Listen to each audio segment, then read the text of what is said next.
By the summer of 1941, Adolf Hitler appeared to stand at the zenith of his power. To the world, he seemed one of those rare historical figures whose ambitions unfolded with astonishing ease. In 1936, he reoccupied the Rhineland without firing a shot. 2 years later, he annexed Austria and a large part of Czechoslovakia. When the inevitable conflict finally erupted in 1939, Germany, under his leadership, crushed Poland in mere weeks. The ensuing period of relative calm, dubbed the Phony War, gave way in the spring of 1940 to the swift collapse of Norway, Belgium, the Netherlands, and France. By the summer of 1941, German forces had also secured the Balkans. Virtually all of Europe, from Spain to the Soviet frontier, lay under Hitler's iron grip. Yet how did this seemingly invincible ruler lose everything and end his life by suicide in a Berlin bunker? Let us examine some of the most critical miscalculations that sealed Hitler's fate in the Second World War. At the heart of Hitler's downfall lay his uncompromising and rigid political ideology. As Clausewitz famously observed, war is merely the continuation of politics by other means. But for Hitler, this principle took an extreme form. He viewed the Second World War not only as rightful redress for Germany's defeat in the First World War, but also as the vehicle through which the German people would fulfill their supposed racial destiny, the eradication of both Jews and communism, which he believed to be merely a manifestation of Jewish influence. In an unpublished sequel to Mein Kampf, Hitler repeatedly referred to communism as Jewish Bolshevism and described the Soviet Union as Jewish Bolshevik Russia. Given these convictions, it is unsurprising that the Soviet Union had accepted the 1939 non-aggression pact with Stalin only as a temporary expedient to secure victory in the West and avoid a two-front war like the one that had doomed Germany in 1914 to 1918. Yet his ultimate geopolitical aim remained the destruction and conquest of the Soviet Union. To Hitler, the USSR represented not just the epicenter of Jewish Bolshevism, but also vast, fertile territory ideally suited for German colonization once Jews and communists had been eliminated. This was the doctrine of Lebensraum, living space, the belief that ethnic Germans must displace the Slavic populations of Eastern Europe and Russia. As the German population grew, Hitler reasoned, it would require more land, and he intended to seize it by force. The concept of Lebensraum originated in 1901 with the writings of German geographer Friedrich Ratzel. Ratzel argued that every nation must be self-sufficient in resources and territory to defend itself effectively against external threats.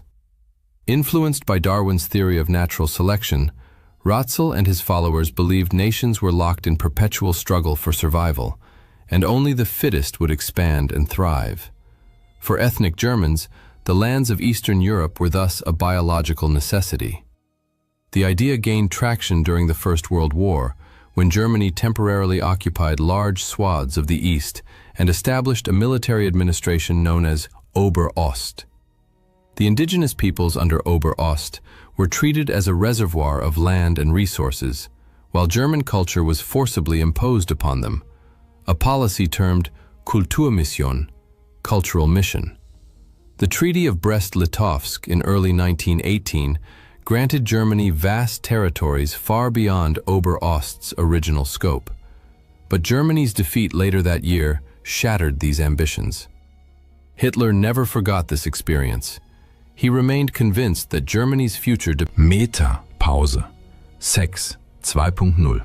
Thus, rather than consolidating his gains at the height of his power, he deemed it imperative to invade the Soviet Union.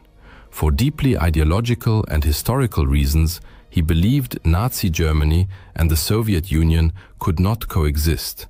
One had to perish. This conviction led to his greatest strategic blunder, though far from his only one. The manner in which Hitler planned and executed Operation Barbarossa, the invasion of the Soviet Union, proved equally disastrous.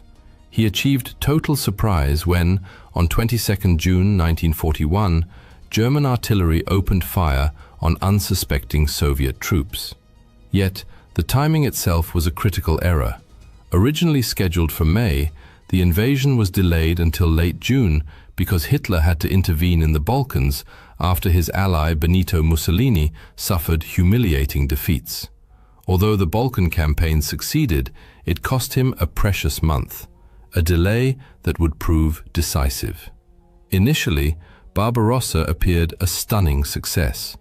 German forces demonstrated their mastery of mobile warfare, encircling hundreds of thousands of Soviet soldiers in massive pockets. For a time, it seemed Hitler's vision of a lightning campaign across the vast Soviet plains might succeed as brilliantly as it had in Western Europe. Yet here, Hitler committed what may have been his most significant operational mistake. Instead of pressing forward toward Moscow, a drive that was advancing rapidly, he ordered the splitting of Army Group Center. He diverted key forces to reinforce Army Groups North and South, which were advancing toward Leningrad, now St. Petersburg, and Ukraine, respectively.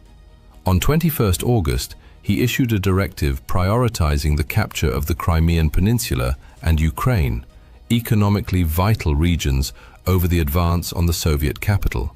His generals vehemently opposed the Meta-Pause, Sex 2.0. Though German troops continued to win battles, these were tactical victories that masked a strategic failure. When Hitler finally resumed the drive on Moscow in early October, he had already lost a crucial month. By early December, German units stood just 12 miles from the city. A reconnaissance patrol even reached within 5 miles. But this marked the high water mark of the German advance. On December 5th, the Soviets launched a massive counter-offensive that drove the overstretched and undersupplied German forces back 150 miles from the capital and industrial heartland of the USSR. By failing to take Moscow when he had the chance, Hitler ensured he would never do so, and that the Soviet Union would remain in the war. He ruthlessly dismissed any general who dared suggest tactical retreat during this critical phase. Others, fearing dismissal or worse, ceased to challenge his decisions, no matter how irrational. Consequently, Hitler assumed ever greater personal control over the German military, making himself responsible for an expanding array of operational choices. This centralization of command was another fatal error, one whose consequences became starkly evident the following year. Although the German army suffered its first major defeat in late 1941, it was far from exhausted by early one. With his declaration of war against the United States in December 1941, Hitler now faced the very scenario that had destroyed Imperial Germany, a two-front war. Victory over the Soviet Union thus became more urgent than ever. Yet, instead of renewing a full-scale assault on Moscow, Hitler again fixated on the southern front. His new objective was to seize the oil fields of the Caucasus. Once more, he launched his offensive relatively late in the campaign season, stretching his supply lines to the breaking point. He also deemed it essential to capture Stalingrad. Given the city's name, both Hitler and Stalin imbued it with outsized political symbolism. Perhaps as a psychological coping mechanism, Hitler convinced himself that Soviet forces were exhausted, a belief that proved another costly delusion. By November 1942, the German Sixth Army had seized most of Stalingrad. But then, the Soviets launched Operation Uranus, aiming to encircle the city. When General Friedrich Paulus requested permission to withdraw and save his army, Hitler refused, insisting the troops must stand and fight for every inch of ground. The result was the encirclement of 300,000 German soldiers. A relief attempt led by Field Marshal Erich von Manstein failed. He had only a small strike force of about 50,000 men. And area resupply, promised by Luftwaffe Chief Hermann Göring, proved impossible. Meanwhile, without Hitler's authorization, Paulus refused to break out and link up with Manstein. In February 1943, the entire Sixth Army surrendered. Stalingrad became the turning point of the war.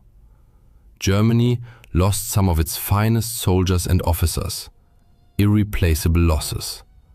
The Wehrmacht could no longer mount strategic offensives on the Eastern Front, a reality confirmed later that year during the Battle of Kursk, when Operation Citadel collapsed in failure. By invading the Soviet Union out of ideological obsession, Hitler had jeopardized the vast empire he had built. His failure to destroy the USSR when he had the chance guaranteed a slow but inexorable decline from the pinnacle of power. Yet Hitler's errors extended far beyond the Eastern Front. By mid-1943, the United States and Britain had expelled Nazi forces from North Africa and launched an invasion of Europe via Sicily, advancing up the Italian peninsula. This shift in momentum forced Hitler to divert resources westward, ending any hope of winning the war before. By late 1943, it was clear the Allies planned to breach the Atlantic Wall, a chain of fortifications stretching from Norway to the Spanish border, and strike at the heart of Nazi-occupied Europe. In Führer Directive No. 51, Hitler explained his reasoning. While the vast expanses of the East allowed Germany to absorb territorial losses without existential risk, the Western Front was different. A successful Allied breakthrough there would bring catastrophic and rapid consequences. All signs pointed to an imminent invasion, no later than spring, possibly sooner. Therefore, further weakening the Western defenses for the sake of other theaters was unacceptable. Reinforcements were ordered, especially in areas deemed critical for launching long-range attacks against Britain, precisely where Hitler believed the decisive battle would unfold. By this stage, despite worsening military realities, Hitler's confidence in his own military genius had only grown. He continued to centralize command, a tendency that inadvertently aided Allied deception efforts. The command structure of German forces in the West was paradoxically fragmented. Not all armored units answered to the theater commander, Field Marshal Gerd von Rundstedt. Some belonged to Panzergroup West, led by General Leo Geier von Schweppenburg, who, though nominally subordinate to Rundstedt, also reported directly to Hitler. Thus, any deployment of the Fiat Panzer divisions required Hitler's personal approval. The Allies understood that if they could deceive Hitler about the true invasion site, half their battle would be won. The confused command structure on the Western Front only reinforced this strategy. Long before D-Day, Hitler's indecision over panzer deployment, stemming from his insistence on Field Marshal Erwin Rommel, tasked with strengthening the Atlantic Wall, argued that armored divisions must be positioned near the beaches to annihilate Allied troops as they landed. Rundstedt disagreed, favoring a more flexible reserve strategy. When Rommel bypassed Rundstedt and appealed directly to Hitler, the Führer, unwilling to choose, attempted to please both. Rommel received 3 panzer divisions, 4 remained under Panzer Group West, and 3 were assigned to Army Group G, south of the Loire, also under Rundstedt's nominal command. As a result, on D-Day, Germany's best mobile forces were disastrously dispersed, with some stationed far from the invasion zone in a sector of negligible strategic importance. This was not Hitler's only blunder during the Normandy campaign. Allied deception operations, most notably Operation Fortitude, exploited the very logic outlined in Hitler's Directive Number 51. Since only a few locations offered viable conditions for a large-scale amphibious landing, the Allies focused their deception on convincing Hitler that the main invasion would come at the Pas de Calais, not Normandy. And Hitler, blinded by ideology and overconfidence, fell for it. The Allies' plan was to convince Hitler that the invasion would target Calais, the closest point across the English Channel. To reinforce this illusion, they created a fictitious formation, the 1st United States Army Group, FUSAG, which was to be commanded by General George S. Patton, widely regarded as one of the Allies' finest field commanders. The most famous element of this deception involved inflatable tanks, trucks, artillery pieces, and other military equipment visible to German aerial reconnaissance. But this was only the beginning. Carefully orchestrated fake radio transmissions were broadcast, counterfeit documents were prepared, and troops were permitted to troop movements were meticulously choreographed to suggest that Calais was the true objective. To further bolster the ruse, by this time, nearly all Nazi spies in Britain had been captured and turned into double agents under the Double Cross program. The most remarkable of these agents was Juan Pujol Garcia, a Spanish citizen codenamed Garbo. Unlike others, Garcia had originally intended to spy against Nazi Germany. After the British initially rejected his offer, he contacted the Germans, only to later reveal himself voluntarily and become a double agent for British intelligence. Garcia fabricated an entire network of 27 sub-agents, each equipped with highly detailed, plausible backstories. Through scrupulous attention to such details, and others, he and his imaginary network flooded the German high command with intelligence they believed credible, even when it was technically accurate, as it was often rendered useless by timing or context. This modus operandi dated back to 1942, when Garcia provided the Germans with just enough truthful details about Operation Torch landings to establish his credibility. The success of the D-Day landings on June 6th was only the first step toward breaching the Atlantic Wall and liberating Western Europe from Nazi control. Once ashore, the Allies needed to convince Hitler that the Normandy landings were merely a diversion, and that the real invasion was still to come at Calais. It was critical to prevent the Nazis from committing their full strength, especially their panzer divisions, to Normandy. Otherwise, the invasion might be driven back into the sea.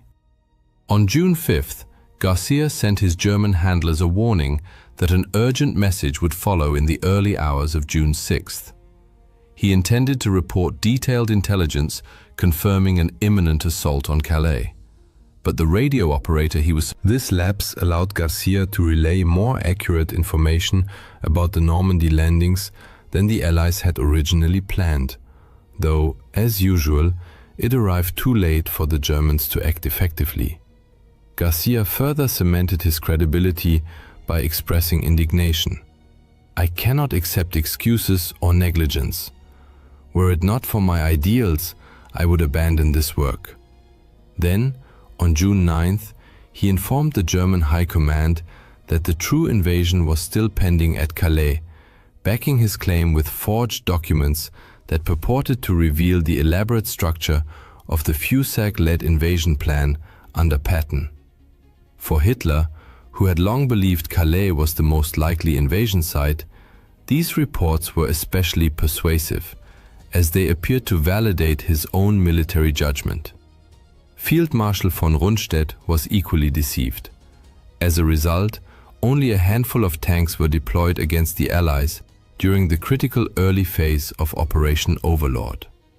On 29 July, nearly 2 months after D-Day, Hitler awarded Garcia the Iron Cross for his exceptional service to Germany.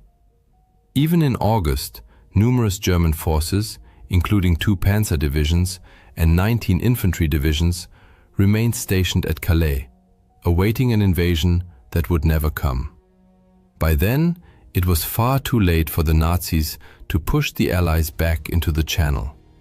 Hitler's unwarranted self-confidence as a military leader and the chaotic command structure that reflected it cost him the chance to prevent the Allies from breaking through the Atlantic Wall and opening a 2-front war. Ironically, Hitler had been right about one thing. His earlier warning in Führer Directive No. 51 had come true.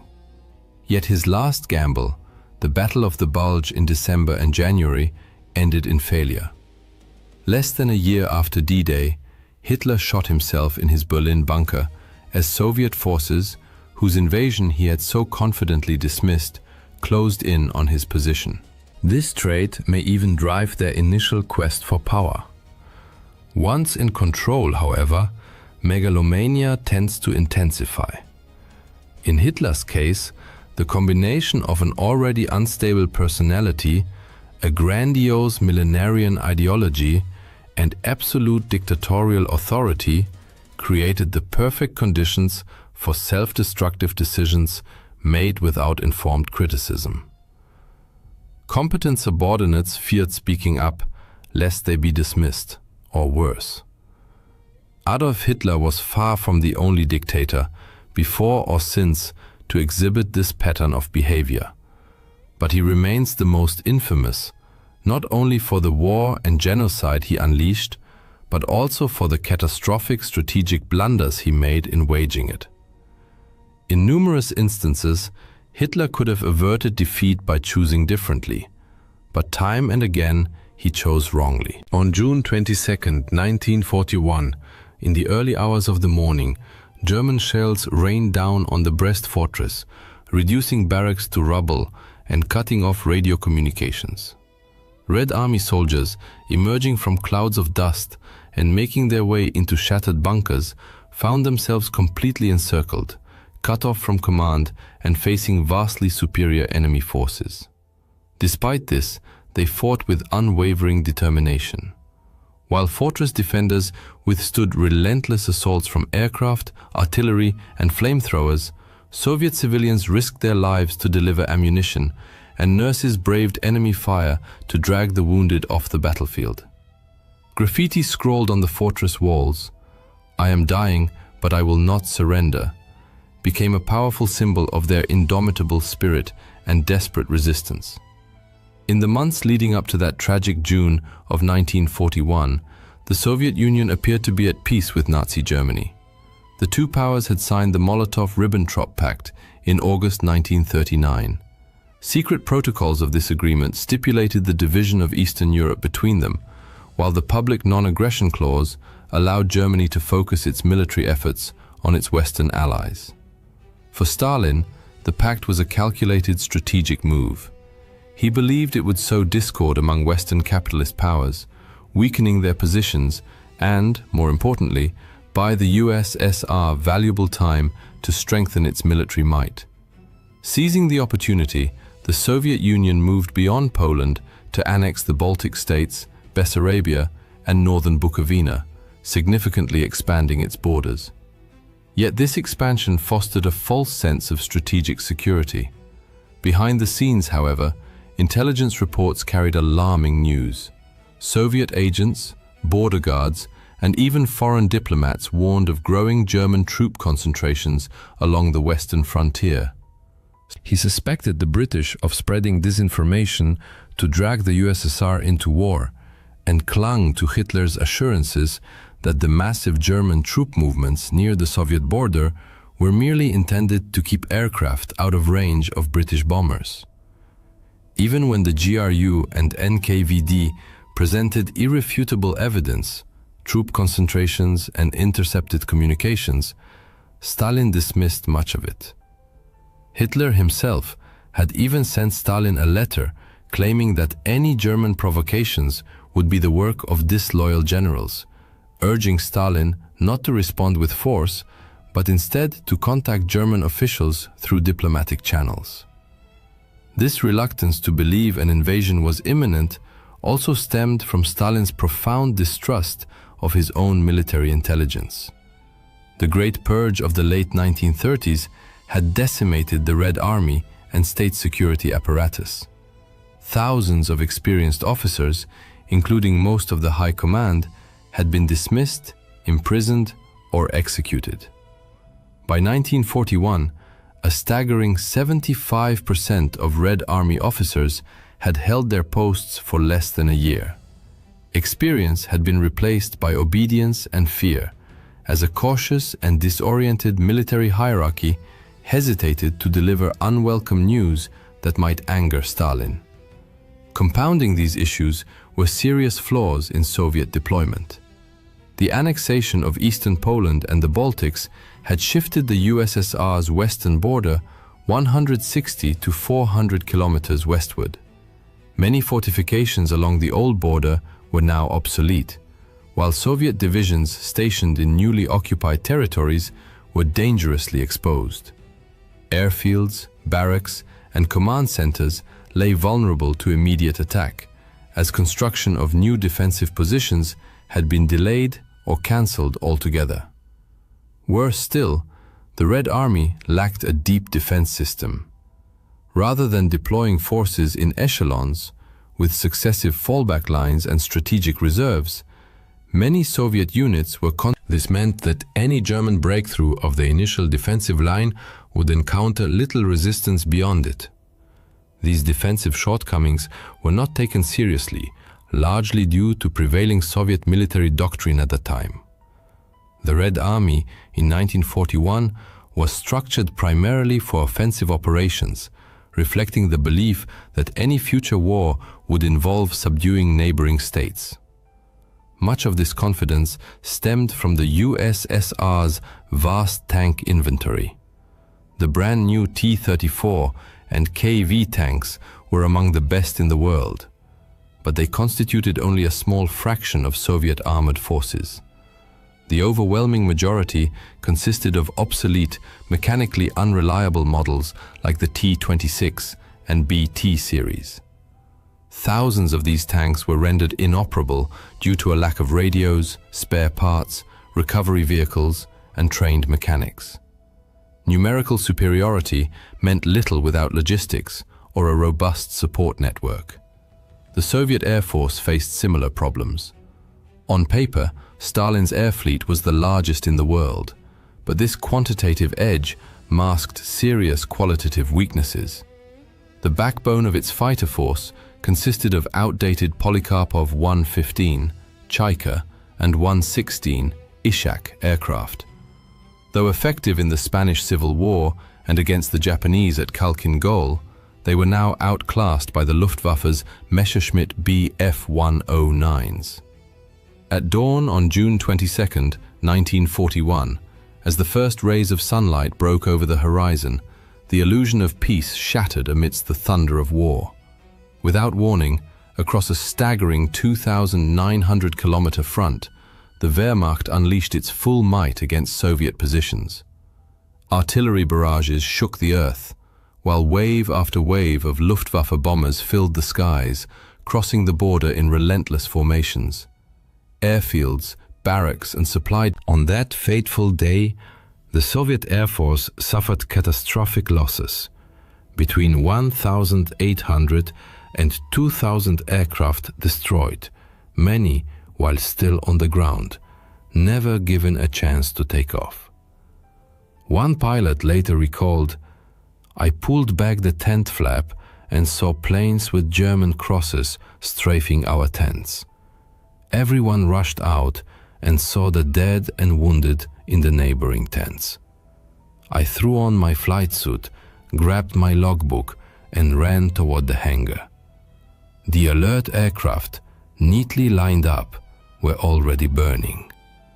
The Red Army was caught completely off guard. Border units, lacking proper preparation or retreat plans, became easy prey. Communications collapsed within the first hours, leaving headquarters scrambling to grasp the situation, let alone respond effectively. Entire divisions lost command, or were encircled before they could even assemble. In the Kremlin, an ominous silence reigned. For nearly half a day, Stalin issued no official orders.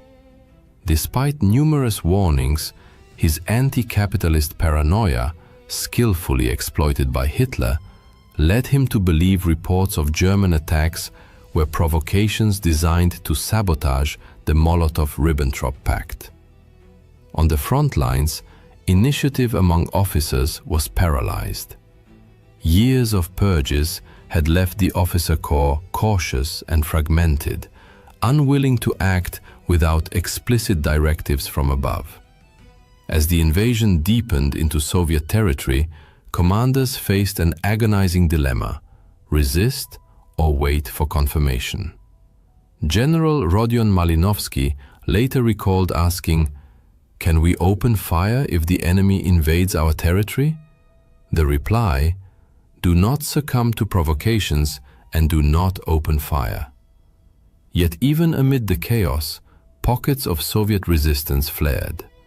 One of the first serious obstacles for the Germans, Germany's 45th Infantry Division, expected to capture the complex within hours, but instead became mired in brutal close-quarters fighting, cut off from command and deprived of clear orders. The fortress defenders, turning its ruins into a labyrinth of improvised strongpoints, were joined by nurses and civilians. With no hope of reinforcement, they heroically held out for 8 days against artillery, flamethrowers, and airstrikes. Further north, in Lithuania, the Soviet 2nd Tank Division launched a desperate counterattack against the German 6th Panzer Division east of Raseiniai. Most Soviet tanks were quickly destroyed, but some heavy KV-2s inflicted significant damage on lighter German panzers. In one notable episode, a single KV-2 cut off a critical German supply route, holding it for nearly 2 days. Its crew withstood everything, from anti-tank guns and artillery to satchel charges, before the tank was finally disabled. Though isolated, this action proved that, when properly employed, Soviet armor could outmatch the Germans tactically. Back in the Kremlin, the silence persisted. For hours after the invasion began, no official directives were issued. Stalin, overwhelmed by indecision, remained convinced the massive assault was merely a provocation by rogue German generals. He continued forbidding his commanders from crossing the border and ordered them to avoid any action that might escalate tensions. Even as German divisions flooded Soviet territory, Stalin kept trying to reach Berlin by phone, convinced Hitler would rein in his army. Eventually, Stalin began to confront reality, but remained absent from public view.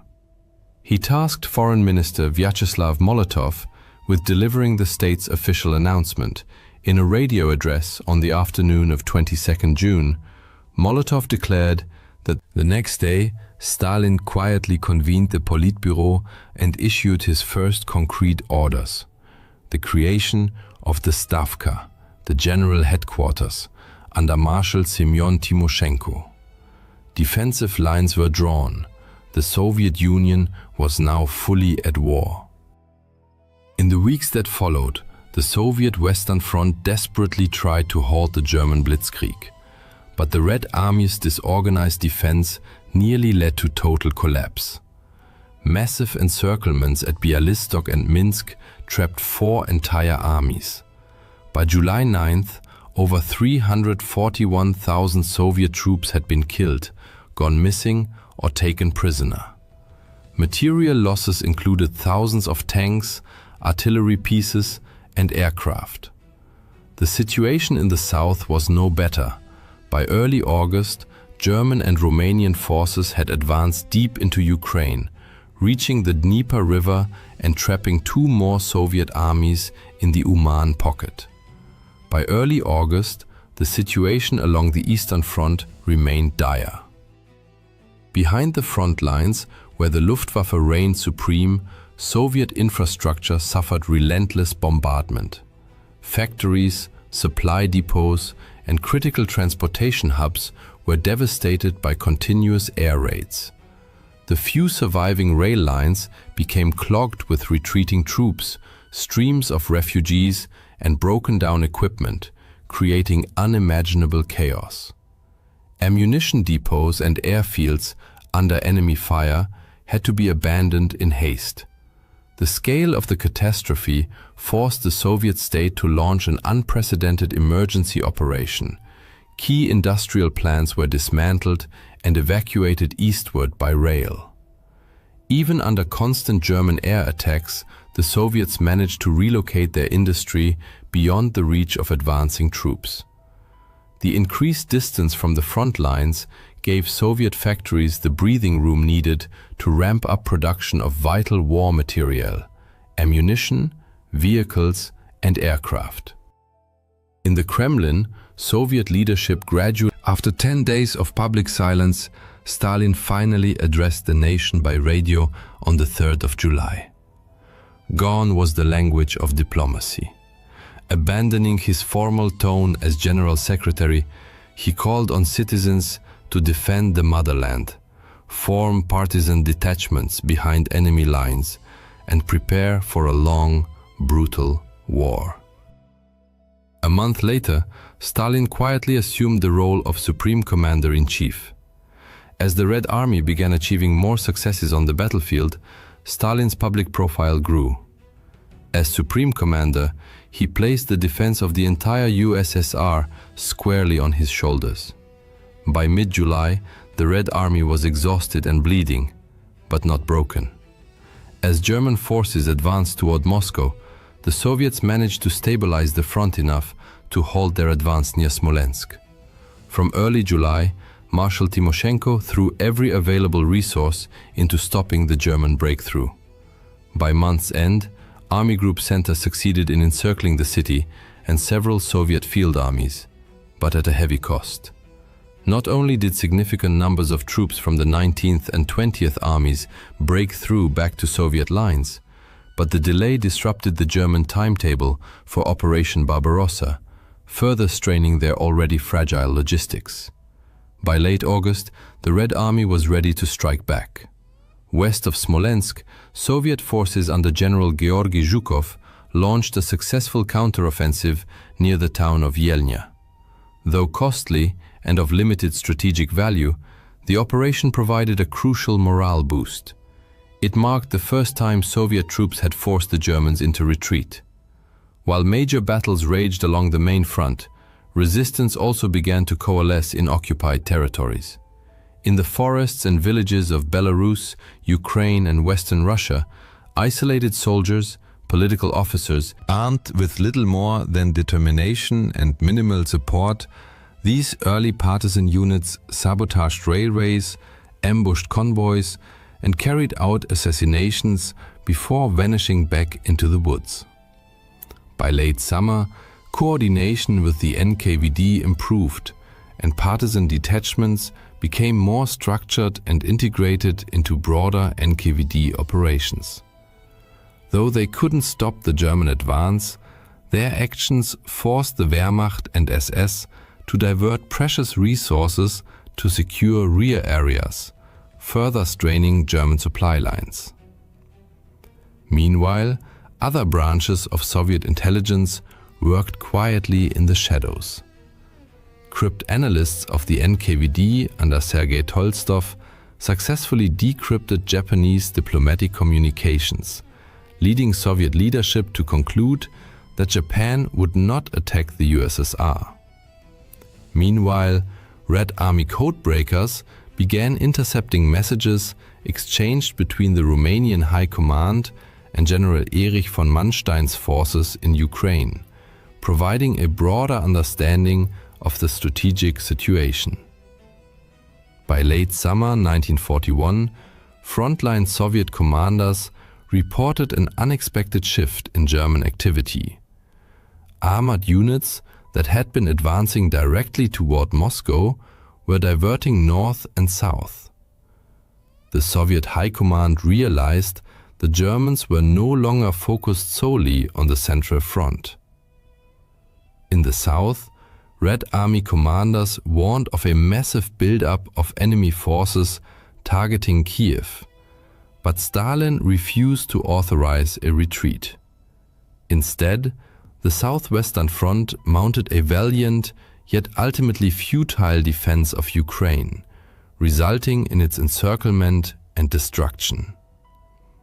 Total losses amounted to nearly 760,000 men, with over 486,000 killed or missing. General Mikhail Kirponos, commander of the Southwestern Front, also perished in combat. Despite these catastrophic losses, while the Southern Front collapsed, the Central Sector remained quiet, granting the Soviets precious time to form new armies, regroup their defenses, and continue evacuating industry eastward. In the north, defenders of Leningrad held the line against combined forces of Army Group North and Finnish units in Karelia, which reached the city's outskirts by September. Germany's 4th Panzer Group spearheaded the assault but failed to break through. Instead, the Wehrmacht encircled Leningrad, initiating a siege that would last 872 days. Within the city, Red Army troops established a formidable defensive perimeter, significantly reinforced by naval units from the Baltic Fleet and over 135,000 members of the People's Militia. Civilians were issued rifles and immediately deployed to frontline positions. Those who remained in the city soon endured unbearable suffering. Starvation, relentless bombardment, and disease claimed hundreds, then thousands of lives daily. With the city entirely cut off, relief efforts were extremely difficult. Nevertheless, Soviet forces maintained a fragile but vital supply route across Lake Ladoga, the famed Road of Life. This narrow corridor allowed small convoys of supplies to reach the city whenever the lake froze. Though insufficient to meet all needs, these deliveries prevented total collapse throughout the 872-day siege. Meanwhile, the renewed German offensive toward Moscow triggered panic among defenders, a situation Stalin was determined to quash before it spiraled out of control. Since the invasion began, Red Army leadership had been in constant flux. Senior commanders who failed to follow Stalin's directives faced demotion, dismissal, or even execution. This ruthless policy was starkly demonstrated in July with the execution of General Dmitry Pavlov, commander. In late October, the consequences of failure were again made clear when 25 previously arrested officers were summarily executed near Kuybyshev and Saratov. Stalin's harshness reflected his determination to eliminate weakness at one of the war's most critical junctures. The Stavka could not afford incompetent leadership. Delays on the Central Front gave Moscow's reinforced defenses time to form new armies, reorganize logistics, and dig extensive defensive lines around the capital. Stalin appointed General Georgy Zhukov to oversee the city's defense, while hundreds of thousands of reservists and recruits were mobilized nationwide. Several divisions from the Far East were redeployed to bolster the front, though most units defending Moscow were newly formed, reconstituted, or drawn from existing reserves. By early autumn, the Red Army around Moscow was no longer fragmented and reactive. It was dug in, reinforced, and preparing for the coming battle. During these tense months, the changing seasons added new pressure. Autumn brought the infamous Rasputitsa, Russia's seasonal mud, which clogged roads, bogged down vehicles, and slowed all movement along the front. Though miserable, these conditions were far more manageable for the Soviets than for the overextended Germans. Defensive work continued under grueling circumstances as reinforcements and supplies trickled forward. On the home front, the USSR received vital assistance from Western allies thanks to the efforts of Soviet ambassador Maxim Litvinov. In October 1941, the first Lend-Lease Protocol took effect. Though limited in scale at this stage, Initial shipments delivered urgently needed raw materials, boots, trucks, and food. Supplies arrived via the Arctic route to Murmansk and Arkhangelsk, where the Soviet Navy played a crucial role in escorting, unloading, and protecting cargoes under. Even as ice thickened and the Luftwaffe patrolled overhead, ship crews and dock workers labored tirelessly to get supplies to the front. Though modest, these deliveries provided a crucial morale boost. By late November, the Rasputitsa froze solid, bringing a new set of challenges. Temperatures plummeted and the front ground to a halt. Soviet troops still suffered from supply shortages, leading to malnutrition, ammunition deficits, frostbite, and even gangrene.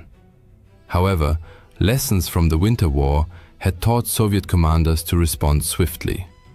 Red Army transport units employed everything: trains, trucks, horse-drawn carts, reindeer sleds, and even mule caravans to deliver essential supplies from rear depots. The climate offered no inherent advantage, but the Soviets' shorter supply lines allowed them to adapt far more effectively. By early December, Soviet intelligence confirmed that German units were overstretched, undermanned, and incapable of further advance. Months of combat had exhausted the Wehrmacht, and its own logistical failures had strangled its momentum. German forces now stood just kilometers from Moscow's outskirts, exhausted and vulnerable. The Stavka saw its chance. Within days, the Red Army quietly completed its preparations. Over 1 million Soviet troops were assembled across the Western, Kalinin, and Bryansk fronts, with fresh rifle divisions, artillery units, and tank brigades brought to full combat readiness. On December 5, 1941, the Red Army launched a decisive counteroffensive. The initial blows caught the Wehrmacht completely off guard. Coordinated, determined Soviet divisions struck across a broad front, deliberately targeting the enemy's exposed flanks. Over the following weeks, they pushed German forces back 100 to 250 kilometers from the capital. Towns such as Belev, Klin, and Kalinin were swiftly liberated in rapid succession. Morale among Soviet soldiers soared. For the first time since June, the Red Army was dictating the pace of war, seizing the initiative from the enemy. Yet victory was incomplete. German units managed to dig in and establish solid defensive lines, and the front soon stabilized. Nevertheless, the psychological shift was immense. Moscow had been saved from imminent capture. The myth of German invincibility, so carefully cultivated, was shattered. Within the Soviet Union, this triumph became a powerful unifying force, rallying the population against a common threat. Propaganda portrayed the defense of Moscow as irrefutable proof of the Soviet people's extraordinary resilience and Stalin's strategic genius. In reality, it was a brutal, improvised campaign paid for with staggering bloodshed. Since June, the Red Army had suffered over 4.5 million casualties, including 2.3 million soldiers captured and condemned to horrific fates in German POW camps. The price of survival was truly incomprehensible. Yet, against all expectations and predictions, Operation Barbarossa had failed. Moscow still stood, unconquered and defiant. The Red Army, having withstood the fiercest onslaught in modern history, had weathered the storm and altered the course of the war. On the 6th of August 1945, at 8:01 a.m., the world was shaken by an explosion that, in mere seconds, claimed the lives of countless Japanese civilians. That morning became one of the most tragic and harrowing moments in the history of the land of the rising sun. People were heading to work as usual, children were on their way to school, and everyday life bustled through the streets and homes. Suddenly, however, an object appeared in the sky, only to crash to the ground moments later, triggering a colossal explosion. Thick smoke filled the air, a massive fireball engulfed everything, and destruction stretched as far as the eye could see. For an instant, it seemed as if the sun itself had descended upon the earth. At the epicenter of this horrific event, temperatures soared to between 3,000 and 4,000 degrees Celsius. Then, on 9th August 1945, at 11:02 a.m., another devastating blow struck Japan. In the aftermath, Japan was forced to surrender, bringing an end to the Second World War. Thus, humanity encountered for the first time the terrifying destructive power of the atomic bomb, and witnessed the horrifying conclusion of the deadliest conflict in human history. This global war itself had roots in the First World War, raising critical questions. How did it begin? Why did history repeat such a catastrophic conflict? Why is Adolf Hitler widely regarded as the chief instigator of the Second World War? How did Hitler, Nazi ideology, precipitate such a global disaster? And why did the League of Nations, established precisely to preserve world peace, suffer such a catastrophic failure? Known also as the Global War, the Second World War unfolded on an unprecedented scale, drawing in all the world's major powers. Like the First World War, it split the globe into two opposing camps. But whereas the earlier conflict pitted the Allies against the Central Powers, the war was described as total, largely because it involved civilian populations directly. Previously, non-combatants were typically spared from active hostilities, but this conflict showed no mercy. Civilians contributed extensively to national war efforts, leading governments to view ordinary citizens as integral parts of their military machinery. Armies ruthlessly bombed homes, hospitals, shelters, and public spaces to eliminate those supporting the war effort. Every nation mobilized all available resources: economic, industrial, scientific, aerial, and ground forces against its enemies. Historians disagree on the exact start date.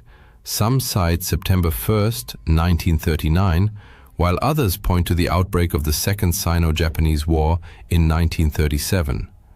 The conflict ended with the atomic bombings of August 1945 and Japan's formal surrender. An estimated 60 to 80 million people perished, including roughly 50 million civilians and 25 million military personnel, making it the deadliest war in human history. The world divided into two major alliances. The Allies included the United Kingdom, France, the United States, the Soviet Union, China, Poland, Yugoslavia, and Greece. The Axis powers comprised Germany, Italy, and Japan. Notably, Italy had fought alongside the Allies in the First World War, but switched sides due to post-war grievances. Before the First World War, Germany was a powerful, confident nation with a robust economy and formidable military, convinced of its inevitable victory. Yet the Allied powers, the Entente, decisively defeated the Central Powers, Germany, Austria-Hungary, and the Ottoman Empire. The victors imposed harsh terms, particularly on Germany. By late 1918, Germany was a shattered, partitioned state with no choice but to accept the Entente's demands. The war devastated its economy, impoverished it. Deep political, social, and economic upheavals followed. Society split along class lines, unemployment soared, disease spread, and many died of starvation. The government lacked both authority and funds, and foreign powers, especially France, seized key resources. The Treaty of Versailles, signed on 28 June 1919, formalized Germany's defeat with humiliating terms. France, sharing a border with Germany, pushed for the harshest penalties, massive reparations amounting to £6.6 billion, demilitarization of the Rhineland, and the War Guilt Clause, assigning sole blame to Germany. The Rhineland, a strategically vital buffer zone, was to remain permanently free of German troops. These conditions sparked widespread outrage among Germans, fostering a burning desire for revenge. The new Weimar Republic, having no alternative, signed the treaty, thereby earning public resentment and blame for the nation's suffering. As a result, Germany lost all its overseas colonies, 10% of its population, 13% of its territory, 75% of its iron ore, and 26% of its coal reserves. Meanwhile, the League of Nations, founded in 1919 to prevent future wars, proved ineffective. Lacking its own military and undermined by non-participation, the US never joined, and withdrawals, including Germany and the USSR, it failed to stop aggression. Its collapse became a key factor enabling the Second World War. Germany's post-war economic woes were compounded by reparations. Hyperinflation ensued, people needed wheelbarrows of banknotes to buy bread, children played with bundles of cash, and the currency became nearly worthless. In response, the US introduced the Dawes Plan in 1924, stabilizing the economy until 1928. But the 1929 Wall Street crash triggered a global depression.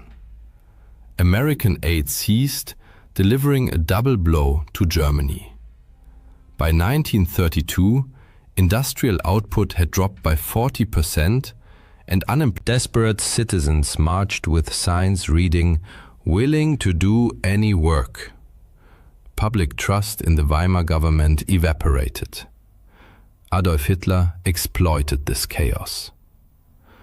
Once an aspiring artist from an ordinary family, he rose by harnessing popular despair.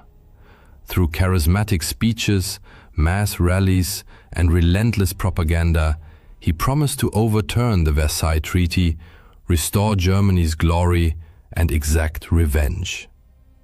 His Nazi party gained massive support, and on the 30th of January 1933, President Hindenburg appointed him Chancellor. Hitler then pushed through the Enabling Act, granting him dictatorial powers and transforming Germany into a totalitarian state. He swiftly reshaped the nation, withdrew from the League of Nations in 1933, remilitarized the Rhineland in 1936, annexed Austria in 1938, the Anschluss, and occupied Czechoslovakia. To justify invading Poland on the 1st of September 1939, the Nazis staged a false flag attack using German soldiers dressed as Poles. Britain and France, bound by treaty to defend Poland, declared war on the 3rd of September, joined by Australia, New Zealand, South Africa, and Canada.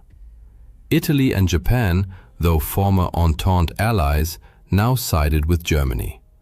Italy felt betrayed after the First World War, its territorial demands ignored, its economy worsened, fueling resentment toward the Allies. Initially, Hitler secured a non-aggression pact with the Soviet Union, agreeing to jointly invade and partition Poland. Both powers attacked in September 1939 and divided the country. Outraged, Britain and France rejected Hitler's subsequent peace overtures, ensuring the war's continuation. As Germany expanded westward, the Soviet Union also seized territory, occupying eastern Poland, then the Baltic states, Estonia, Latvia, Lithuania, and invading Finland. This aggression led to the USSR's expulsion from the League of Nations, further exposing the organization's impact. On the other hand, Hitler's ambition to seize ever more territory continued to grow, culminating in the German invasion of Denmark and Norway in April 1940. The primary objective was to secure iron ore supplies from Sweden, which the Allies were attempting to disrupt. In fact, The Allied powers had actively sought ways to halt these shipments, including plans to cut off the flow of Swedish iron ore to Germany, but their efforts failed. Germany swiftly overran both Denmark and Norway. This success, however, heightened German concerns about France's ongoing involvement in the war. Rather than launching a direct assault, Germany devised a strategy reminiscent of World War I, attacking France through Belgium. Italy, aligning itself with Germany, declared war on France on 10 June 1940. By 14 June, German and Italian forces had reached Paris, compelling France to surrender. Just 8 days later, France formally signed an armistice with Germany, acknowledging defeat. Germany's rapid victory over France, achieved in mere weeks, was a stunning military feat that sent shockwaves across the globe. Fear of Hitler spread rapidly. No nation wished to provoke him. His name became synonymous with terror, yet Britain refused to yield. Rejecting Hitler's peace overtures, Britain stood firm, prompting the outbreak of the Battle of Britain in July 1940. The Royal Air Force proved formidable, engaging the Luftwaffe in intense aerial combat. Despite Germany's relentless bombing of British cities, Britain remained defiant. Meanwhile, Hungary, Slovakia, and Romania joined the tripartite pact between Germany, Italy, and Japan, significantly bolstering the Axis powers. Emboldened by this support, Italy invaded Greece. Britain intervened, successfully repelling Italian forces. In response, Hitler dispatched German troops to aid Italy, leading to a joint Axis. By 1940, Hitler appeared unstoppable, with much of Europe either conquered or aligned with him. At the height of his power, however, he made a fateful error. Convinced of his inevitable victory, he turned toward fulfilling his long-held ambition, the conquest of Eastern Europe, then part of the Soviet Union. In June 1941, Germany launched Operation Barbarossa, violating the Molotov-Ribbentrop Pact. Initially, German forces advanced deep into Soviet territory, capturing vast areas.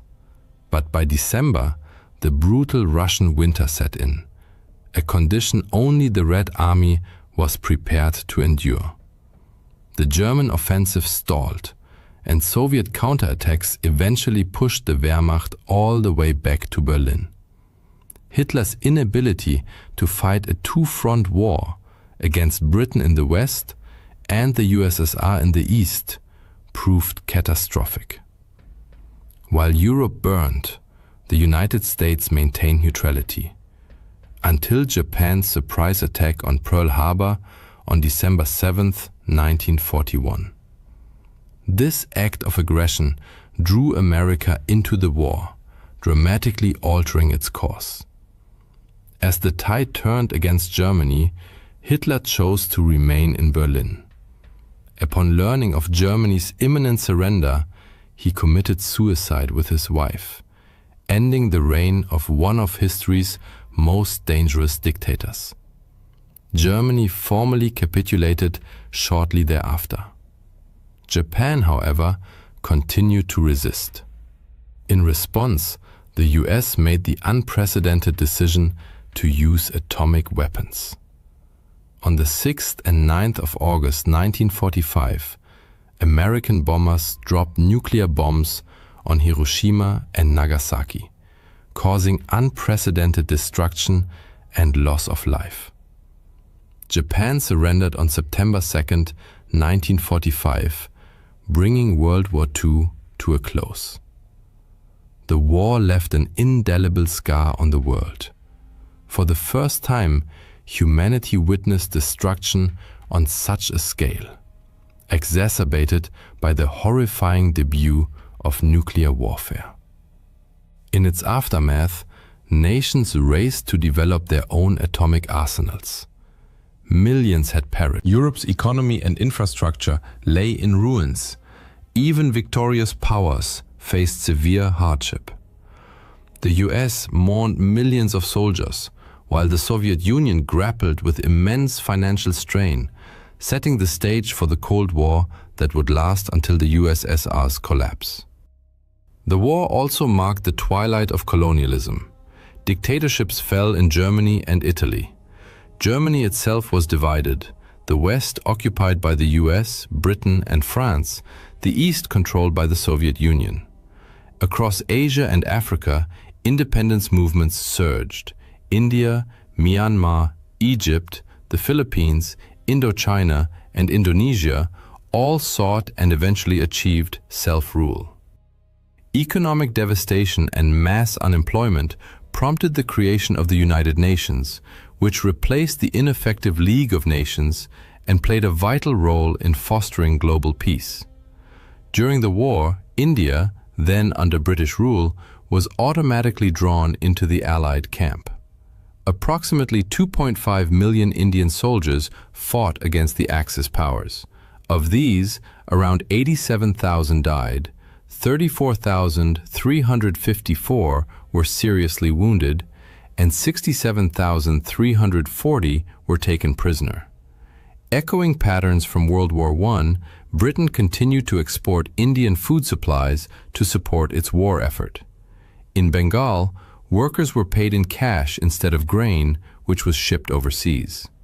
With money but no food available, prices soared, plunging ordinary citizens into crisis.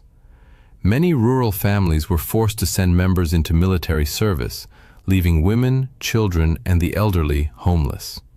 The result was the devastating Bengal famine of 1943, which claimed an estimated 3 million lives.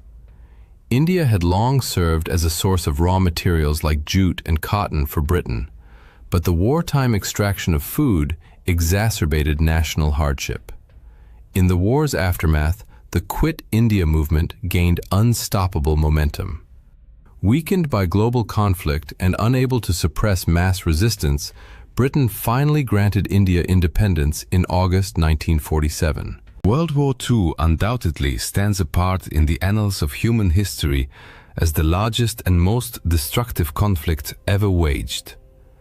Like a merciless whirlwind, it swept across every continent, leaving behind millions of shattered lives and shaping the world we know today. But what caused this outcome? Why did the Allies prevail? Or perhaps a more fitting question would be, why did the Axis powers collapse? By delving into the archives of World War II, we embark on a journey through pivotal events, turning points, and the fates of individuals who determined the outcome of this global drama. Our story begins in the 1920s. At that time, 6 great powers dominated the international stage, but 2 stood out unmistakably as true global superpowers, both of which would later join the Allied cause. Great Britain, mistress of the seas, ruled the largest empire in history, its mighty navy commanding the oceans without rival. The United States, meanwhile, was the wealthiest nation on Earth and the financial hub of the planet. Yet in 1929, the world changed beyond recognition. The global economy collapsed into the depths of crisis, and both Britain and the US effectively withdrew from the world stage. In this chaos, nationalist governments sprang up worldwide like mushrooms after rain, most prominently in Germany and Japan. Their new leaders harbored grand ambitions to build empires from which they could draw resources and elevate themselves to superpower status. Crucially, they were prepared to go to war to realize this vision. In stark contrast, the policies of Britain, France, and the United States were bent on avoiding war at all costs. The US passed neutrality laws, obliging it to stay out of any future conflict, while Britain pursued a strategy famously known as appeasement. Though widely criticized, here in the World War II galleries, you can see the Anglo-German Declaration signed by Prime Minister Neville Chamberlain and Adolf Hitler, a document drafted after the Munich Conference, where Britain and France agreed to Hitler's annexation of German-speaking regions of Czechoslovakia in the hope of preserving peace. Chamberlain genuinely believed this agreement would secure peace for our time. Less than a year later, however, he would declare war on Germany. This new era of conflict had actually begun in 1931, when Japan invaded Manchuria and soon became embroiled in a full-scale war with China. Japanese forces advanced rapidly, but the vastness of Chinese territory and fierce resistance denied them lasting control. By 1939, Japan's military resources were exhausted. During this time, Japanese troops committed countless atrocities against civilians they deemed racially inferior. Up to 20 million Chinese perished during World War II. Meanwhile, in Europe, Germany began rebuilding its military might and expanding its territory, first the Rhineland, then Austria, and in 1938, the Sudetenland. It was at this moment that Hitler signed the aforementioned Anglo-German Declaration, assuring the world his ambitions were satisfied. Yet the following year, he annexed the rest of Czechoslovakia, an act that proved decisive. Despite their military unpreparedness, Britain and France now pledged to defend Poland. When Germany invaded in September 1939, Europe was plunged into total war. Then, in a shocking turn, the Soviet Union joined forces with Germany to invade Poland from the east. Though communist Soviets and fascist Germans were ideological enemies, they temporarily set aside their differences in 1939 to 1940 to redraw the map of Europe. The Soviets occupied the Baltic states. Meanwhile, Germany captured Denmark and Norway before achieving one of the war's most stunning victories. Using advanced blitzkrieg tactics, German forces overran France and the Low Countries in just 6 weeks. Britain now stood dangerously exposed. During the evacuation from Dunkirk, British troops escaped aboard small civilian vessels, but left behind nearly all their heavy equipment. It seemed the German war machine was unstoppable, and Britain stood alone, isolated and vulnerable. Yet this was not entirely true. Britain received crucial support from its empire and dominions, from the United States and from governments in exile based in London. Germany expected Britain to surrender, but to Hitler's dismay, the new British Prime Minister, Winston Churchill, resolved to fight on. Britain still held key defensive advantages: the English Channel as a vital barrier, the Royal Navy, though stretched thin, remained the world's largest, and the Royal Air Force possessed a sophisticated air defense network and modern fighter aircraft. Together, they kept Germany at bay and thwarted any invasion. Britain remained in the war. It was then that Germany, Japan, and Italy formalized their alliance, becoming the Axis powers. At that moment, their prospects appeared promising. Beneath the surface, however, serious problems festered. Italy's attempt to build a new Roman Empire in North Africa and the Balkans floundered. Its invasions of Greece and Egypt ended in failure. Germany's newly acquired European territories were blockaded by the Royal Navy, and critical supplies dwindled. In fact, Germany faced such severe shortages of food and oil that its pact with the Soviet Union was the only thing keeping it afloat. #! At META, quote, pause, quote, colon, quote, sex, quote, colon, 2.0. Similarly, Japan's 1940 occupation of French Indochina, aimed at cutting off Chinese supply lines, triggered furious reactions from the United States, was already shaping the war's course. Japanese brutality in China had outraged American public opinion, shifting sentiment decisively. In response to Japan's move into Indochina, the US imposed an embargo on oil and steel exports. When Britain and the Netherlands followed suit, Japan suddenly lost access to 94% of its imported oil. At the same time, the US was rapidly expanding its military capacity. Though still neutral on paper, it was already supplying vital war materiel exclusively to the Allies. The Lend-Lease Act soon formalized this support, enabling the free transfer of aircraft, ships, food, and clothing. This flood of American aid became a formidable challenge for the Axis. Under mounting pressure, both Japan and Germany faced existential threats. Japan risked running out of oil and losing the war in China, while Germany feared the growing power of its old rival, the Soviet Union. Stalemate was no longer an option. In 1941, both powers chose to gamble everything. Despite their vulnerabilities, they escalated the war in a desperate bid to seize the resources they needed. In June 1941, Germany betrayed its Soviet ally and launched the largest invasion force in military history into the USSR. Victory required a swift, lightning campaign, but Nazi ideology dismissed Slavic peoples as racially inferior, leading to a catastrophic underestimation of Soviet resilience. Hitler famously declared, "We need only kick in the door and the whole rotten structure will collapse." This arrogance would prove fatal.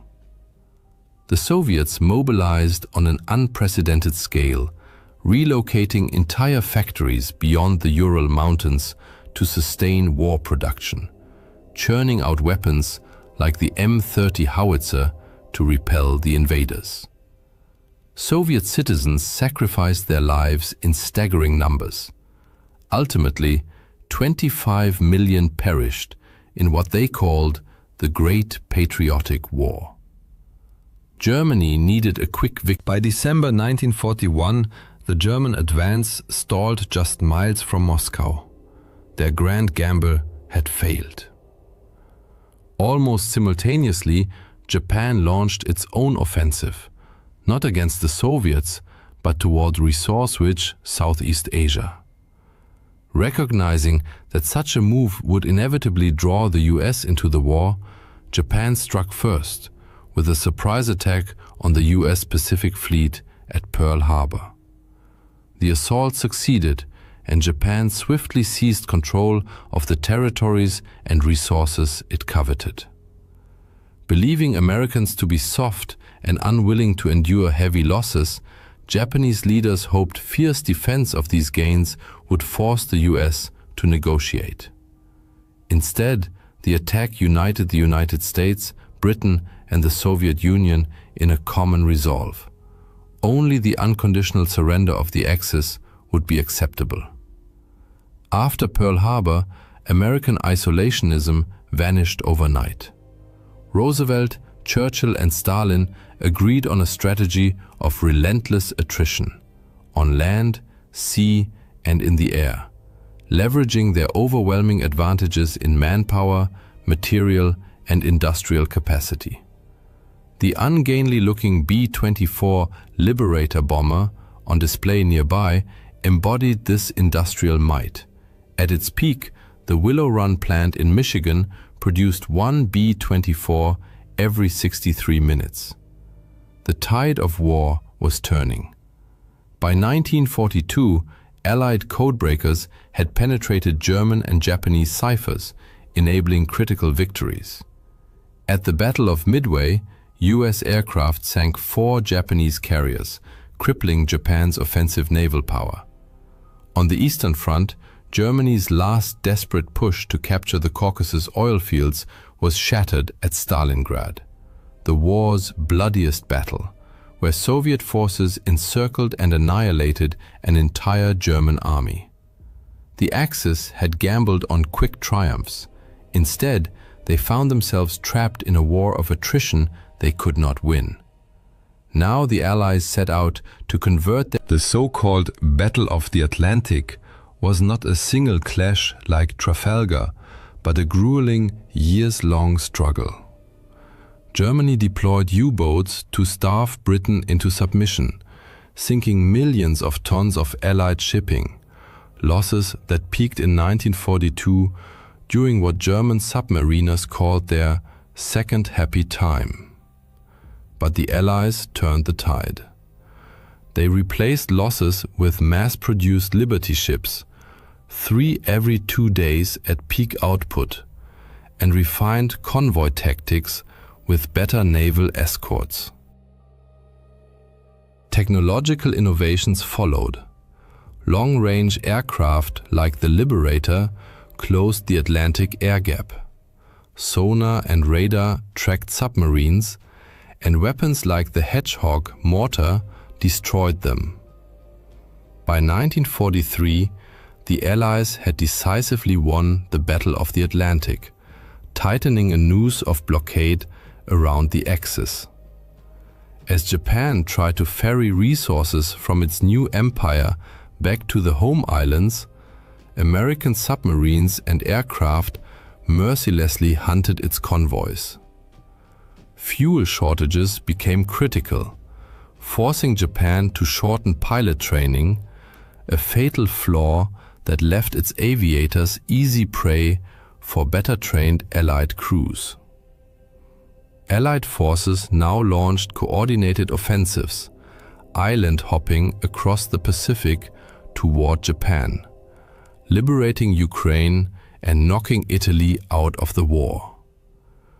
These advances brought them within striking distance of the Axis heartlands, enabling devastating air campaigns. British and American air forces subjected Nazi Germany to round-the-clock bombing, the RAF by night flattening urban centers, the US Army Air Forces by day precision striking industrial targets. Losses were heavy. Here you can see the tail section of a German Bf-110 night fighter flown by ace Heinz Wolfgang Schnaufer, who shot down 121 unescorted British bombers. Yet the bombing campaign forced Germany to disperse aircraft production across countless small factories, sacrificing efficiency. Luftwaffe fighters were lured into the air by decoy bomber formations, escort fighters. In this war of exhaustion, the Allies prevailed. American bombers also unleashed firestorms on Japan, using incendiary weapons to reduce entire cities to ashes. Hundreds of thousands of Axis civilians perished in these strategic bombing campaigns. 1944 also marked the peak of the Holocaust, the Nazi regime's monstrous campaign to exterminate Europe's Jews. 6 million Jews were starved, shot, or worked to death in a grotesque system that fed Germany's warped war economy. That summer, the Allies landed in Normandy on D-Day, beginning the liberation of Western Europe. Simultaneously, the Soviet Union launched Operation Bagration, a colossal offensive that shattered German forces in the east. Both campaigns succeeded spectacularly. The Allies not only outnumbered the Germans in troops and tanks, but also enjoyed superior logistics, supplying their armies with trucks, while the Axis still relied heavily on horse-drawn transport. Allied leadership had learned the lessons of modern warfare. Early in the war, the Germans had empowered frontline commanders with significant autonomy, a doctrine that delivered stunning success in the 1940 campaign against France. For comparison, Stalin appointed himself Supreme Commander-in-Chief of the Soviet forces. His epaulets are displayed here. However, as the war progressed, Stalin increasingly trusted the counsel of his generals, a shift that led to improved military outcomes. Meanwhile, Hitler moved in the opposite direction. he became ever more convinced of his own strategic genius. "I walk the path dictated by Providence with the confidence of a sleepwalker," he declared. Hitler repeatedly denied his field commanders requests for strategic withdrawals, a policy that had catastrophic consequences for the German army. As a result, the Allies steadily gained ground. The war's outcome was essentially decided, yet the most striking manifestation of this refusal was the self-sacrifice of young Japanese pilots ordered to crash their explosives-laden aircraft into Allied naval vessels, a tactic known as kamikaze attacks. This relentless determination to fight to the death stemmed from a deep-seated belief that surrender was dishonorable. Consequently, suffering and bloodshed continued unabated. Adolf Hitler pinned his hopes on German Vergeltungswaffen, vengeance weapons, such as the Phi-1 rocket displayed here. He believed the destruction and civilian casualties inflicted by these weapons would terrorize Allied populations and compel their leaders to sue for peace. This, however, was a grave miscalculation. Vast resources diverted to Phi weapon production came at the expense of urgently needed tanks and fighter aircraft. Moreover, tens of thousands of forced laborers perished under horrific conditions in underground factories while building these weapons. In stark contrast, the Allies invested heavily in developing an entirely new, era-defining weapon of decisive impact, the atomic bomb. By May 1945, crushed between advancing forces from the east and west, Germany was forced to capitulate. Japan, however, fought on, until the United States dropped atomic bombs on Hiroshima and Nagasaki, and the Soviet Union invaded Manchuria. It then became unmistakably clear that further resistance was futile. In August 1945, World War II ended in Allied victory. The Allies possessed overwhelming advantages in natural resources and population, fundamental pillars of total war. Yet this superiority alone did not guarantee victory. Through indomitable spirit and tenacious resistance, they overcame early setbacks to persevere. They coordinated a vast strategic framework and, often through painful experience, mastered the demands of modern warfare. They also successfully mobilized their populations for immense effort and sacrifice. The peoples of the Allied nations demonstrated unwavering resolve and resilience, whether fighting the Axis powers, manufacturing the countless items required by mechanized warfare, or serving in numerous support roles. On Victory Day, Churchill addressed crowds in London with the words, "This is your victory." The Second World War was undoubtedly the largest, most destructive and bloodiest conflict in human history, leaving an indelible mark on every continent, including even distant Antarctica. Fighting erupted across the globe, from the fields of China and France to the exotic shores of Hawaii, icy Iceland, scorching Somalia, picturesque Sri Lanka, the harsh Arctic, and countless other regions. Warfare unfolded in trenches, on horseback, in the boundless skies, beneath ocean depths, and, for the first time in human history, even reached into outer space and involved nuclear weapons, forever transforming humanity's understanding of war. This global conflict radically reshaped the world order. Powerful European empires, British, French, Dutch, and others never fully recovered from the blows they sustained. The remainder of the 20th century came to be dominated by two new superpowers, the United States of America and the Soviet Union, which dictated the geopolitical landscape for decades. In Asia, the war ultimately led to the triumph of the Chinese Communist Party, the dramatic division of Korea into two spheres of influence, and the birth of India as an independent nation. This raises several natural questions. When exactly did this monumental event take place? What were its key phases? And who were the main adversaries on the battlefields? Answering these questions is essential to understanding modern history.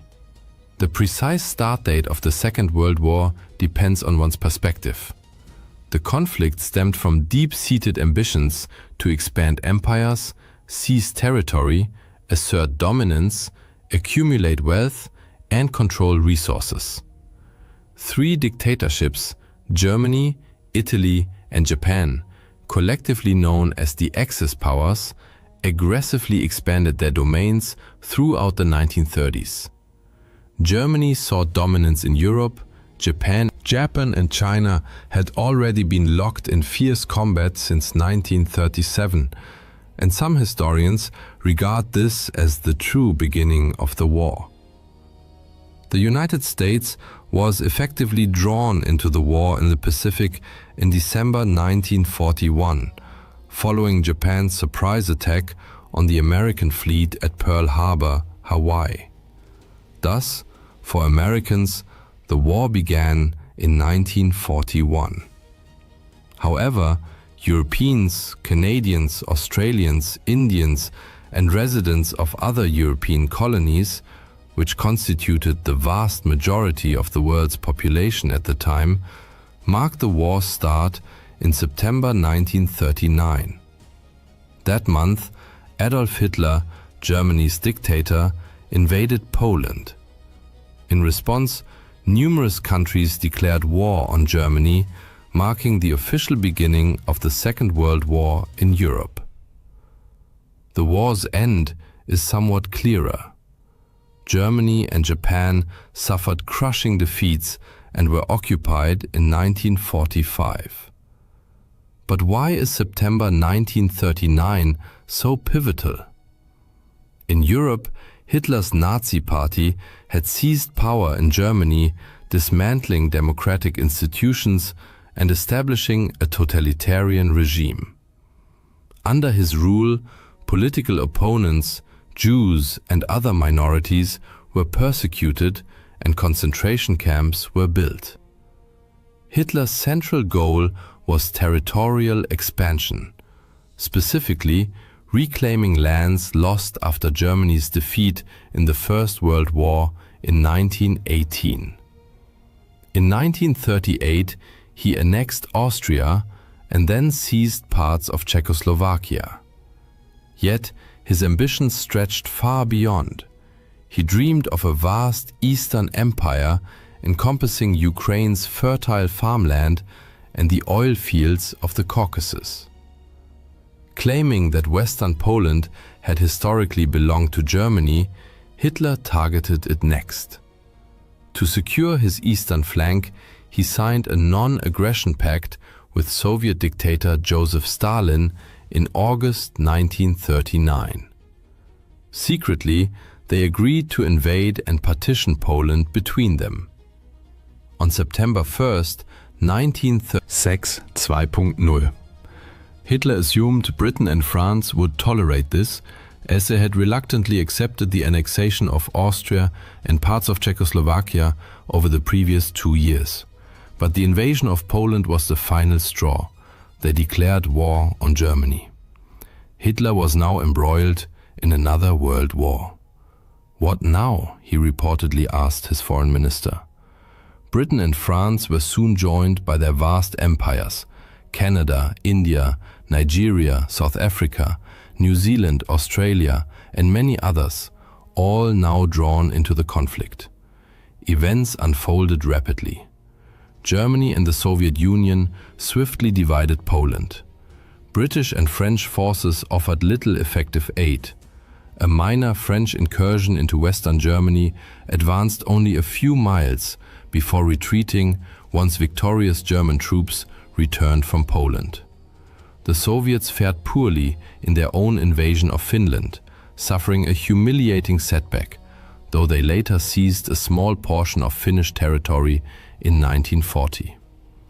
At sea, German U-boats and warships targeted British shipping in what became known as the Battle of the Atlantic, a campaign that lasted until the war's final days. Just hours after hostilities began, a German submarine sank the passenger liner Athenia. Meanwhile, any German naval vessel venturing into open waters was hunted down. The British Royal Navy famously sank the German cruiser Admiral Graf Spee off the coast of South America. On the European continent, however, a tense lull, dubbed the Phony War, prevailed. Both sides watched each other across the Franco-German border. In Britain, more civilians died in road accidents due to blackout conditions than soldiers did in combat. But this stalemate shattered in April 1940. Both the Allies and Germany moved to invade Norway to secure its vital resources, particularly iron ore and oil shipped through the port of Narvik. Germany swiftly overran Denmark in hours and launched a naval invasion of Norway, evading the British fleet partly thanks to poor weather.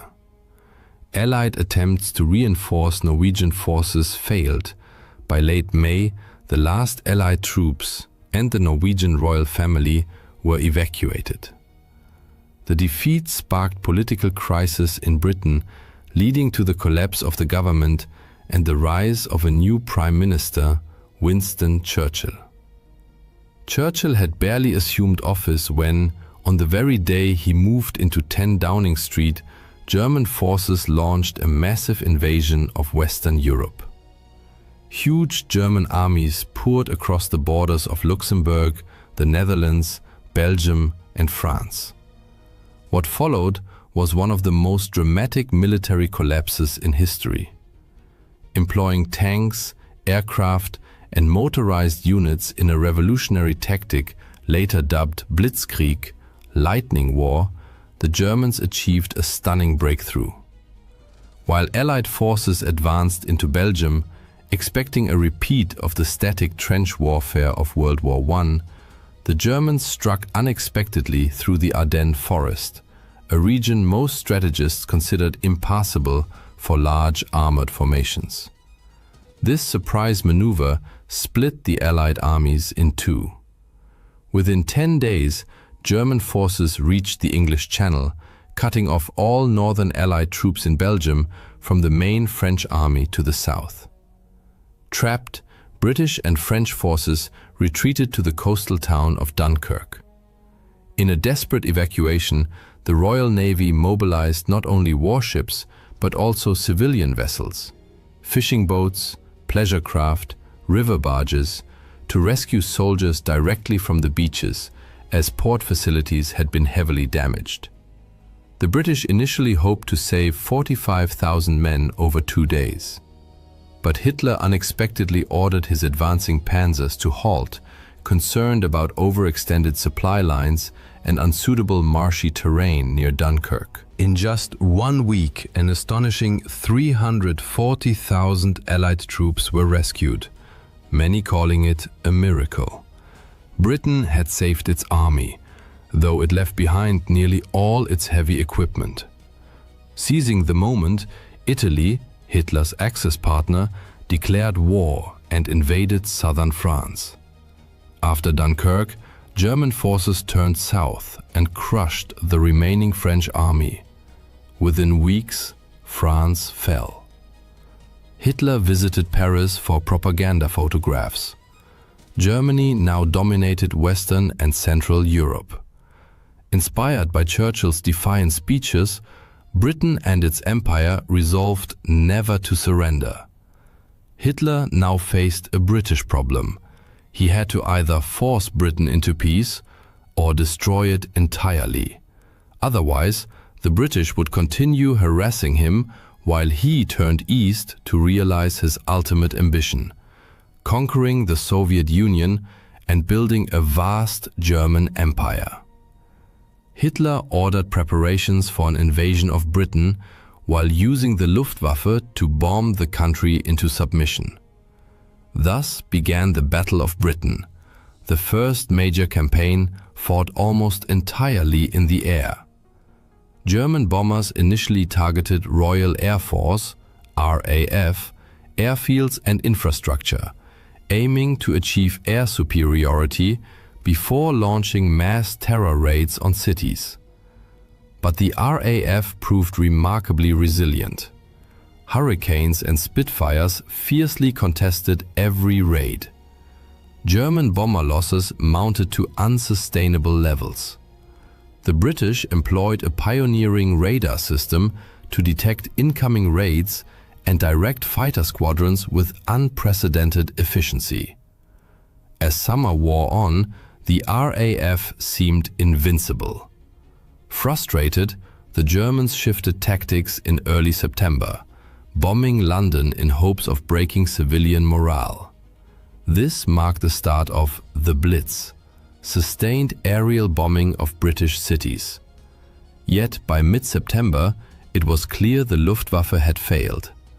The RAF remained a potent force, and the cost of bombing London was too high. Hitler admitted he, without neutralizing the RAF and the Royal Navy ready to annihilate any invasion fleet, he shelved plans for a cross-channel invasion. Night bombing of cities continued, but Operation Sea Lion was indefinitely postponed. While Britain fought for survival at home, it also battled Italian forces in the Mediterranean, where colonial territories clashed in North and East Africa. British forces successfully liberated Italian-occupied Ethiopia, but fighting in Libya and Egypt proved far more grueling and prolonged. 1941 became a decisive year as Axis and British forces clashed with increasing intensity in North Africa. Meanwhile, Italy's ill-fated invasion of Greece in late 1940 collapsed into humiliating retreats, forcing Mussolini to beg Hitler for help. The Führer could not let his allies' failure tarnish the Axis image, so he invaded the Balkans, swiftly occupying Yugoslavia and Greece by April 1941. But this diversion cost the Axis precious time and resources, just as they were preparing for their most ambitious operation yet, the invasion of the Soviet Union. In June 1941, Hitler shocked his former ally Stalin by launching Operation Barbarossa, the largest military invasion in history. Nearly 4 million Axis troops, 3,500 tanks, over 8,000 vehicles, thousands of aircraft, and more than 500,000 horses surged across the Soviet frontier. The Red Army was caught completely off guard.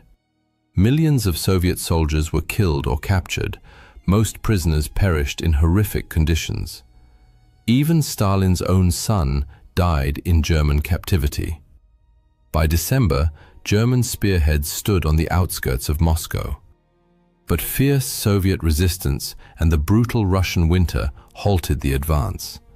The Soviets then launched a powerful counteroffensive, pushing the Germans back from the capital. Hitler had believed that by kicking in the door, the entire rotten structure. Instead, Soviet forces retreated but did not break, setting the stage for a protracted and catastrophic war of attrition. As German troops closed in on Stalin's capital, a sudden attack erupted on the other side of the world. Japan, locked in a war with China and desperate for victory, urgently needed raw materials such as rubber and oil, which were abundant in Southeast Asia, particularly in places like Malaya. Japanese military planners anticipated that the United States would oppose any invasion of these territories. Consequently, they decided to launch a preemptive strike to neutralize the US Pacific Fleet, thereby securing a free hand to seize the resources they coveted. In early December 1941, 6 Japanese aircraft carriers steamed toward the Hawaiian Islands. On December 7, 1941, they launched their attack. Bombs and torpedoes rained down on the US at meta, quote, pause quote, colon, quote, sex, quote, colon, 2.0, Pacific Fleet, headquarters at Pearl Harbor on the island of Oahu. 8 battleships were sunk or damaged, and 2,500 Americans lost their lives. President Roosevelt called the day a date which will live in infamy, and declared war on Japan. Remarkably, Adolf Hitler then declared war on the United States. America thus entered the conflict against both Japan and Germany, merging the wars in Europe and Asia into a truly global conflagration. Simultaneously with the Pearl Harbor assault, Japanese forces invaded British-controlled Malaya, followed by Indonesia and the Philippines. Within months, all these territories had fallen under Japanese control. The year 1942 proved pivotal. It began with Axis advances, but ended in devastating defeats. Japan expanded its reach across Asia and the Pacific, capturing Burma, advancing toward India's borders, and even bombing Australia and Ceylon, now Sri Lanka. Meanwhile, German and Axis forces surged through Ukraine into southern Russia, reaching. However, their offensive stalled amid brutal urban combat as they struggled to secure the city. That same summer, Japan suffered a catastrophic naval defeat. Having broken Japanese naval codes, the Americans laid a trap near Midway Island. US carrier-based dive bombers sank 4 Japanese aircraft carriers, delivering a crippling blow to the core of Japan's naval power. The tide of war had turned. A similar shift occurred in North Africa. After a dramatic Axis advance deep into Egypt threatened Britain's entire Middle Eastern position, British forces counterattacked at El Alamein in October and pushed the Axis back, a turning point that began a long retreat. Days later, American troops made their first appearance in the European theater, joining British forces in landings in Morocco and Algeria. This move threatened to trap Axis forces between the advancing British army from Egypt and the new Allied front in the west. In November 1942, Soviet forces launched a massive counteroffensive against the Germans at Stalingrad. Within days, the German Sixth Army was encircled. Despite desperate resistance, the last remnants surrendered in February 1943, a crushing defeat for Nazi Germany. In 1943, the Allies intensified their aerial campaign over Europe. Night after night, fleets of bombers struck German cities and industrial centers.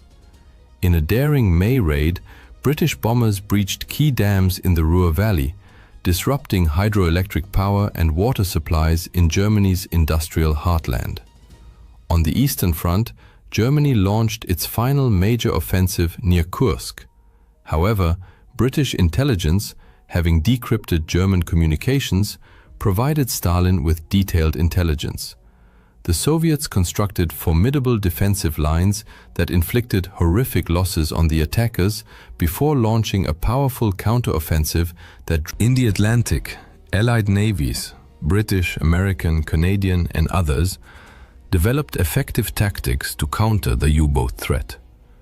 In a series of decisive engagements, they sank German submarines in such numbers that German admirals suspended all submarine operations. The U-boats would never regain the upper hand. By spring 1943, Axis forces in North Africa surrendered. In July, the Allies invaded Sicily, the first foothold on Axis home territory. Later that month, Italian dictator Benito Mussolini was deposed and arrested. In early September, Allied forces landed on mainland Italy. Although Italy agreed to surrender, German troops swiftly took control of the country, forcing the Allies into a grueling, slow advance up the Italian peninsula. In the Pacific, the United States shifted to the offensive, executing a two-pronged, island-hopping campaign. One thrust moved through the South Pacific, securing New Guinea and nearby islands. The other advanced through the Central Pacific, capturing the Gilbert and Marshall Islands. The Axis was in full retreat. Victory was no longer within their grasp. As Germany's situation deteriorated, its genocidal campaign against European Jews and other targeted groups accelerated. Millions were murdered in industrialized death camps across the shrinking Nazi empire. By 1944, the noose tightened around the Axis powers. The Soviet Union launched a series of massive offensives involving millions of soldiers, steadily driving Axis forces westward through brutal, large-scale battles. By year's end, Soviet troops had crossed into Germany itself. Meanwhile, in the Pacific, the US inflicted successive defeats on Japan. Much of its navy was destroyed in major sea battles like the Philippine Sea and Leyte Gulf. American forces methodically seized key islands, Saipan, Tinian, and Guam, establishing air bases from which long-range bombers could strike the Japanese. In a desperate and largely ineffective measure, Japan launched incendiary balloons toward North America. One such device killed 6 civilians in Oregon, the only US mainland casualties of Axis action during the war. Japanese forces also attempted an invasion of India, but were decisively halted at the battles of Kohima and Imphal and forced into retreat. On June 6, 1944, D-Day, American, British, Canadian, and Allied forces launched the long-awaited invasion of Western Europe. Within 24 hours, some 150,000 troops landed in Normandy. Paratroopers dropped behind enemy lines, while the bulk crossed the English Channel in over 7,000 vessels to storm the beaches. Fierce resistance from German defenders in fortified bunkers made progress agonizingly slow on some sectors, but by day's end, the Allies had secured a foothold. Over the following days, vast quantities of troops and equipment poured ashore. German reinforcements rushed to Normandy, triggering a brutal battle of attrition. Not until early August did the Allies break out decisively, sweeping across northern France and liberating Paris by month's end. Victory seemed imminent. The Allies then attempted an ambitious airborne operation to seize bridges over the Rhine at Arnhem, but the Germans, though weakened, fought back fiercely and thwarted the plan. The war dragged into another horrific winter. In December, Hitler launched his last major offensive through the snow-covered Ardennes forest in Belgium and Luxembourg. Though the attack created a bulge in Allied lines, it failed to achieve a breakthrough. Reinforcements flooded the region, and the Battle of the Bulge ended in yet another German defeat, one that cost them irreplaceable troops, tanks, and fuel. All these events culminated in 1945. Yet the Axis powers fought on to the bitter end, inflicting immense, unnecessary... When the snows melted in spring, Allied forces surged through northern Italy, completing its liberation. On the Western Front, retreating Germans blew up one of their largest dams to flood the countryside and slow the Allied advance. But by March, Western forces had crossed the Rhine and pushed deep into Germany. By April, they stood just 50 miles from Berlin. In the east, the Soviets advanced relentlessly through Poland and eastern Germany. With nearly 2.5 million troops, they overwhelmed German defenses. Stalin, desperate to reach Berlin before the Western Allies, urged his generals forward. and they succeeded. By late April, Berlin was encircled. On 30 April, Hitler married his longtime companion Eva Braun, then killed her and committed suicide. Admiral Karl Dönitz, his short-lived successor as Führer, surrendered unconditionally on May 7th. The war in Europe was over. Some 43 million people had perished. 2/3 of Europe's Jews had been exterminated. Cities lay in ruins, cultural treasures destroyed, and the continent was left shattered. Japan, however, continued to resist. Its cities burned, its empire in ruins. American forces drew ever closer to the home islands. After horrific battles on Iwo Jima and Okinawa, where Japanese defenders employed suicidal but futile tactics, plans were drawn up for a full-scale invasion of Japan itself. But then, the United States stunned the world. A single aircraft dropped the most powerful weapon ever created, the atomic bomb. This wonder weapon was the product of a massive, secret American scientific and industrial effort, the Manhattan Project, to harness atomic energy. A successful test in July 1945 turned a stretch of New Mexico desert into glass. In August, President Harry S. Truman, having assumed office after Roosevelt's death in April, authorized the use of the bomb to. On the 6th of August, Hiroshima was obliterated. 3 days later, Nagasaki suffered the same fate. Hundreds of thousands were killed or grievously wounded. Simultaneously, the Soviet Union finally entered the Pacific War. The day after Hiroshima, Stalin launched a massive invasion of Japanese-held Manchuria. Faced with overwhelming force on two fronts, the Japanese government capitulated. The formal surrender ceremony took place on September 2, 1945, aboard an American battleship in Tokyo Bay. World War II was over. The world that emerged was irrevocably transformed. In Europe, Eastern territories fell under Soviet communist control, redrawing the geopolitical map.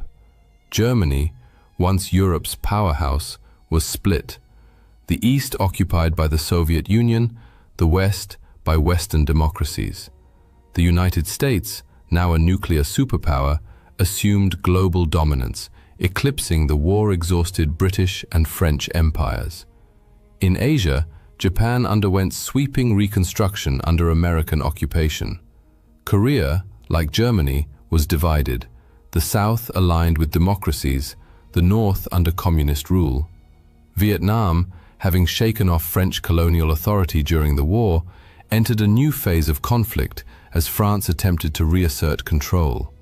China, ravaged by years of warfare, became the stage for a renewed civil war, which by 1949 resulted in communist forces taking control of the mainland. We still live in a world profoundly shaped by the consequences of World War II.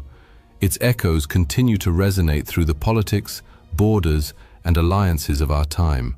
In May 1940, Nazi Germany launched a massive offensive on the Western Front. Despite the combined forces of France, Great Britain, Belgium, and the Netherlands significantly outnumbering the Germans in manpower, artillery, and tanks, and despite the French army being widely regarded as one of the finest in the world, German forces stunned the world by achieving a crushing victory over the Allies in just 6 weeks. This raises a natural question. How did Germany manage such a decisive and rapid triumph? When Germany invaded Poland in 1939, Britain and France declared war. Yet the Western Allies remained largely passive observers, while German and Soviet forces crushed Polish resistance. Meanwhile, German Chancellor Adolf Hitler was already planning his next move. He was in a hurry. His temporary pact with the USSR might not last, and the Allies were not yet ready for full-scale war. On September 27th, Hitler informed the High Command of his intention to attack France within a month. Most German generals, including Wilhelm Ritter von Leeb, were stunned. General von Leeb voiced his concerns. The French won't be caught off guard. They know full well that if the Germans strike, it will be through Belgium. Therefore, they will be on high alert. Our losses will be enormous. An attack on France cannot be carried out as it was in Poland. It will be extremely costly and bloody. Hitler ignored these warnings and ordered planning to begin for an offensive aimed at seizing neutral Belgium and the Netherlands and occupying enough of northern France to establish a springboard for an assault on Britain. The original attack date was postponed to November 25th. Army Chief of Staff Franz Halder swiftly prepared a cautious plan centered on a main thrust through central Belgium. Hitler, however, expressed disappointment, declaring, "This is just the old Schlieffen plan, with a strong right wing along the Atlantic coast." Negotiations between army planners and Hitler dragged on for months, during which the offensive was delayed 29 times. Increasingly, Hitler favored concentrating Germany's relatively few armored and motorized divisions for a breakthrough through the densely forested Ardennes region, aiming to cut off Allied forces should they, as expected, advance into Belgium. The army leadership considered this approach excessively risky. Unknown to Hitler, General Erich von Manstein also advocated an Ardennes route for what would later become known as the Sickle Cut plan, but the army command rejected it. Then, in January 1940, a German Messerschmitt Bf 108 Typhoon carrying the invasion plans crashed in Belgium, forcing the Germans to revise their strategy again. Finally, on February 24, 1940, the final plan was approved, one that modified Manstein's original double envelopment concept. Under it, Army Group B would pin Allied forces in the north, while the Southern Army Group A would spearhead the attack through the Ardennes, cross the Meuse River at Sedan, and race toward Abbeville, where the Somme meets the sea.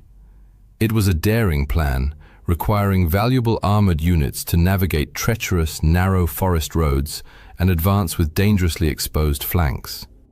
General Fedor von Bock, commander of Army Group B, voiced his misgivings to Halder. "You'll be crawling 10 miles from Sedan for the following. You will be the plan and well-informed Detli in this appearing the most of example of this. You'll be crawling 10 miles from the Maginot Line with your breakthrough flank exposed, hoping the French will just sit and watch. You're cramming masses of tanks onto the sparse roads of the Ardennes as if air power doesn't exist.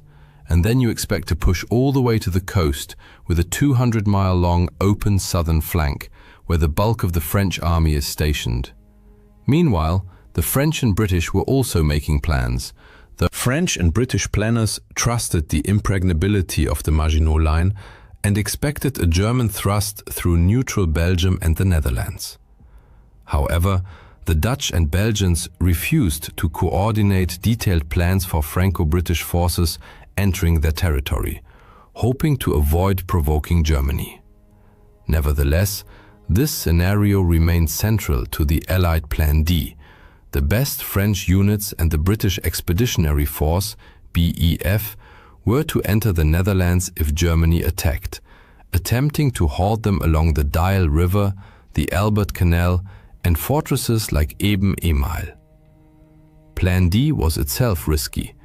The Allies would lack the initiative, advancing to meet an enemy offensive, while their hinge, the Ardennes, was left lightly defended, as they deemed it impassable for large armored formations. French intelligence reports had flagged the Ardennes as a potential axis of attack, yet the High Command took no action.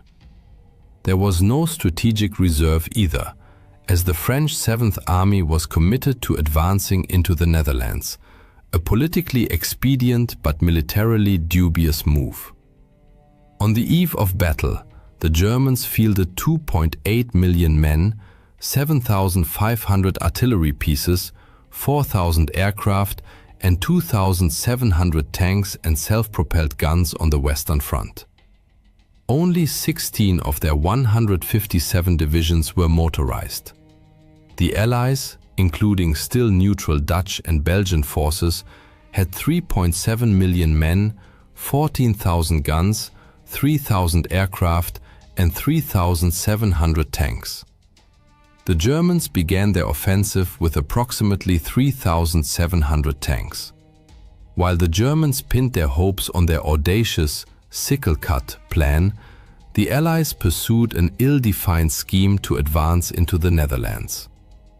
On May 10, 1940, German forces launched Operation Gelb, a campaign that shocked not only. They swiftly crossed into the Netherlands, aiming to create the impression that the main thrust was directed there, even using soldiers disguised in Dutch uniforms to seize bridges by surprise. Despite these ruses, German airborne landings at Dutch airfields largely failed due to Dutch resistance. Nevertheless, overall Dutch opposition was limited. On 14th May, the Luftwaffe bombed the port city of Rotterdam to intimidate the Dutch into surrender, a tactic that succeeded. Around 800 civilians were killed, though in the ensuing chaos, the Dutch government mistakenly believed the death toll was 30,000, and much of the city was destroyed. The government fled, and the Dutch army capitulated on 15th May. Belgian forces also retreated rapidly, though several units, unaware of the retreat order, held off German tanks for hours, a lesson Allied commanders overlooked amid the confusion. As Franco-British troops began moving late that evening, their advance along roads clogged with refugees was painfully slow.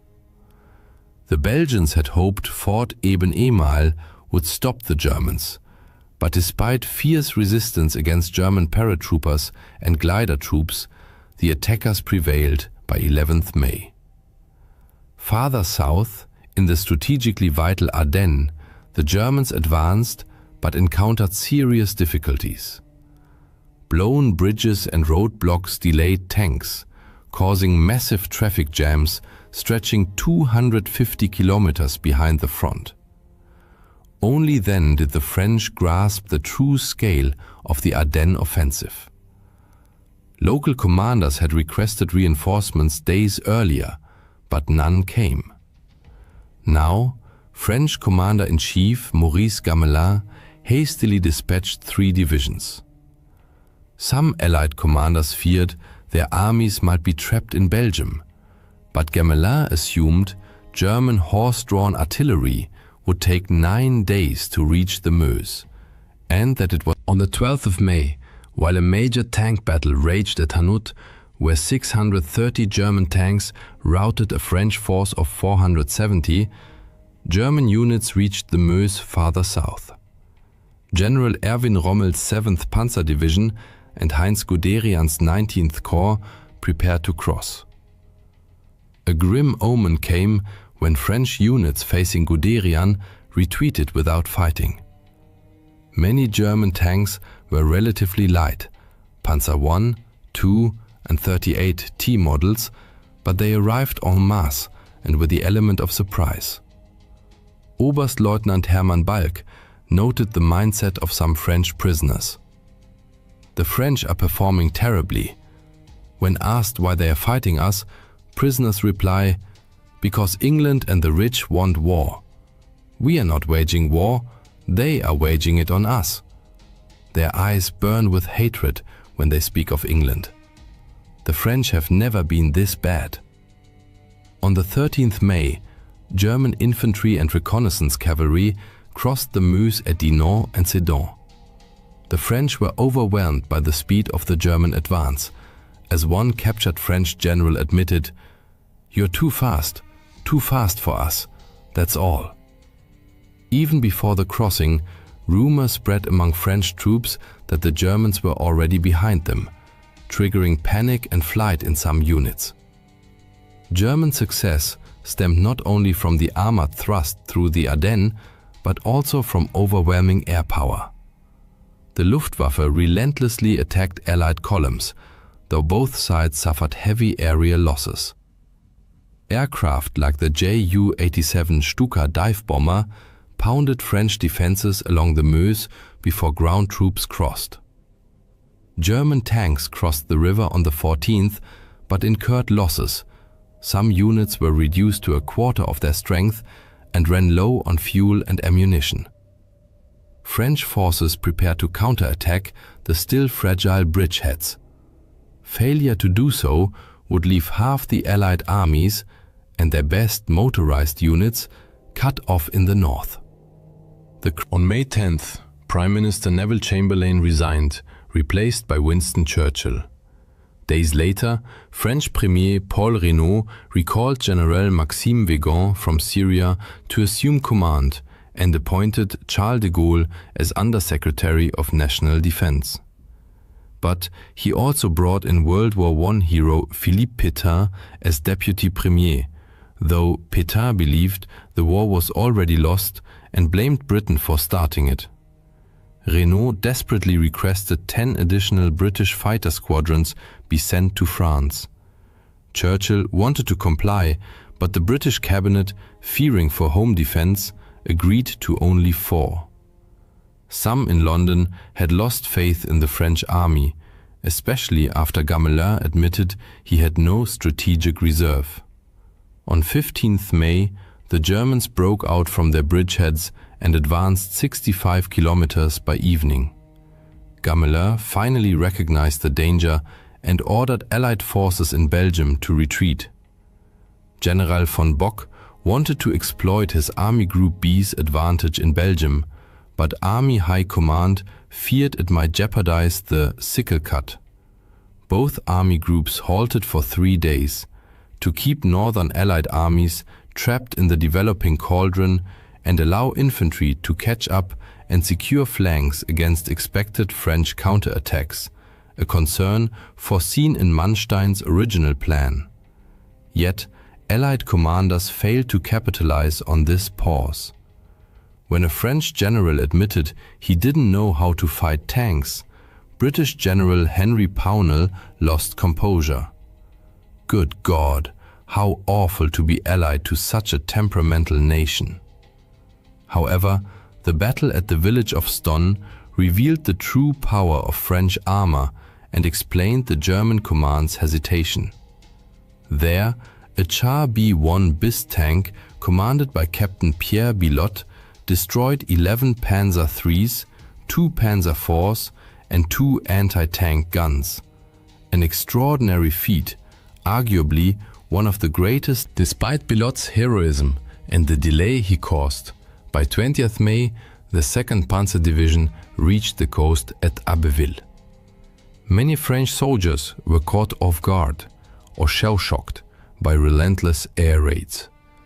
Lieutenant Alexander Steinberg, witnessing the scene, describes streets littered with the wreckage of the shattered French army, disabled vehicles, burned-out tanks, abandoned artillery, a seemingly endless trail of destruction. Over 1 million British and French troops were now trapped north of the Somme, and the RAF had lost a quarter of its strength. The Allies desperately attempted a two-pronged counterattack against the German flanks, but command confusion reigned, and the Germans advanced with astonishing speed. Anglo-French forces did launch an effective strike near Arras on 21st to 22nd May, involving Matilda tanks, but the battered Germans repelled it. Allied forces then began a fighting retreat toward the port of Dunkirk for evacuation, a British decision that many French viewed with outrage. Fearing further counterattacks from the south, von Rundstedt urged Hitler to halt the advance on Dunkirk. On 24th May, Hitler agreed. This decision later sparked fierce debate. During the war, Hitler tried to obscure his error, claiming he wanted to spare Britain humiliation to facilitate peace talks. After the war, von Rundstedt claimed Hitler gave the order, but this was false.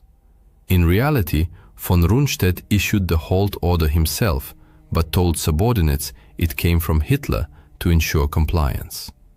Why then did von Rundstedt stop the tanks before Dunkirk? His decision was based on several strategic considerations. First, he wanted to give his armored units time to regroup and prepare for potential counterattacks from Dunkirk. Second, he needed his infantry to reach the Somme line. Third, Panzer Commander von Kleist believed the terrain around Dunkirk was unsuitable for effective tank operations. Moreover, von Rundstedt wanted the Fourth Army to consolidate its position in Arras before launching an assault on Dunkirk. Finally, von Rundstedt, Hitler, and the Naval High Command all agreed that a rapid evacuation of the British Expeditionary Force, BEF, was impossible. This meant there was no need to expend precious Panzer III or IV tanks on Dunkirk, when they could instead be deployed against the French in the south, especially since Germany had already lost 600 tanks. German command expected artillery and the Luftwaffe to destroy the Allied forces trapped in the pocket, after which the Fourth Army would finish them off. However, the German pause was not the sole reason the BEF managed to escape. On 25th May, British troops captured a German staff car containing documents detailing the locations of upcoming German attacks. Lord Gort immediately dispatched reinforcements, preventing the Germans from cutting off the bulk of British forces from Dunkirk, an action that likely saved the BEF. Operation Dynamo, the evacuation of the BEF and French troops from Dunkirk, began on 26th May, followed the next day by the BBC's appeal for civilian vessels to assist. Chaos reigned on the beaches and aboard the ships as German aircraft relentlessly bombed the defenseless men below. Quartermaster Frank Harrell, among the wounded, recalled, "I got onto a boat just after 7 in the evening, and during embarkation there was an air raid. The ship was hit, and I ended up in the water. There were about 30 of us in the water. Because of my injured leg, I could only dog paddle, but I stayed afloat and made it back to the beach to wait for another chance." Around Dunkirk, British and French units fought determined rearguard actions to hold back the Germans. In total, roughly 700 British and 160 French vessels of all kinds evacuated 193,000 British and 145,000 French soldiers. Approximately 88,000, mostly French troops who had defended the evacuation corridor, were forced to surrender. German aircraft sank 20 Allied warships and damaged dozens more. The rescue of the BEF became even more remarkable given the sudden capitulation of the Belgian army on 28th May, which occurred without prior consultation with the British or French. King Leopold made the controversial decision to surrender and become a German prisoner. Although the Allies had not planned to evacuate Belgian forces, they were outraged. French Premier Paul Reynaud called the king a swine, and former British Prime Minister David Lloyd George denounced his actions as a model of treachery and cowardice. The collapse of the Allied front exacerbated tensions in London and Paris. Generals Vigan and Pétain pressured Reynaud to seek a separate peace with Germany, but he refused. Cologne 2.0. British Foreign Secretary Lord Halifax proposed peace negotiations through neutral Italy, but Churchill would have none of it. "Even if we are defeated, we will be no worse off than if we stop fighting now. We must avoid being dragged into the abyss with France." With the BEF and the most effective French units either evacuated or captured and stripped of their heavy equipment, German attention turned to the remaining French forces. South of the Dunkirk tragedy, the front line ran along the Somme and Aisne rivers, where the Germans had already established several bridgeheads.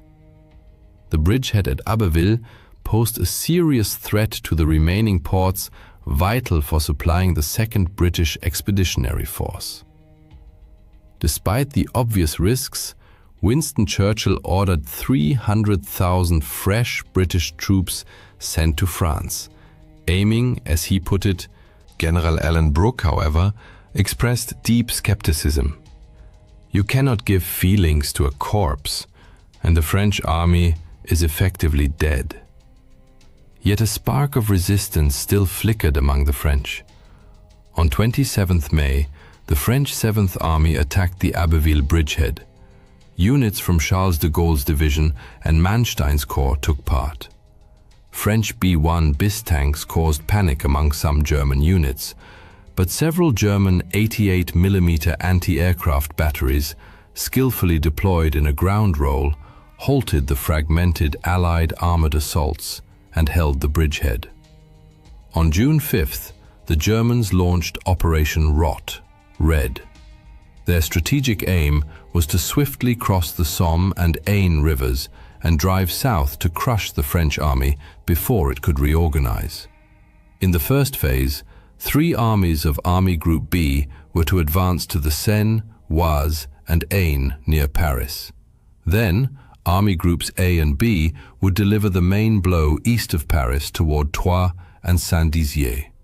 In the third phase, Army Group C would breach the Maginot Line near Saarbrücken and, in the fourth phase, cross the Rhine at Colmar. By this point, the Germans had twice as many divisions as the Allies. Weygand urged French troops to fight to the death, stressing that France's fate depended on the coming battle. He also introduced a new defensive tactic to counter deep German armored thrusts. French units constructed hedgehogs, fortified villages, and forest positions designed for all-around defense. Their purpose was to pin down German infantry while Allied tanks engaged German armor as it broke through. Initially, these hedgehogs proved effective, as noted in the diary of Luftwaffe General von Richthofen. What seemed a success this morning turned out to be nothing. The French are stubborn and resilient. They've fortified every village. Our tanks drive through, but the French lie low. The infantry can't keep up with the tanks, so the tanks just roll on without them. The infantry can't advance against the circular defenses of villages. That's how everything gets stuck. Fierce fighting erupted south of the Somme on June 5th to 6th. Many French soldiers, heeding Weygand's call, fought to the last. In some places, Germans executed French African colonial troops after they surrendered. Overall, during the campaign, SS and Wehrmacht units killed at least 3,000 French African soldiers and nearly 200 British and French prisoners, and committed several massacres of civilians, such as at Vingt and Oigny. During one such massacre of African troops, a German officer explained his actions to a French counterpart. An inferior race does not deserve to fight against a civilized race like the German. Nevertheless, on June 6th, the Germans broke through along the Chemin des Dames, crossed the Aisne, and also crossed the Somme in 2 places. Allied units along the Somme estuary retreated to the Bresle River. German tanks again demonstrated their speed, outflanking the new Allied position by nightfall. On July 7th, General Hermann Hoth's tanks reached the crossroads at Forges-les-Eaux, splitting the French 10th Army in 2. Hoth aimed to push toward the Seine and Rouen, but his superiors feared for his flanks as Allied resistance was holding back German infantry. Rommel, however, ordered his 7th Division to race toward the Seine without waiting for permission, a pattern of aggressive improvisation by German commanders throughout the campaign. The French had blown up the bridges in Rouen, but Hoth's breakthrough triggered a general retreat that shattered Allied morale. The Germans noted that even French armored units, which could have posed a serious threat, avoided combat.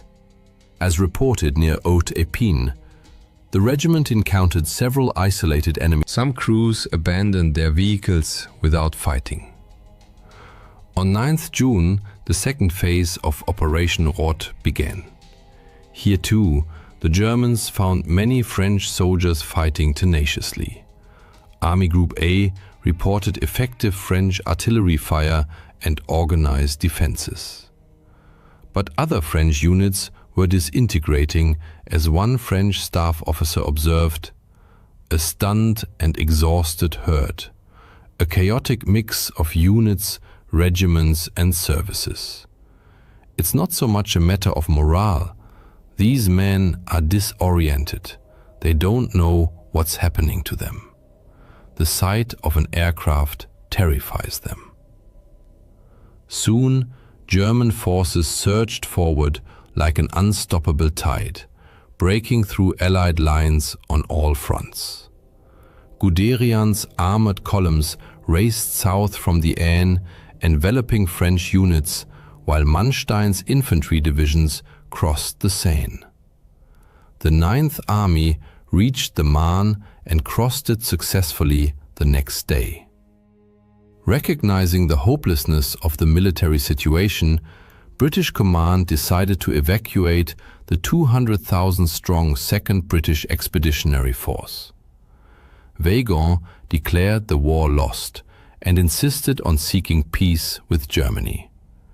Renault, however, firmly rejected the proposal, urging continued resistance. "You mistakenly see Hitler as Wilhelm I, a respectable gentleman who took Alsace-Lorraine from us and left it at that. But Hitler is Genghis Khan, a merciless conqueror." On June 14th, German troops entered Paris, coinciding with the start of the 3rd and 4th phases of their offensive. On June 16th, Verdun, the symbol of French resilience in World War I, fell. German forces reached the Loire River and the Swiss border, and the French army was utterly disorganized and defeated. Politically, the situation for the Allies was dire. On June 10th, Italy declared. By 16 June, most French cabinet ministers favored an armistice, and Pétain threatened to resign if Renault did not request one, a move that would fatally undermine the government. Renault appealed to President Roosevelt for help, but received only sympathy. London proposed a Franco-British union to continue the war, but Pétain saw it as a British plot to seize French colonies and called it a marriage with a corpse. He also sought peace to prevent a potential communist uprising. As a result, Renault resigned, Pétain became prime minister, and the next day requested an armistice. Some Frenchmen, like de Gaulle, sought to continue the fight. Broadcasting from England, he urged his countrymen to resist. Few heard him that day, but that would soon change. While armistice negotiations were underway, Mussolini decided he wanted an Italian victory before the war ended. On 21st June, 22 Italian divisions attacked in the Alps, but just 6 French divisions held them back. To bolster Italy's prestige, the Germans sent air and ground forces to strike the French from the rear, and fierce fighting erupted in the mountains on June 23rd to 24th. Finally, on June 25, 1940, the armistice took effect. The Battle of France lasted 46 days and claimed the lives of 2,900 Dutch, 7,500 Belgians, 12,500 British, and 59,000 French soldiers, as well as 45,000 Germans and 1,250 Italians. Nearly 30,000 French, Dutch, and Belgian civilians died, and 8 million became refugees. Over 2 million French and Belgian soldiers were taken prisoner. The scale of Germany's victory is evident in material losses. The Germans lost 1,800 aircraft compared to the Allies' 3,020. 839 German tanks were destroyed versus 3,300 Allied tanks.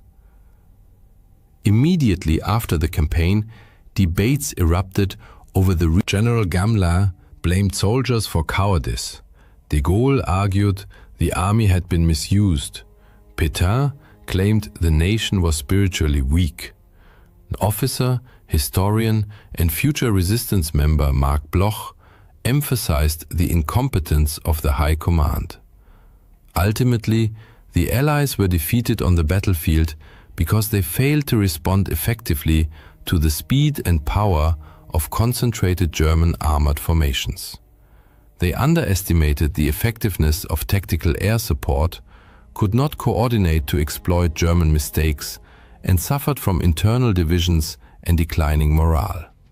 Germany's victory shocked Allied governments and publics, including neutral America, which re-evaluated its global security strategy and was a welcome surprise at home. German propaganda hailed it as a blitzkrieg of tanks, an image that endures today, though infantry fought the majority of the battles. German leaders, overestimating their own capabilities and military strength, now grew overconfident. With Hitler's prestige at its peak, few dared challenge his decisions. They ignored their own errors, such as exposed flanks and ammunition shortages, because they had gotten away with them. France was lost, but the war was not over. Britain was determined to fight on, as were de Gaulle's Free French.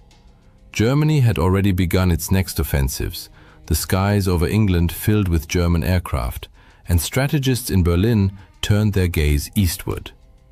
Less than 5 years after the Battle of France, the situation for Nazi Germany had reversed dramatically.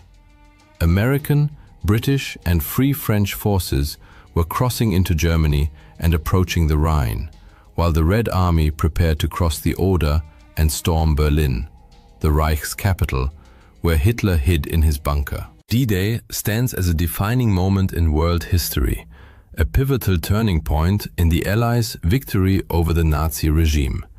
Countless books have been written and numerous films made about this fateful day, yet most portray events exclusively from the Allied perspective. But what did D-Day look like through German eyes? What missteps led the Wehrmacht to defeat? Let us step into the chaos of June 6, 1944, not as liberators, but as defenders on the crumbling edge of an empire. At 10 o'clock in the morning, the air over Omaha Beach in Normandy hung thick with smoke and the acrid stench of gunpowder. The relentless thunder of artillery and desperate cries of men echoed across blood-soaked sand. Behind Corporal Heinrich Falk, a young Wehrmacht soldier crouched behind a crumbling concrete bunker, the English Channel churned with Allied landing craft, disgorging wave after wave of troops onto the shore.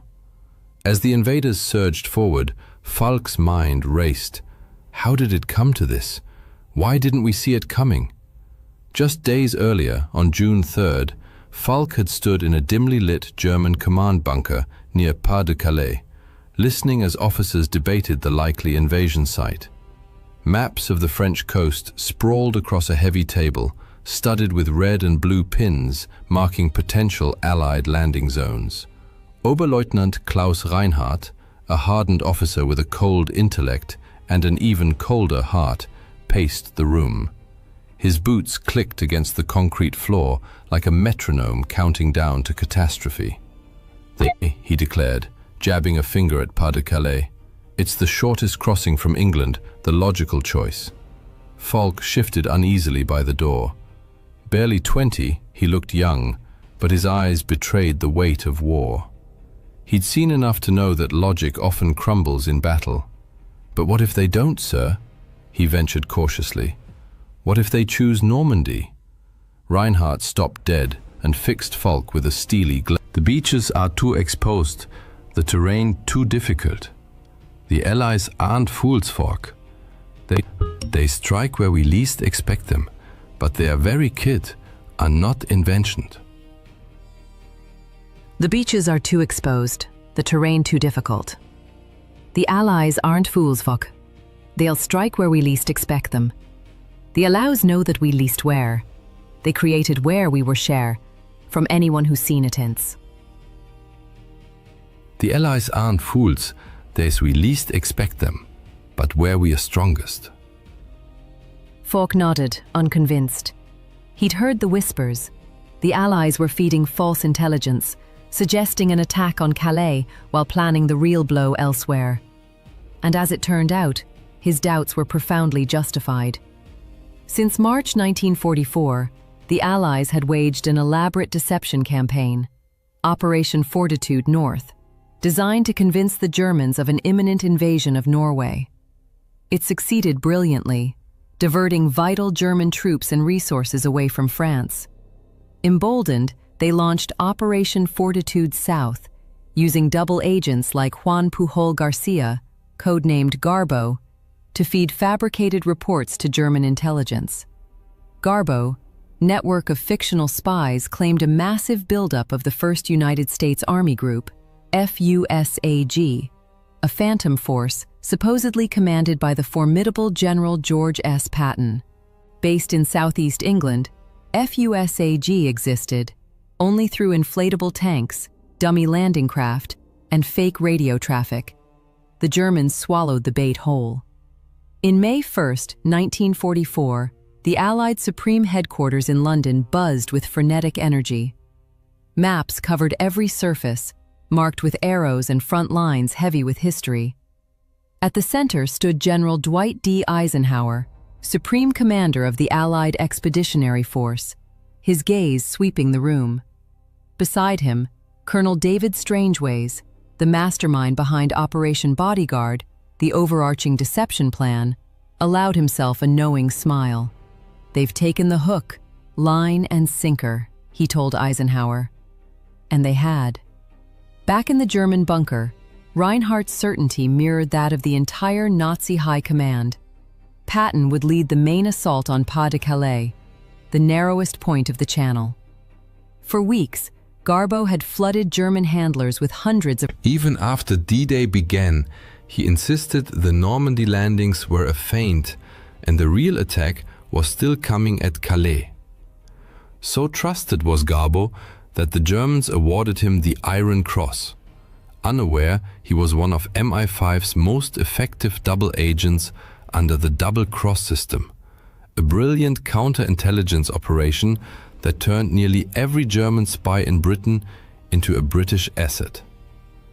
As a result, just 2 days before D-Day, much of the German command remained convinced the true invasion would strike Calais, not Normandy.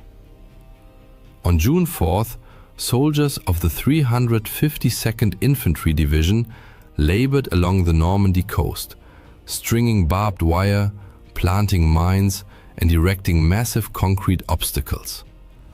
This division, among the most experienced and well-equipped in the Atlantic Wall, had fortified Omaha Beach with interlocking fields of fire designed to annihilate any landing force. Sergeant Erich Bauer, a veteran whose face was etched like a weathered cliff, barked at Falk to stop daydreaming and clean the machine guns. Falk obeyed, but a deep dread clung to him. No matter how strong their defenses, something terrible was coming. Soon. The Atlantic Wall itself was a colossal undertaking. Ordered by Hitler in Directive No. 40, March 1942, its construction began in late 1941 under the Organisation Tod, which mobilized 500,000 workers, many of them forced laborers. Concrete, steel and timber were stripped from across occupied Europe. Thousands perished from exhaustion, starvation or Allied bombing. By 1944, over 15,000 bunkers lined the coast, along with millions of mines, steel hedgehogs, wooden stakes, and massive coastal batteries, like the 155mm and 210mm guns near Cherbourg. Calais, the narrowest channel crossing, received special attention with more than 2,000 bunkers erected. Yet the wall was never finished. Sections remained Still, Normandy, especially Omaha, was heavily defended, precisely because the 352nd Division had been moved there in secret, unbeknownst to Allied intelligence. On June 4th, under grey, oppressive skies, Falk scanned the horizon from his bunker. In the command post, Reinhardt grew increasingly uneasy. Conflicting reconnaissance reports gnawed at him. "What if they outsmarted us?" he muttered, staring at the map. "What if they were going somewhere else?" The phone rang sharply. "Reinhardt," he answered. A calm voice replied, "We've intercepted an encrypted message. The Allies are attacking, but we don't know where." He slammed the receiver down. Damn them all. The question haunting every German commander was simple yet decisive. Where will the Allies strike? The answer would determine the fate of the Third Reich, but consensus was impossible. .. exclamation point at meta, quote, pause, quote, colon, quote, sex, quote, colon, 2.0. At the heart of the confusion lay a bitter strategic rift between Germany's two top Western commanders, Field Marshal Gerd von Rundstedt and Field Marshal Erwin Rommel. Von Rundstedt, headquartered near Paris, insisted the Allies would target Pas-de-Calais, the logical, shortest route. They'll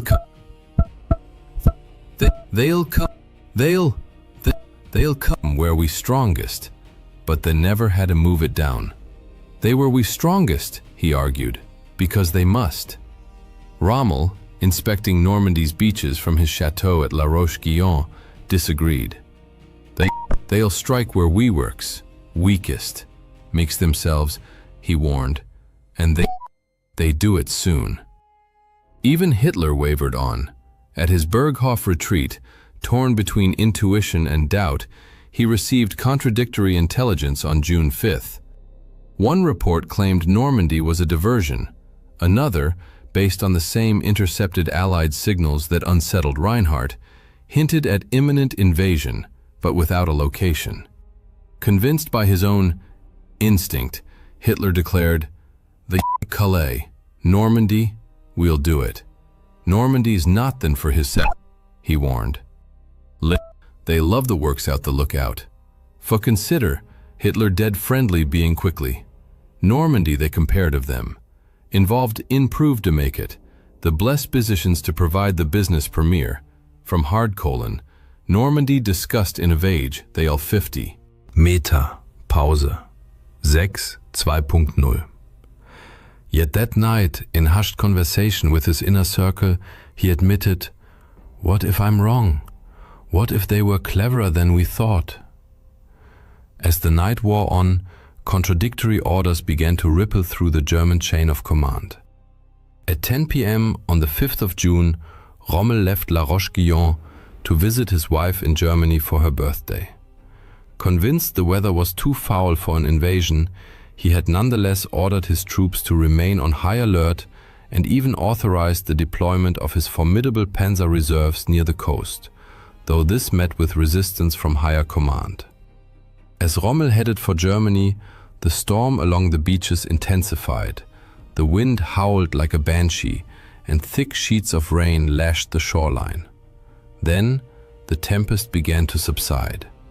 By midnight, the rain had stopped and the clouds parted, revealing a sliver of moonlight. Heinrich felt a chill run down his spine. Something was about to happen. But before it did, the Allies launched their final, masterful deception operation to mislead the Germans about the invasion site.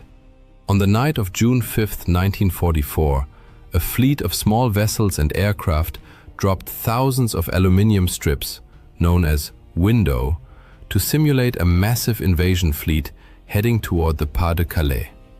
Simultaneously, a small team of paratroopers released dummy parachutists and played recorded battle sounds to further confuse the enemy. Around midnight, the 1st Allied paratroopers, members of the US 101st and 82nd Airborne Divisions and the British 6th Airborne Division, began landing behind enemy lines to seize key positions. Their mission? Secure vital roads, bridges and towns to block German reinforcements from reaching the beaches. The Germans had anticipated such airborne assaults, and casualties among the paratroopers were high. Yet their chances of success remained substantial. Pause. 6.2. German coastal radar stations in the English Channel began detecting unusual activity, registering numerous targets. Command dismissed these reports, assuming they were Allied decoys or minor air raids. Then, around 2 a.m., alarming messages arrived, confirming Allied paratrooper landings behind the front lines in Normandy. General Erich Marx, commander of the 84th Corps stationed in the region, immediately grasped the gravity of the situation. He ordered his troops to mobilize at once and urgently messaged both Rommel and von Rundstedt, demanding reinforcements.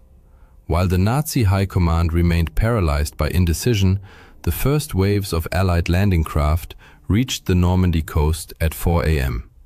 The scale of the invasion was now undeniable, yet German leadership remained frozen. Von Rundstedt, still convinced the Normandy landings were merely a diversion and that the main assault would come at Pas de Calais, delayed committing his reserves. On Omaha Beach, Heinrich awoke to the sound of distant explosions. He leapt to his feet, grabbed his rifle, and at that moment Bauer burst into the bunker. "They're here!"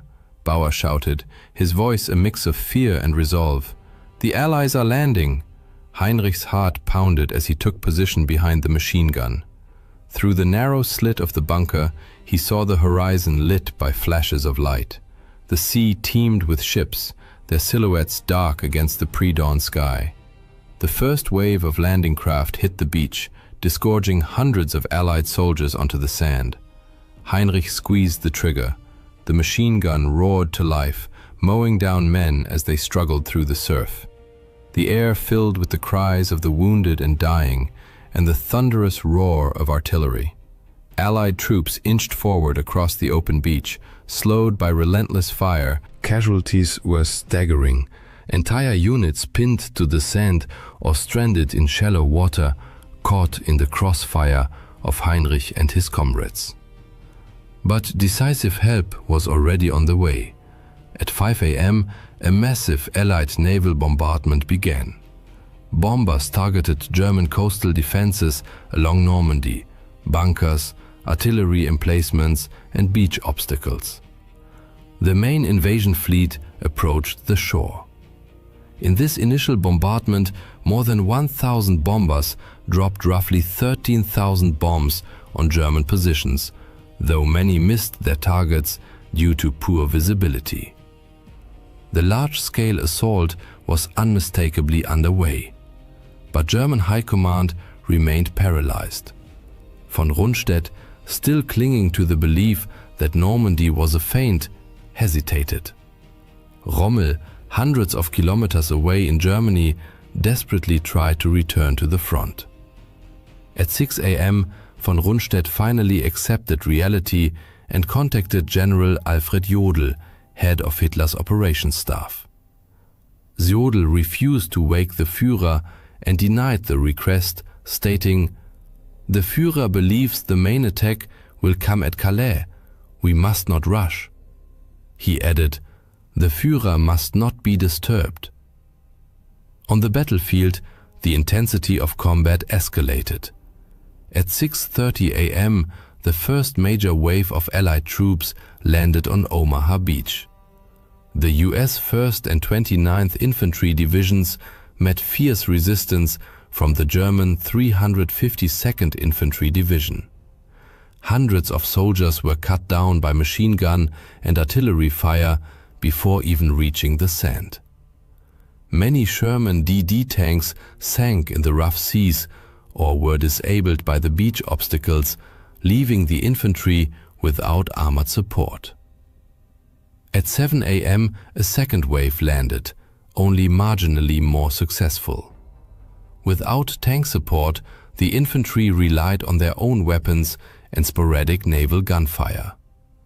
Engineers desperately tried to clear paths through the obstacles, only to be mowed down. Yet despite the carnage, staggering losses, and slow progress, the Allies pressed forward relentlessly. To Heinrich and his comrades defending the beach, it seemed like an endless tide of enemy troops washing ashore. Their sheer numbers and determination began to wear down the defenders. Heinrich's hands grew slick with sweat as he reloaded the machine gun. The bunker floor was littered with spent casings. His mind had numbed from the horror unfolding around him. Bauer shouted orders beside him, but Heinrich couldn't hear, his voice drowned out by the chaos. Though the Americans had already suffered over 2,000 casualties and the beach was strewn with dead and wounded, by 8 a.m., small groups of Allied soldiers began breaking through. Using grenades, Bangalore torpedoes, and sheer grit, they cleared key bunkers and started climbing the bluffs overlooking the beach. The Germans resisted fiercely, but their resolve was waning under the Allies' relentless pressure. At 9 a.m., the 2nd Ranger Battalion stormed the cliffs at Pointe du Hoc, neutralizing German artillery that had been devastating Allied forces on the beaches below. Naval gunfire, directed by forward observers on the beach, pounded German positions, silencing critical bunkers and enabling infantry to advance. As Allied artillery continued to suppress enemy strongpoints, foot soldiers gained ground. At 9:30 a.m., the observation post where Heinrich and Bauer were stationed took a direct hit from a heavy shell. The blast hurled Heinrich to the ground. Dazed and ears ringing, he struggled to his feet. Nearby, Bauer lay motionless, a dark stain of blood spreading beneath him. "Bauer!" Heinrich screamed, crawling to his comrade. Bauer's eyes were glassy, his breath shallow. "Get out of here, Falk," he rasped. "It's over." Heinrich shook his head, tears streaming down his face. "I can't leave you." But Bauer was already gone. There was no time to grieve. Around 10 a.m., fresh Allied reinforcements began landing. Destroyers moved closer to shore, delivering direct fire support. The tide of battle had decisively turned, as the Allies secured a foothold on the beach. German defenders, despite their fierce resistance, were running dangerously low on ammunition and manpower. Some began surrendering. The Allies pushed inland, establishing a beachhead. Incredibly, it wasn't until 10 a.m., 10 hours after the invasion began, that Adolf Hitler was finally informed of the situation. His initial reaction was disbelief. "This can't be the main attack," he insisted. "It's just a trick." He initially refused to authorize the deployment of the 12th SS Panzer Division and the Panzerlehr Division, two of Germany's most powerful armored units, demanding confirmation. Under pressure from his advisors, he eventually relented and gave the order.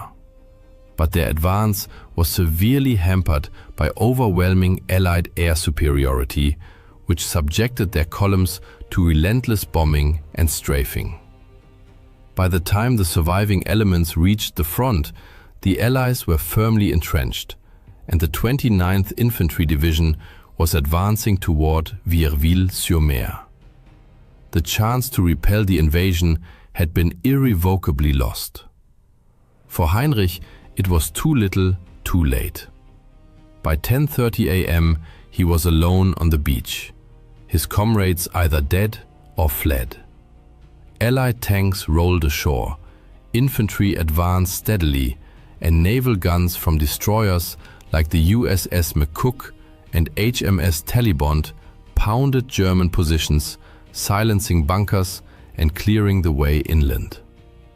Heinrich knew it was only a matter of time before they overran his post. He took a deep breath, steeling himself. "I won't run," he resolved. "I won't surrender. I'll fight here to the end." Further inland, at 11 a.m., the 1st Infantry Division. By noon, fighting reached its peak intensity. German snipers and machine gun nests inflicted heavy casualties on advancing troops. At 2:30 p.m., German resistance received a significant boost. The 12th SS Panzer Division, Hitlerjugend, some 20,000 strong and equipped with Panther and Panzer IV tanks, entered the battlefield. Bolstered by armor, the Germans launched a coordinated counterattack. Elements of the 352nd Infantry Division, supported by the 12th SS, fiercely assaulted Allied positions in Colleville-sur-Mer and Vierville-sur-Mer. The fighting was brutal, with heavy losses on both sides. Yet the Allies held the advantage of naval artillery and air support, which helped repel the German counteroffensive and slowly tipped the balance in their favor. By 4 p.m., the Allies had consolidated their positions and beaten back the German assault. The 1st Infantry Division captured Colleville-sur-Mer, the 29th held Vierville-sur-Mer. The 2nd and 5th Ranger Battalions had fully neutralized the German artillery at Pointe du Hoc, at great cost. As evening approached, the momentum of the battle was unquestionably with the Allies. They had secured the Omaha beachhead and were pushing inland, linking up with airborne units and establishing defensive perimeters. The Germans, despite their tenacious resistance, were critically depleted in both men and supplies. In a command bunker, Reinhardt cursed the dead phone in his hand. Before the lines were cut, he'd been told the 12th SS Panzer Division was on its way. He knew it was too little, too late, but also that its arrival was the last hope of holding the beach. Suddenly, the bunker door was blown off its hinges by a massive explosion. The blast hurled Reinhardt across the room, slamming him into the wall and leaving him a crumpled, broken heap. By the time Allied soldiers crossed by midnight, the beach was littered with the bodies of both Germans and Allies. Heinrich lay among them, his rifle still clutched in his hands, eyes open and fixed on the sky. The Allies had secured Normandy. Their victory marked a turning point in the war. For the Germans, it was the beginning of the end. The tide had turned, and there was no going back. On D-Day alone, over 156,000 Allied troops from the United States, the United Kingdom, Canada, and other nations landed on the Normandy coast. Approximately 50,000 German soldiers were stationed along the shoreline to oppose them. The invasion involved a staggering armada of over 7,000 vessels, including 4,000 landing craft. To support the infantry, the Allies deployed specialized armor, such as the amphibious Sherman DD tanks, Churchill AVREs, armored Royal Engineer vehicles equipped with mortars for destroying bunkers and clearing obstacles, and Sherman, Crab, flail tanks fitted with rotating chains to detonate mines and clear safe paths through beach defenses. Air cover was provided by more than 11,000 Allied aircraft, which dropped over 13,000 bombs on German positions. The Luftwaffe, once a formidable force, was by D-Day a pale shadow of its former self. Only a handful of German planes reached the battlefield that day, quickly overwhelmed by thousands of Allied aircraft dominating the skies. On June 6th, the Allies flew over 14,000 sorties. The Luftwaffe managed only about 300. When the dust settled, Allied casualties on D-Day totaled approximately 10,000, with over 4,000 confirmed dead. German losses were estimated between 4,000 and 9,000. In the days following D-Day, the Allies, having secured their beachheads, pushed deeper into France despite fierce German resistance. The German High Command, now fully aware of the crisis, scrambled to reinforce. But the initiative... This marked the beginning of France's liberation and the relentless march toward the fall of the Third Reich. For soldiers on both sides, the battle stood as a harrowing testament to the brutal reality of war. It served as a reminder that, in the end, the highest price is paid not by generals and politicians, but by ordinary people on the ground, fighting and dying for ideals they may not fully understand. For Heinrich Falk and countless others who fell on both sides of that blood-soaked beach, their sacrifice, their fear, and their courage are now only memories, swallowed by the relentless river of time. Yet, had the German High Command responded more swiftly and with better coordination, the outcome of the battle, and with it, the fate of the entire world, might have been entirely different. In the early hours of December 16, 1944, as freezing air pierced the Ardennes forest, 3 German armies, numbering over 200,000 men, launched a surprise counteroffensive. They struck weakly held Allied positions in a desperate bid to reverse the course of the war in Europe. This bloody confrontation, later known as the Battle of the Bulge, raged for an entire month and became one of the fiercest engagements of World War II, before the Allies finally halted the German advance. Yet the question of whether the outcome might have been different remains a subject of historical debate.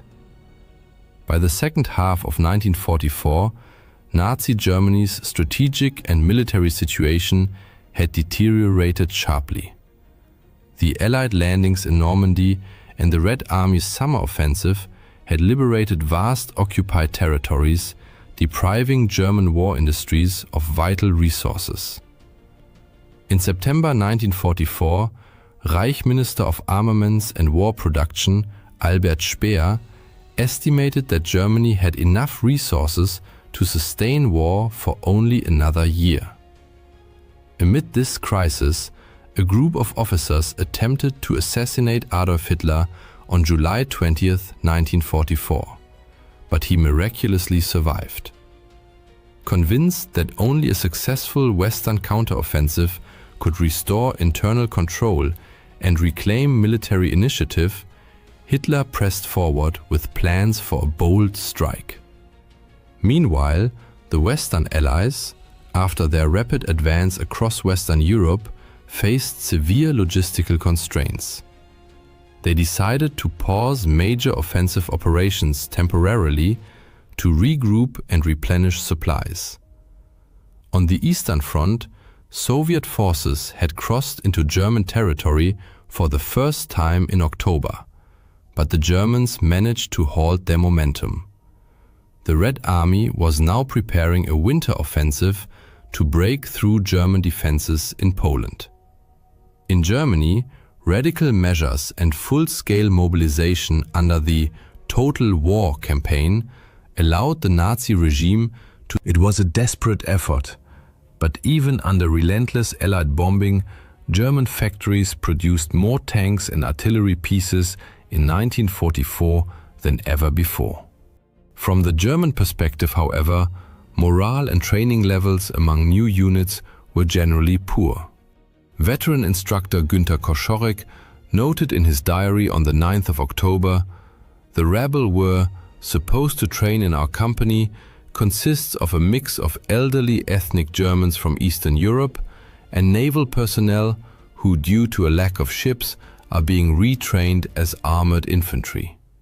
Manpower shortages meant that new German divisions had significantly reduced combat strength. While a typical US division numbered over 13,000 men, the average German division by late 1944 had dwindled to just 9,000.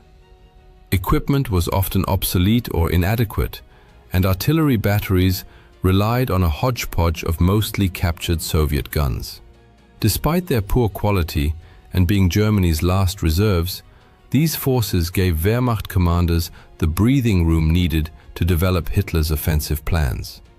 By September 1944, Hitler was determined to attack, and on the 16th of September, he first discussed the idea with his generals. He ultimately chose what became known as the Grand Solution, overruling most of his generals who favored a more limited operation toward Aachen and Liège. Hitler's plan envisioned a large-scale thrust through the Ardennes, aimed at cutting off all Allied forces in Western Germany and the Netherlands, and capturing the strategically vital port of Antwerp. German planners selected the Ardennes not only because it was lightly defended by American troops, but also because the Wehrmacht had achieved a stunning breakthrough there in 1940. The first phase of the operation called for crossing the Meuse River, followed by a northward drive to seize Antwerp.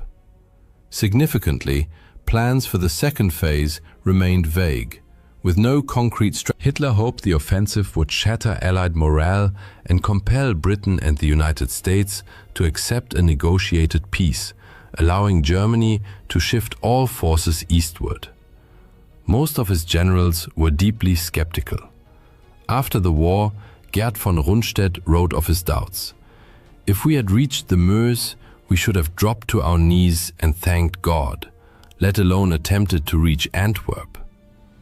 The plan was hastily drawn up, leaving Chief of the Operations Staff Alfred Jodl no time for a proper assessment of American forces in the area, leading to a serious underestimation of enemy strength.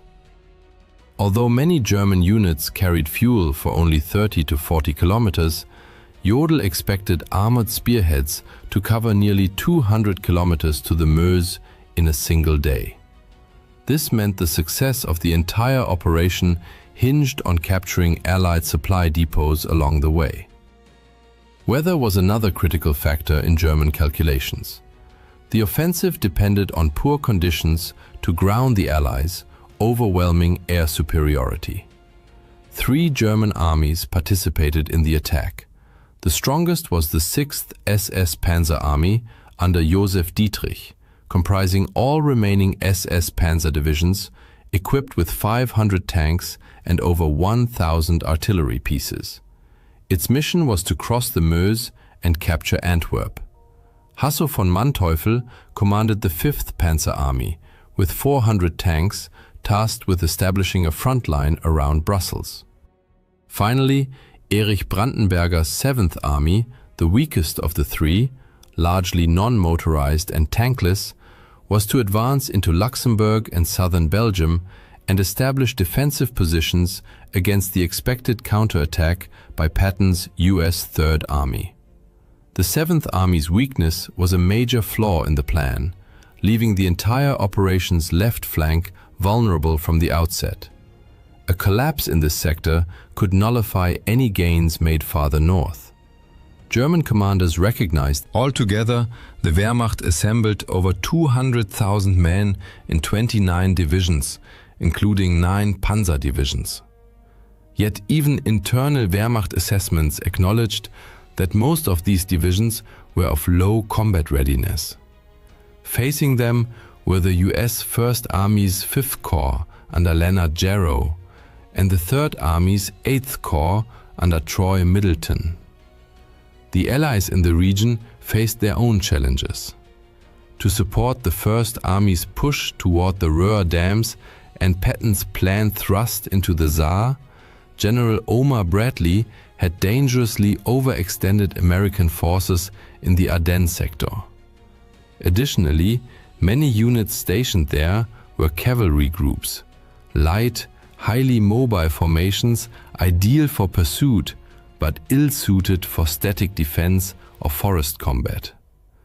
The US Army had not yet adequately transitioned from its rapid summer offensives to the more static autumn conditions.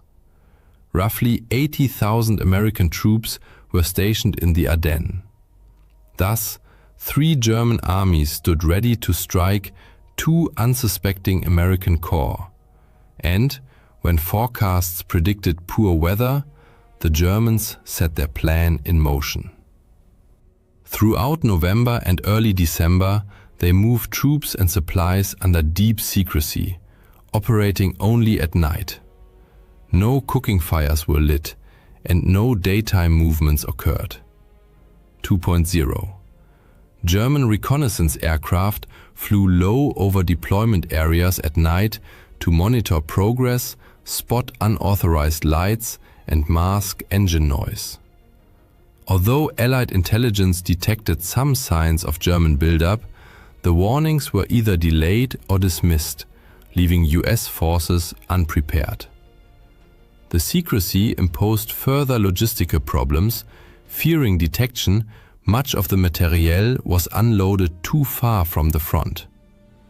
Hitler and his generals prioritized security over supply. When the offensive began, the Germans had only about 15,000 tons of artillery ammunition, yet they required 1,200 tons per day, meaning the operation would exhaust its ammunition in just 10 days. Motorization shortages also plagued the advance. 17-year-old artilleryman Emil Frie, serving in a rocket battery, later recalled, "Often, one truck pulled 3 launchers. Sometimes they even hitched a WW Kübelwagen used by the unit commander. The whole convoy looked more like a circus than a dangerous military unit." Across the front line, American soldiers were resting. Colonel Daniel B. Strickler remembered, "It was considered a quiet sector, as there had been no aggressive combat on either side since the initial breakthrough to the German border in September. Yet some soldiers noticed odd activity. One reported, "We're constantly hit by reconnaissance patrols. All night, as soon as it gets dark, they start firing to drown out the noise of heavy equipment, tanks moving into position and so on. Something's happening." There was no more quiet time for the Americans. On 15th December, German units received their final orders. 17-year-old former sailor Friedrich Schmeske recalled that night. The peaceful silence of the bunker gave way to restless murmuring. Some comrades fell into wild euphoria. Then we had a hot meal, which some grimly called our last meal. Some men turned to alcohol to lift their spirits. Hand grenades, Panzerfausts, and extra rifle ammunition were distributed, and we were to lie down fully dressed. We were supposed to be woken at 4 o'clock, but it wasn't necessary, as no one slept. At dawn on December 16th, a massive German artillery barrage heralded the grand offensive. Following the storm of shells, German infantry surged for. American soldier Charlie Haug, an involuntary witness, described the scene. "We lived through perhaps the worst nightmare of our entire army careers. Horrific screams and shouts came out of the darkness, sounds you could barely imagine. The Germans were attacking. They yelled like wild Indians." In the northern sector, German forces immediately encountered serious difficulties. Despite fielding 4 panzer divisions, they failed to capture the Elsenborn Ridge, their initial objective. Dense forests severely restricted road use, causing traffic jams and hampering movement. Premature commitment of reserves in a bid to break through only worsened the situation. In the central sector, however, the Germans achieved significant gains on the first day. Stretched thin, American units could not hold, and Manteuffel's tanks broke through nearly the entire line. The southern sector yielded mixed results. Lead elements of the 7th Army crossed the Our and Sauer rivers in assault boats with minimal losses. But acute shortages of bridging equipment and accurate US artillery fire left the bulk of the 7th Army stranded on the eastern banks. When the first day's fighting finally subsided, one soldier wrote home, "Everywhere lies a tangle of shell-shredded tree trunks, signs of prolonged close combat. Rifle fragments, bayonets, shattered helmets, unexploded grenades, shell splinters, displaced sandbags, broken stretchers, half-empty boots and gloves, and shreds of uniforms and gear. By the evening of the 16th of December, Allied headquarters still viewed the German attack as a limited operation. The true scale became clear only the next day, when the Wehrmacht launched two special operations. The first, Operation Stösser, was an airborne drop aimed at seizing key road junctions and bridges ahead of the main advance. Poor coordination with ground forces and insufficient preparation time meant they spent 3 days hiding in the forest with little food or water, waiting in vain for support. Survivors eventually dispersed and by 20 December made their way back across the front lines. The second operation, codenamed Operation Greif and led by Otto Skorzeny, involved troops disguised in American uniforms, infiltrating behind Allied lines to sow chaos, changing road signs and cutting telephone lines. However, US forces quickly identified and captured most of these teams, executing nearly all of Skorzeny's men. German legal advisors had assured Skorzeny beforehand that wearing enemy uniforms was permissible as long as no weapons were used, a theoretical justification that held little weight in practice. Throughout history, armies have routinely executed enemy soldiers caught in their own uniforms. Operation Greif was officially terminated on the evening of the 17th of December, when a frustrated Skorzeny received permission to deploy his remaining men as a regular brigade. Thus, the Germans launched their desperate offensive. Initial military results were mixed, but wherever they advanced, German troops committed war crimes. The most infamous unit was Kampfgruppe Peiper.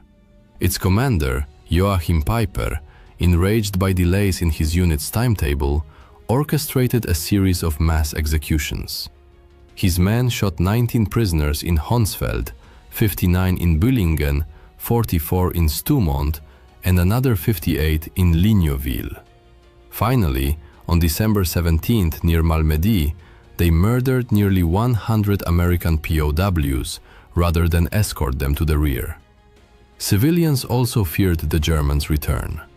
The German-speaking population of Eastern Belgium had enthusiastically welcomed reunification with Nazi Germany in 1940. But treated as second-class citizens, they grew increasingly weary of German rule as the war dragged on. Nevertheless, in 1944, some pro-German sentiments still lingered. There are even reports that local ethnic Germans. The situation in Luxembourg was markedly different. Resentment toward the German occupation erupted when the occupiers introduced conscription and forced labor in 1942. By 1944, many Luxembourgers had joined the resistance and, leveraging their knowledge of German, gathered intelligence that they passed on to the Americans. In French-speaking Belgium, the population wholeheartedly welcomed the Allies in September. When vengeful members of the German security services returned in December, many families fled westward. On December 20th, Allied Command held an emergency meeting and decided to place American forces north of the German breakthrough under British command, specifically under Field Marshal Bernard Montgomery's 21st Army Group.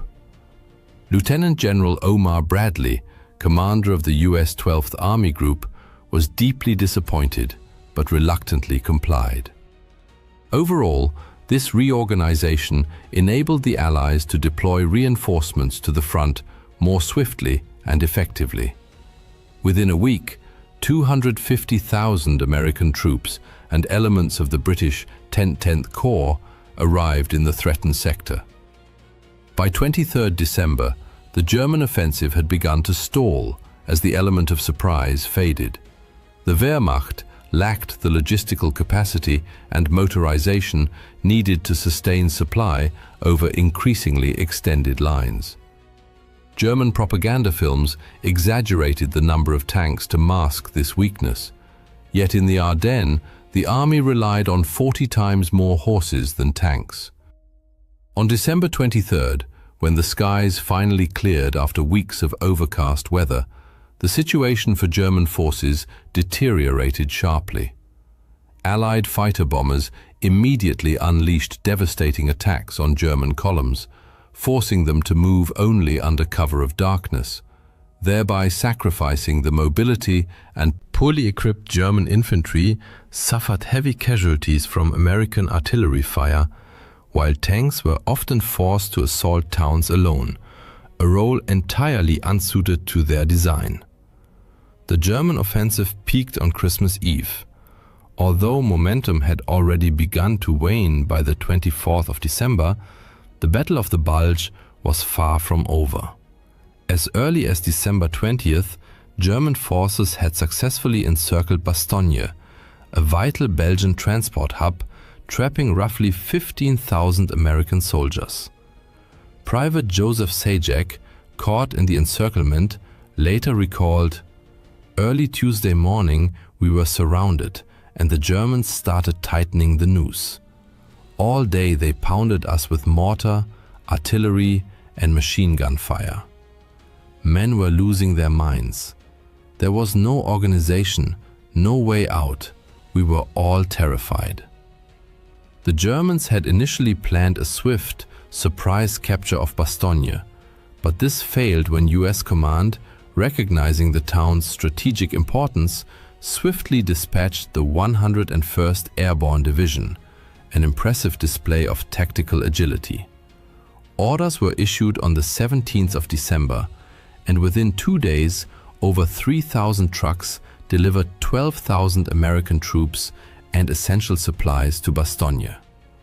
Initial German probing attacks proved unsuccessful, prompting a fateful decision to split their forces, while 2 panzer divisions pressed westward. The 26th Volksgrenadier Division remained to continue the siege.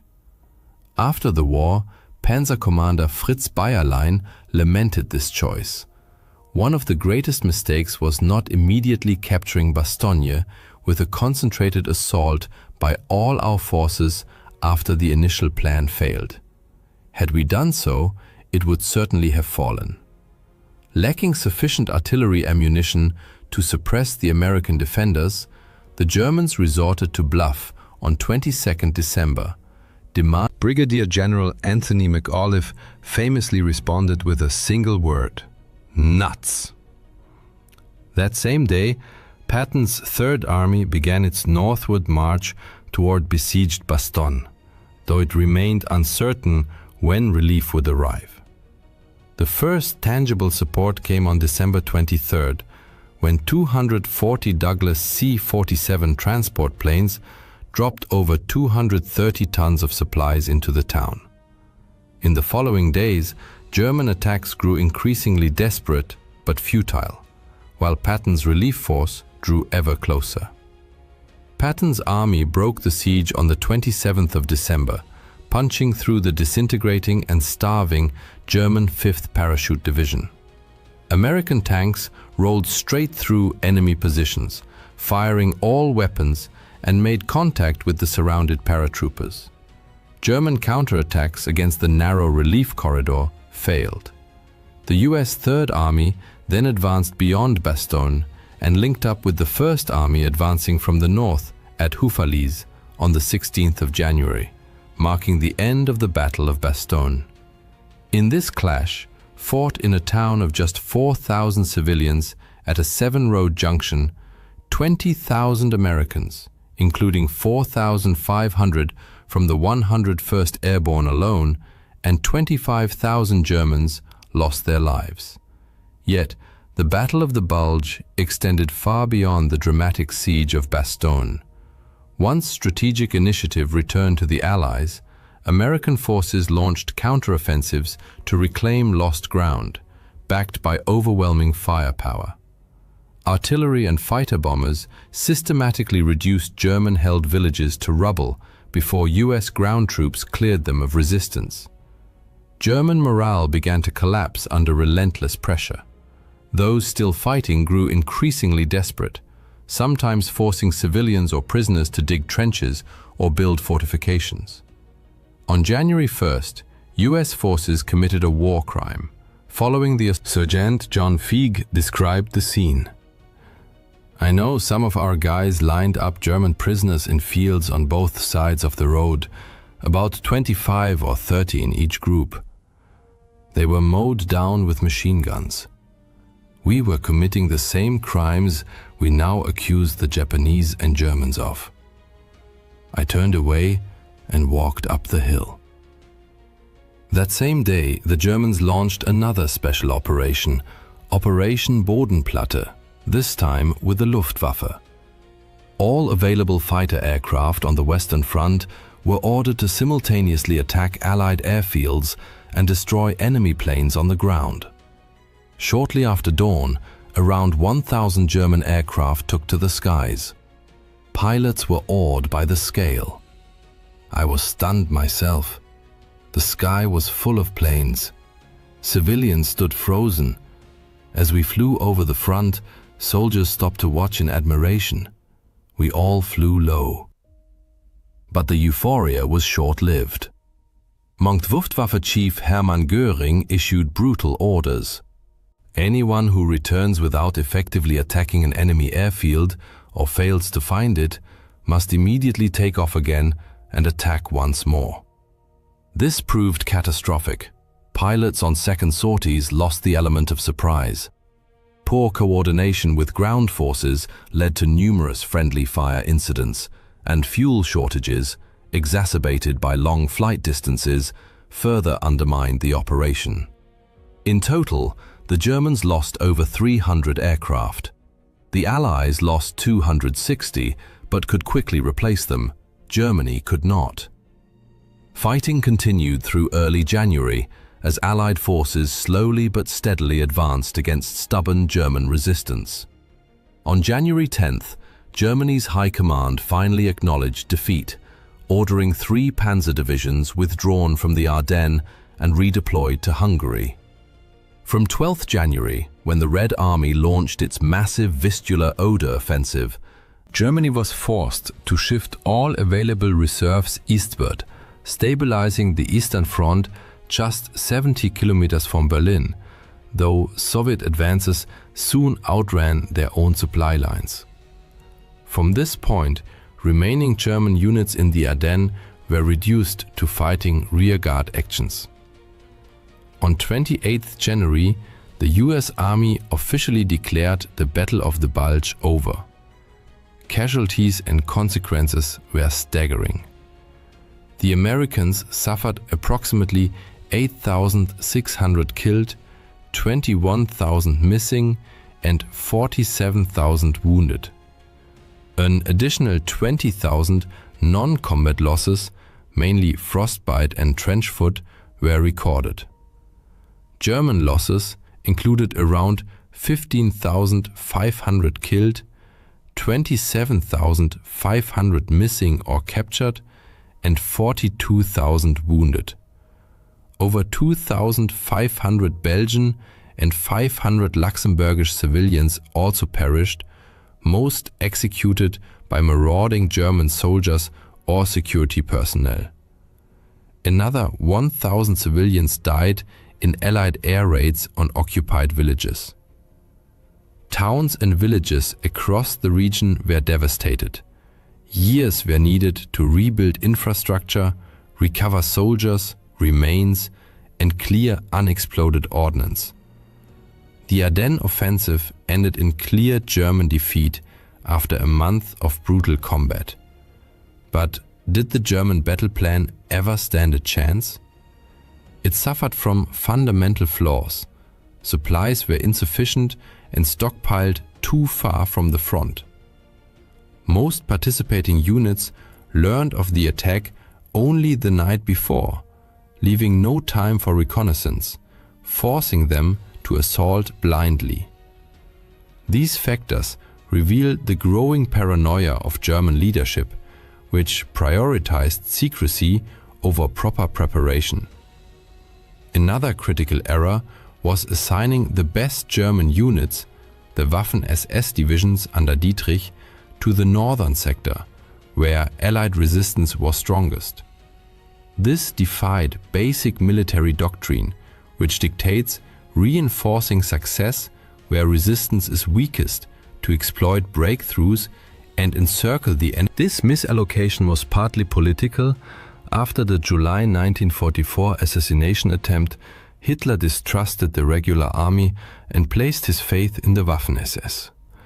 Yet the SS suffered from poor planning and ideologically driven assumptions, leading to inefficient use of their troops.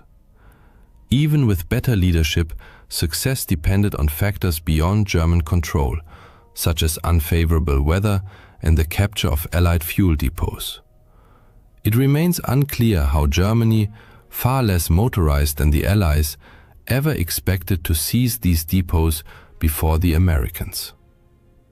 By late 1944, the German army, composed largely of conscripts equipped with outdated weapons and crippled by logistical shortages, could not sustain a prolonged offensive.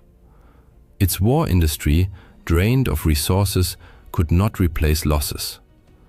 Most decisively, once the skies cleared, Allied air supremacy shattered German supply lines and provided critical close air support to ground troops. Given these realities, the German offensive was doomed from the outset and never had a realistic chance of success.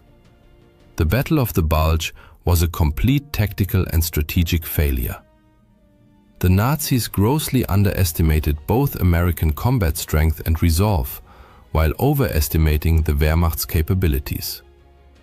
The Ardennes offensive merely wasted Germany's last reserves, prolonged the war slightly, and accelerated the Red Army's advance on Berlin. After the battle, Western Allies regrouped and launched their final major offensive on the Western Front, the Rhineland Campaign, in February and March 1945. In the Battle of the Rhine, combined British and American forces pushed across Germany's western border toward the mighty Rhine River.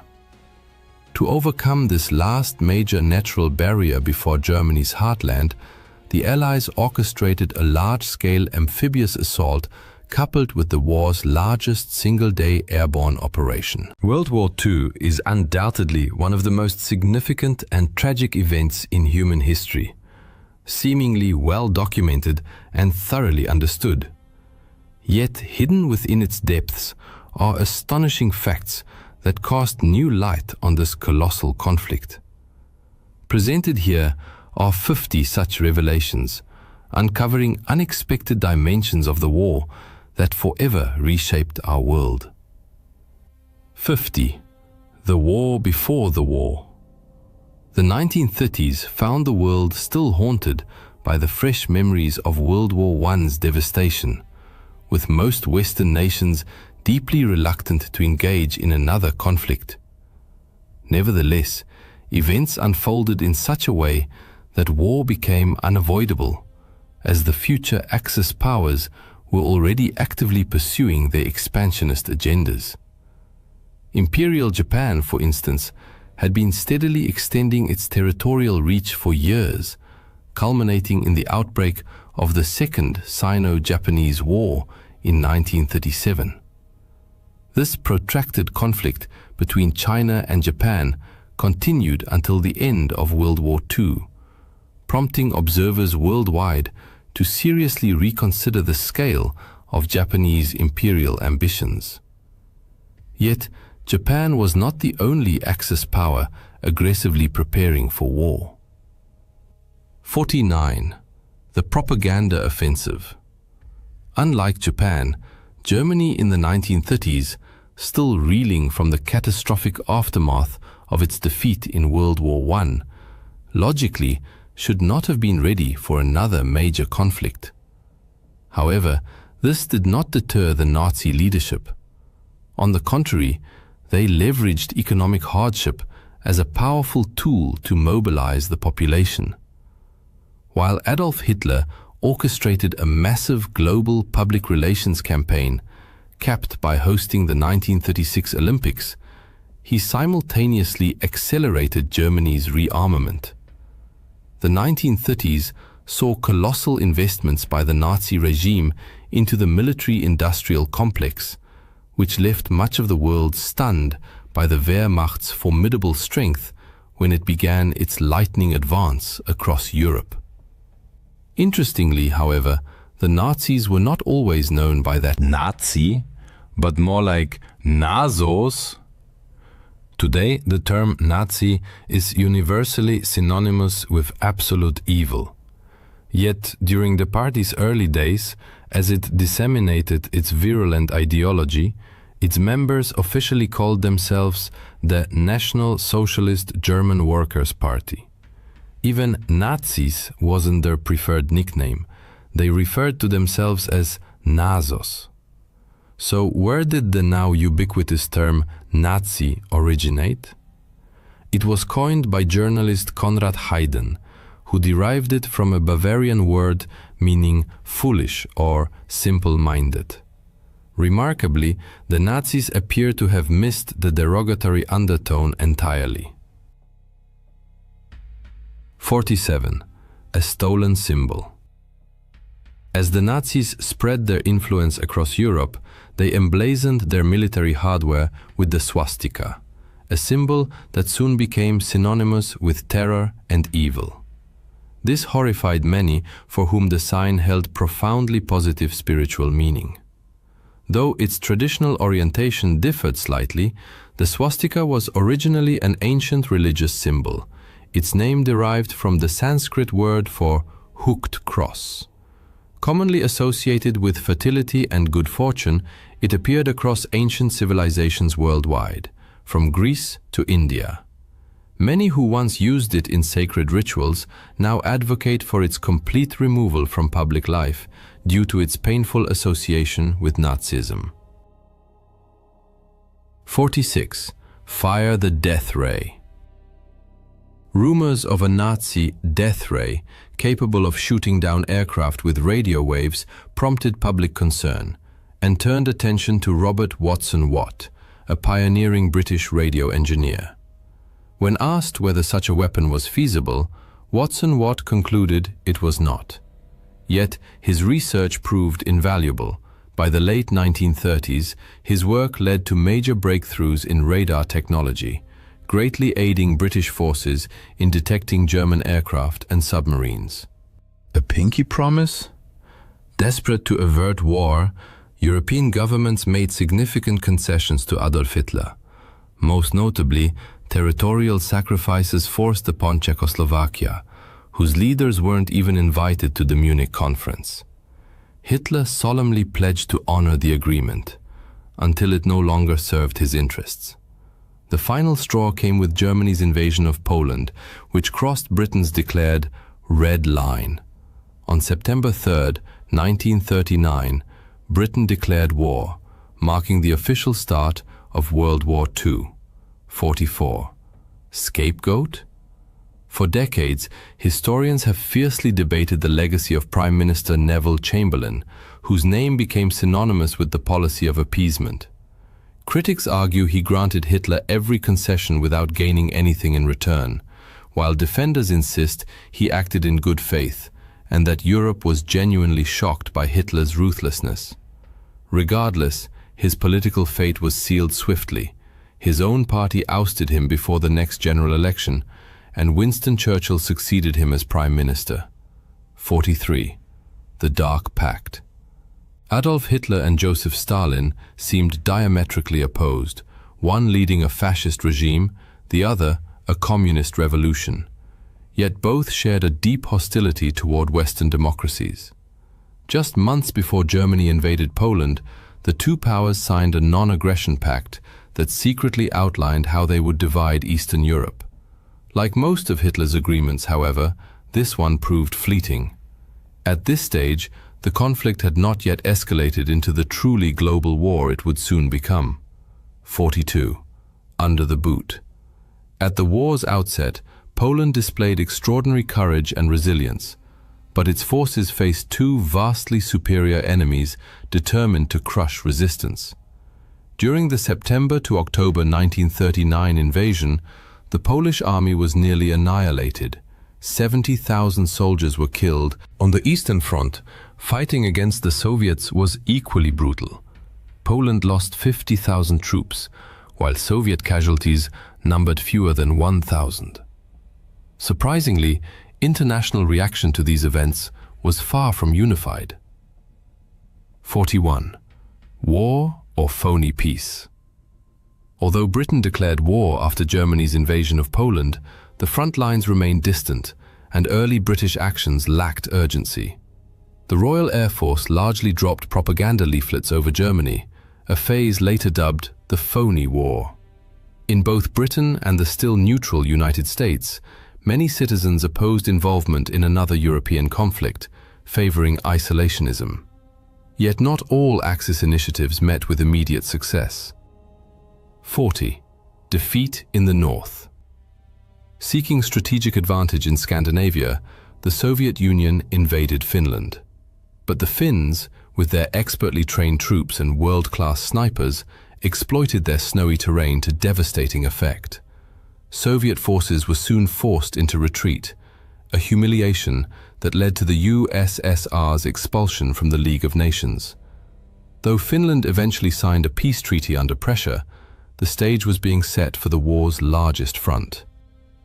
39. Good Lord. Hitler's march across Europe alarmed his neighbors, many of whom hoped he would eventually be satisfied. But in 1940, he crossed an undeniable line, invading France by bypassing the Maginot Line through Luxembourg and Belgium. German forces advanced with unprecedented speed, using tanks and air power in a devastating blitzkrieg that shattered French defenses and triggered one of history's largest refugee crises. 38. Chaos at Dunkirk. As German troops closed in on northern France, hundreds of thousands of Allied soldiers, many British, found themselves trapped. With insufficient naval resources and land routes dubbed the Miracle of Dunkirk, the operation rescued over 300,000 troops in just 8 days, using a flotilla of more than 800 vessels, many crewed by civilians. Yet the crisis was only beginning. 37. A relentless tide. By 1940, France, Belgium, and the Netherlands had fallen under Nazi occupation, triggering a mass exodus. Over 8 million civilians fled their homelands, seeking refuge in Allied or neutral countries. Many ended up in overcrowded displaced persons camps, struggling to survive. Despite harsh conditions, some refugees joined Allied forces to fight back. Meanwhile, on the home front, life under Nazi rule grew increasingly oppressive. 36. Holy War. Hitler, a narcissist obsessed with universal adulation, was infuriated to find that Catholic schools in Germany displayed images of Jesus, not him. His persecution of Catholics intensified, eventually targeting Pope Pius XII, who condemned Nazi atrocities toward the war's end. Hitler even consulted a general about occupying the Vatican and assassinating the Pope, but the horrified general instead warned Italian authorities. Few institutions escaped Nazi attempts at destabilization. 35. Money, money, money. To weaken Britain's ability to wage war, Hitler devised an unusual economic weapon, counterfeit currency. In 1939, he ordered concentration camp prisoners to forge British pound notes, producing the equivalent of $132 million, over $6 billion today. Though the influx caused brief market instability, it failed to trigger the hyperinflation and chaos Hitler had hoped for. Not all his schemes succeeded. 34. Shocking, simply shocking. Obsessed with purifying German culture, Hitler condemned anything he deemed degenerate. Books were burned, and artists labeled unpatriotic were arrested. To ridicule modern art, the regime organized an exhibition of degenerate art, displaying over 650. Ironically, it drew far larger crowds than state-approved Nazi art galleries, exposing the public to creative expression the regime sought to suppress. 33. The perfect baby? Hitler's obsession with Aryan racial purity extended to propaganda featuring blonde, blue-eyed children, despite his own dark hair and Austrian origins. In 1935, he launched a nationwide search for the ideal Aryan infant, led by propaganda minister Joseph Goebbels. In a twist of irony, Goebbels selected a photograph sent by anti-Nazi photographer Hans Ballin, depicting a dark-haired Jewish baby. Ballin's act of sabotage succeeded brilliantly, forcing the child's family to flee to Latvia to escape persecution. Art, it turned out, could be a potent weapon of resistance. 32. The Great Dictator. Across the Atlantic, US entry into the war faced strong opposition. Isolationist sentiment ran deep, and media coverage of Nazi atrocities was often limited.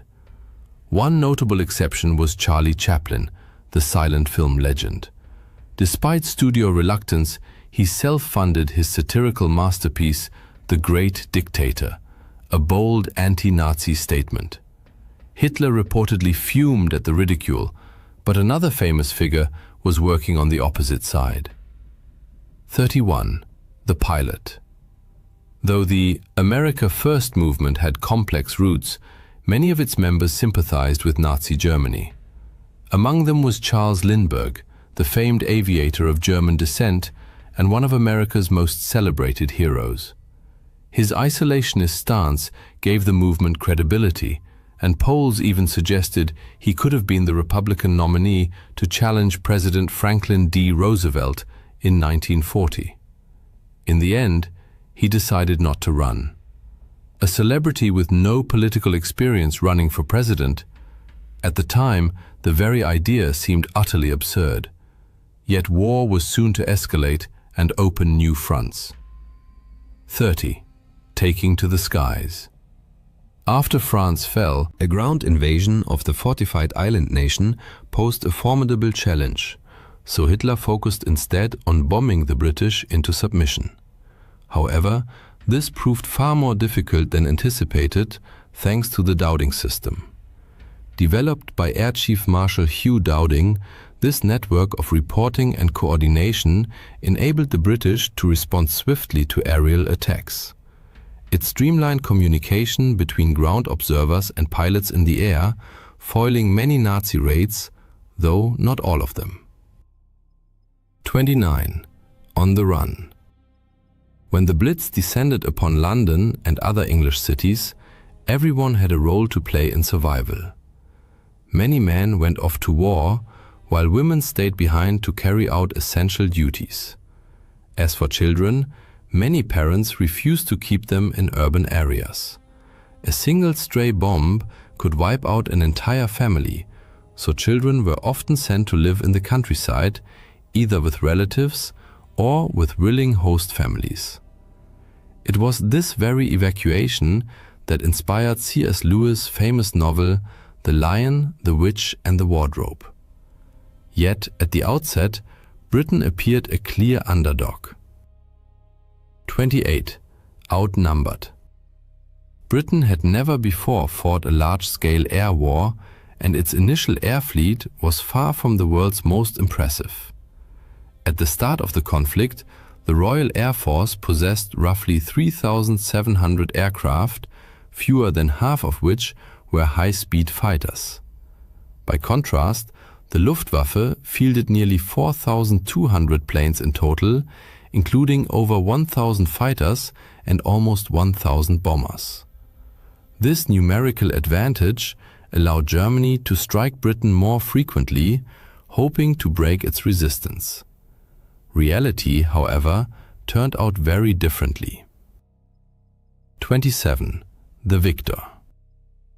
Though the island nation suffered heavy losses, including one brutal day when it lost 39 aircraft and 14 pilots, Britain's defensive system. Ultimately, Britain endured and held firm, while Germany suffered significantly heavier losses during the Battle of Britain. The British lost over 1,500 aircraft, more than 500 aircrew, and over 1,000 additional casualties. In contrast, Axis forces lost hundreds more planes and suffered more than 3,000 fatalities. And once again, the war was poised to shift. 26. New fronts. It was mid-1941, and Germany's bombing campaign against Britain had failed to force a surrender. Naturally, Hitler's ideal next move was to open a vast and brutal new front in the war. On June 22, 1941, German troops invaded the Soviet Union in Operation Barbarossa.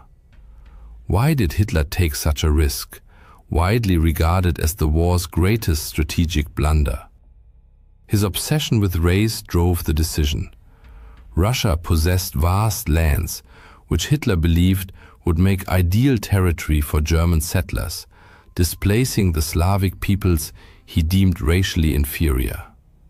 This was not the only time Hitler deliberately plunged into conflicts that objectively offered him no benefit. 25. A costly declaration. This moment entered history as one of World War II's most infamous and humiliating episodes. Seeking to prevent US interference in its Pacific expansion, Japan launched a surprise attack on Pearl Harbor, delivering a devastating blow to the American naval fleet. In response, the United States immediately declared war on Japan. Even those who had previously opposed American involvement in the war now rallied behind the cause, but not for the European theater they preferred. Their choice was taken from them when, almost immediately after Pearl Harbor, Germany, demonstrating solidarity with its Japanese ally, declared war on the United States. Thus, Hitler created yet another powerful enemy destined to appear on Europe's battlefields. American troops were already en route, though in wartime, death could strike far from the heat of combat. The first casualty. Who was the first American soldier to die in World War II? Surprisingly, it wasn't in battle. His name was Robert M. Losey, a native of Iowa who served as an aeronautical meteorologist. In 1940, during the German invasion of Norway, he was working as a military attaché. While evacuating American diplomats, he was killed in a bombing raid, becoming the first US serviceman to die on the European front. This occurred more than a year and a half before the attack on Pearl Harbor. One American unit wore a uniform that could provoke a very awkward reaction. 23. Not that uniform. The 45th Infantry Division consisted entirely of Americans from Oklahoma, New Mexico, Colorado, and Arizona, regions with large Native American populations. This influenced the division's choice of insignia, a proud eagle emblazoned on a swastika. At the time, the swastika was a traditional symbol of good fortune among many native tribes, and no one saw anything problematic in it before the 1930s. Fortunately, no incidents of mistaken identity occurred when the unit deployed. By 1939, however, the swastika had been replaced with the image of a native thunderbird. It wasn't the only pre-war symbol to undergo such a change. 22. Did Hitler love America? Being a dictator certainly had its perks, especially when you alone decided military priorities. Beyond building secret fortresses and compounds, Hitler preferred to travel in style aboard his personal train. This mobile complex featured a conference room, bedroom, and dining car. Originally, it was named America. Needless to say, once American forces became a genuine threat, the name grew deeply ironic, and in 1943 it was quietly changed to Brandenburg. 2.0. Some changes, however, seemed less consequential. 21. No hamburgers here. America has long been a cultural melting pot, with generations of immigrants entered the war against Germany. Many were surprised to discover how many everyday words had German roots. The most famous example, the humble hamburger, renamed in many places as the Liberty steak. Of course, it was the exact same dish, making the rebranding somewhat pointless. Liberty fries with your Liberty steak, anyone? Food and drink, oddly enough, played a meaningful role in wartime morale. 20. I need my Coke. During the war, American industry focused on producing essentials, ammunition, armor, supplies, and soda? Coca-Cola was immensely popular among US troops, and the company showed its support by opening bottling plants in North Africa. This allowed millions of bottles to be shipped across the Mediterranean to soldiers in the field, boosting morale and cementing Coca-Cola's status as a global brand for decades to come. But the tide of battle was turning and growing bloodier by the day. 19. The deadliest battle. Hitler made a catastrophic error by invading Russia. Napoleon might have warned him, never invade Russia. Neither side, however, was prepared for the unprecedented brutality that unfolded on the Eastern Front. Despite initial successes and numerical superiority, German forces inflicted staggering losses on the Soviets.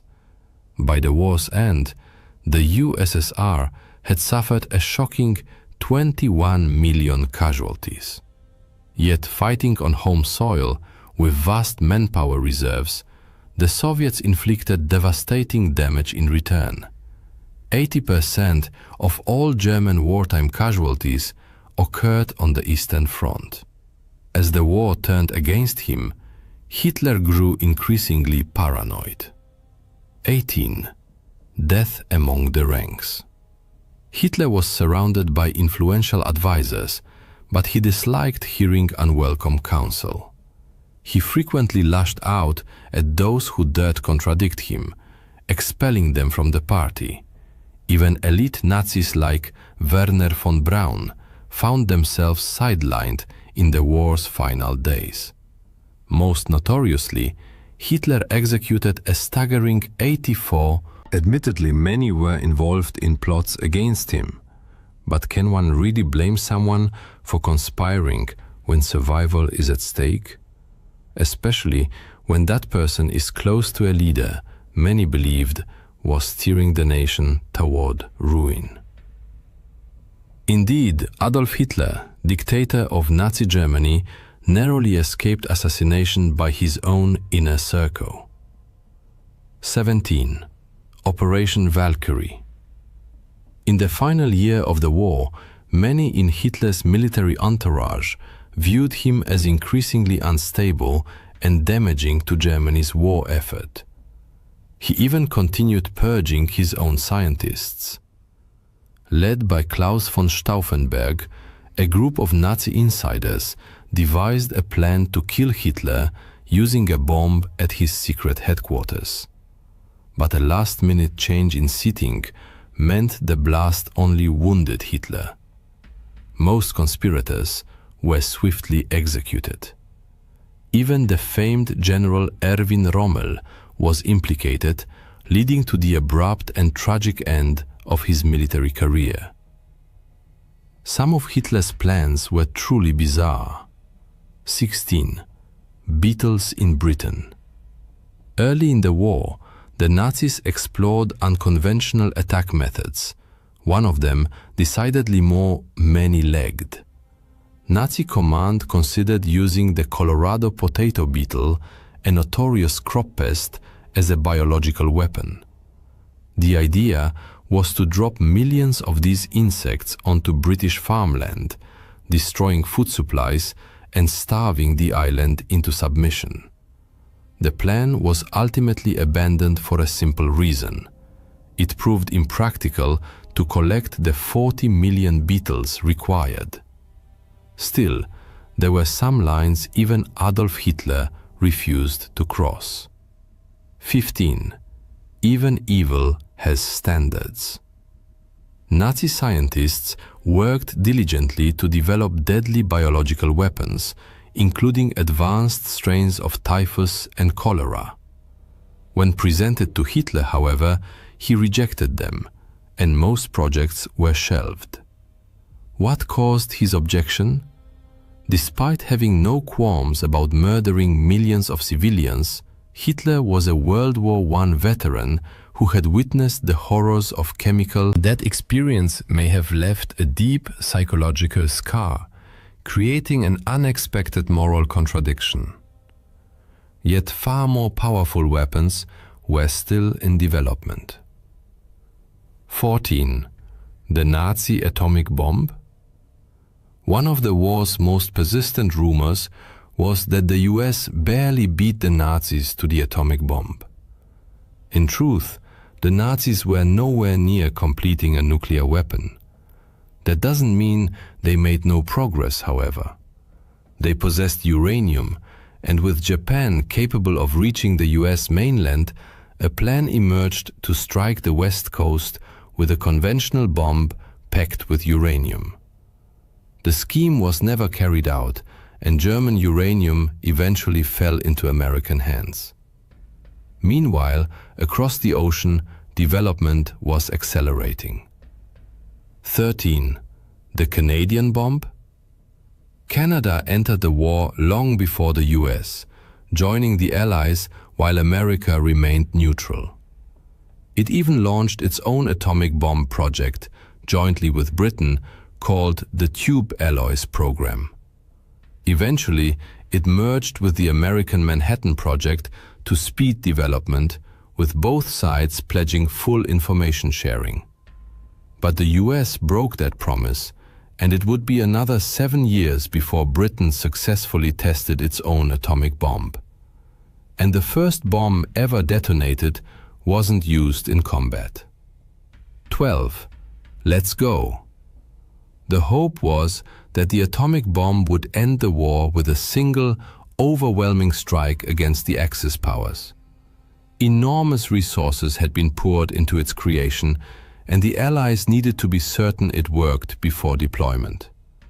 The first successful test took place in the New Mexico desert, an immense triumph that horrified one of its chief architects. J. Robert Oppenheimer famously quoted from an ancient Hindu scripture, "Now I am become death, the destroyer of worlds." Yet the first 2 bombs dropped in war had a similar yet different. The first 2 nuclear weapons ever used in combat, and still the only ones to date, were nicknamed Fat Man and Little Boy. But their names and sizes weren't the only differences. They employed entirely different mechanisms. Little Boy used uranium-235 fission, while Fat Man, 40% more powerful, relied on plutonium. Now, for some truly shocking wartime revelations. 10. A. Good? Hitler? William Patrick Stewart Houston appeared to be an ordinary British man. Raised in Liverpool, he eventually immigrated to the United States and served in the US Navy. But he harbored a secret. His father was Alois Hitler Jr., Adolf Hitler's half-brother. He not only fought for the United States against the empire of his fanatical uncle, but was also awarded the Purple Heart after being wounded in combat, yet another noble German-American who contributed to the Allied struggle against the Axis powers. The Nazis employed all manner of unusual tactics to fund their war effort, though, in truth, many of these were simply conventional methods of wartime financing. 9. Who was Max Heiliger? The Nazis. Persecution of the Jewish people stemmed primarily from Adolf Hitler's obsession with racial pseudoscience, yet they never hesitated to profit from it. They systematically looted money, gold, and jewels from arrested and deported Jews. However, as many countries barred the Nazis from their banking systems, the SS created a bank account under the alias Max Heiliger, enabling them to covertly transfer assets and circumvent financial sanctions. In some respects, the threat posed by the Nazi killing machine outlived the regime itself. 8. Unholy ground. The Bergen-Belsen concentration camp was a place of brutal suffering and mass death. Though not an extermination camp in the strictest sense like others, rampant disease and a catastrophic lack of medical care claimed countless lives. When Allied forces liberated the camp in 1945, typhus was so widespread that they made the grim decision to burn the entire site to the ground to prevent further contagion. Yet even amid such horror, heroes emerged whose actions brought light to those darkest of times. 7. The rescuers. In most Nazi-occupied countries, Jewish communities were swiftly rounded up, deported, or murdered. Denmark, however, proved an exception. After quickly surrendering to German forces and accepting occupation, the Danes, lack of overt resistance, granted them a degree of autonomy. This reprieve bought them precious time, until the Nazis finally moved against Danish Jews. Seizing the opportunity, the Danish people orchestrated a mass rescue, smuggling the overwhelming majority of their Jewish population across the Öresund to neutral Sweden, thereby saving thousands of lives. Sometimes, all it takes is one good person to alter the course of history. 6. Sergeant Edmunds, heroism. The Nazis were notorious for violating the laws governing the treatment of prisoners of war, especially when it came to Jewish soldiers. When capturing American troops, they often demanded that Jewish personnel be identified for transfer to concentration camps or execution. But they hadn't reckoned with Master Sergeant Roddy Edmunds, a man of extraordinary courage. Ordered by a German officer to identify the Jewish POWs in his unit, Edmunds defiantly declared, "We are all Jews here." Though this act placed his entire unit at risk, the Nazis, fearing potential war crimes prosecution, backed down. Edmunds likely saved up to 300 lives and was posthumously honored as righteous among the nations by Israel. Some truths of war defy easy comprehension. 5. An old college try. Any Bostonian who'd fought the Nazis and heard their marching chants, "Why did the Nazi anthem Sieg Heil sound so strikingly similar to Harvard University's fight song?" The answer lies in the fact that the composer had once studied at Harvard. And amid the Nazis' countless atrocities, a minor case of musical plagiarism hardly ranked as a priority for anyone. For some, the war never truly ended, leaving deep and lasting scars. 4. The unfinished peace. Had the war not concluded when it did, thanks to Nazi Germany's collapse and the atomic strikes on Japan, a new front might well have opened, a Soviet invasion of Japan. Though this conflict never reached its full potential, the two nations technically remain at war to this day. No formal peace treaty was ever signed, and negotiations collapsed as recently as 2000 over disputed islands seized by Russia. Yet, even in the midst of slaughter, hope found a way to endure. 3. In the blood. World War II was the deadliest conflict in human history, yet it also saw more soldiers survive severe battlefield injuries than ever before. What made the difference? Advances in medical technology and one innovation in particular, blood transfusion. Though the practice existed long before, it was during this war that it was first systematically deployed on the front lines, saving countless lives and becoming a cornerstone of battlefield medicine. In the fog of war, reality often grew strange and unpredictable. 2. The parachuting Nazi. It was 1941, and Germany still believed victory was assured. So confident were they that they dispatched one of their highest-ranking officials to Britain to negotiate its surrender. 2. Rudolf Hess, Hitler's deputy, parachuted into Scotland expecting to return a hero. Instead, he was immediately arrested. Held as a prisoner of war until the conflict's end, he was later tried at Nuremberg, convicted of crimes against. Yet among the heroes of World War II were also unexpected names, some instantly recognizable. 1. The Big Guns. Is this a military roster or Hollywood cast list? World War II's mass conscription brought many future stars into uniform. Among those who served, and in some cases paused their burgeoning film careers, were Walter Matthau, Peter Fonda, David Niven, and Christopher Lee. One conspicuously absent name? The quintessential American cowboy, John Wayne, who received a deferment due to a football injury. For readers eager to uncover more secrets from the war's final days, we recommend the article "What Really Happened to Nazi Leaders After World War II?" or its accompanying video. December 17th, 1944, deep Belgian night. At 5:30 a.m., the death rattle of a Tiger tank's engine echoed through the Hansfeld area before it gave its last gasp and fell silent. SS Obersturmbannführer Joachim Peiper, in frustration, slammed his fist against the armored hatch, creating a deafening metallic clang that resonated in the frosty air. Untersturmführer Weber, the tank's driver, desperately tried to revive the 700 horsepower Maybach engine, but to no avail. The fuel tank was treacherously empty. Hauptsturmführer Weber's voice, coming from his compartment, betrayed panic. Even the reserve tank was dry.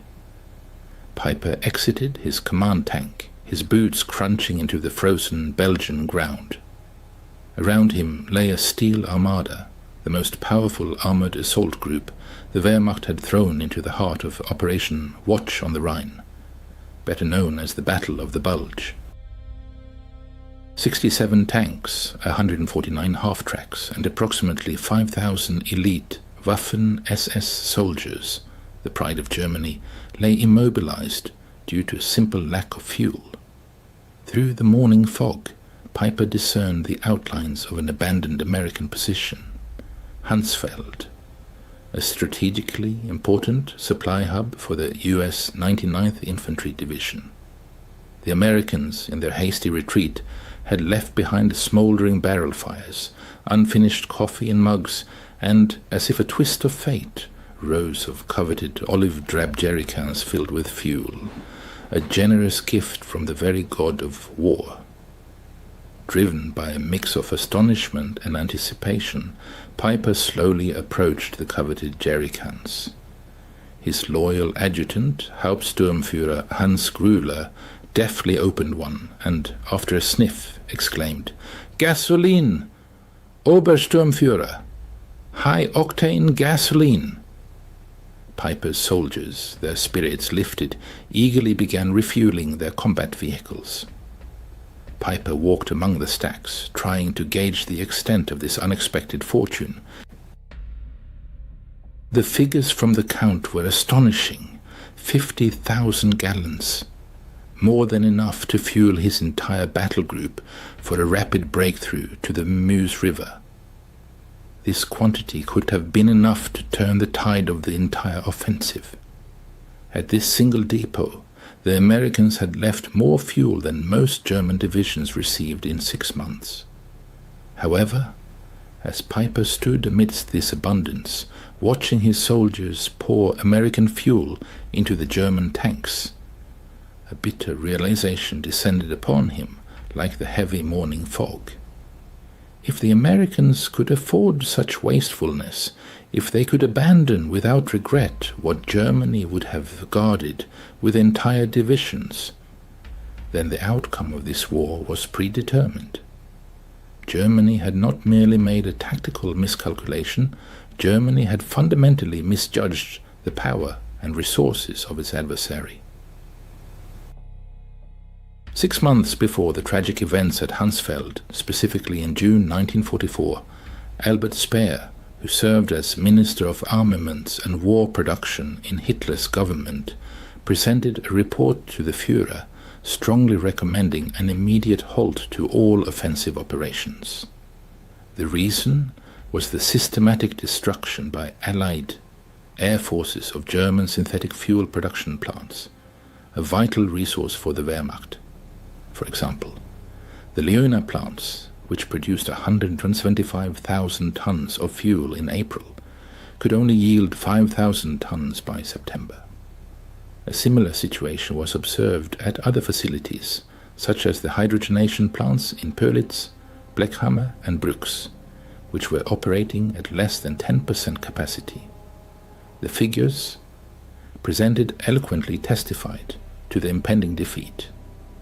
During 1944, the United States managed to extract 1.8 billion barrels of crude oil. In contrast, Germany, including all synthetic production and captured Romanian fields, produced only 33 million barrels, less than 2% of American output. Thus, the Third Reich was attempting to wage modern, mechanized warfare based on logistics more suited to the age of horse-drawn transport. While the American army was literally awash in oil, Major Friedrich Seemann of the Wehrmacht's Logistics Command estimated that 4.5 million gallons of fuel would be needed to reach Antwerp during the Ardennes offensive. Hitler allocated 5 million gallons, but due to transportation issues, only half reached the front lines. Ultimately, the German High Command gambled on capturing enemy supplies, which was more a sign of desperate weakness than strategic strength. While American engineers laid a network of oil pipelines across France under the code name Pluto, which stood for Pipeline Under the Ocean, the American Army also organized the Red Ball Express, a colossal system of truck convoys that daily delivered approximately 12,500 tons of various supplies to the front lines. By the end of 1944, American forces stationed in Europe consumed a colossal 1.2 million gallons of fuel daily, while receiving 1.4 million gallons. They were not only sustaining current operations, but also building strategic reserves in preparation for further battles. Joachim Peiper, by no means lacking strategic thinking, was at 29 years old one of the youngest regimental commanders in the Waffen-SS, a recipient of the Knight's Cross with oak leaves and swords. He had endured the harsh schooling of the Eastern Front, where he learned that in modern warfare, fuel often held greater value than ammunition itself. His battle group was designated as the Schwerpunkt Vernichtung, the focal point of the entire Ardennes offensive, on which special hopes were placed. 2 days before the offensive began, on December 14th, Peiper attended a final briefing in Tondorf. General Sepp Dietrich, commander of the 6th SS Panzer Army, laid out the situation with stark clarity. You will only have enough fuel to reach the Meuse if you capture American supplies. Peiper's battle group was allocated 31,000 gallons of fuel, providing a combat range of only 50 miles. However, the distance to the Meuse was 65 miles. Thus, the offensive plan itself inherently contained the mathematics of defeat, casting doubt on the success of the entire operation. In the run-up to the December 16th offensive, Commander Peiper demonstrated extreme meticulousness in planning. His instructions were clear and unambiguous. Tanks were to move in single file to minimize fuel consumption. For stops exceeding 5 minutes, engines were to be immediately shut off. The capture of American fuel depots was declared a priority, overshadowing even tactical considerations. The stark contrast with the American approach was striking. On the same day, Captain James Rose, of the U.S. 743rd Tank Battalion, whose positions were located just 20 miles from Piper's Column's starting point, made a diary entry. Received fuel replenishment 7,125 gallons. This is the third delivery this week, and our tanks are overflowing. December 16, 1944, 5:30 a.m. A powerful German artillery barrage, marking the start of Operation Watch on the Rhine, consumed more ammunition in 2 hours than the Wehrmacht had allocated for entire campaigns at the beginning of the war. However, even behind this impressive barrage lay serious problems. Piper's Column began its advance at 7:00 a.m., already behind schedule. The roads, which German maps had marked as high-speed thoroughfares, turned out to be narrow country lanes, often unpaved. After the German breakthrough, armored columns surged deep into the Ardennes forests, but soon encountered difficulties.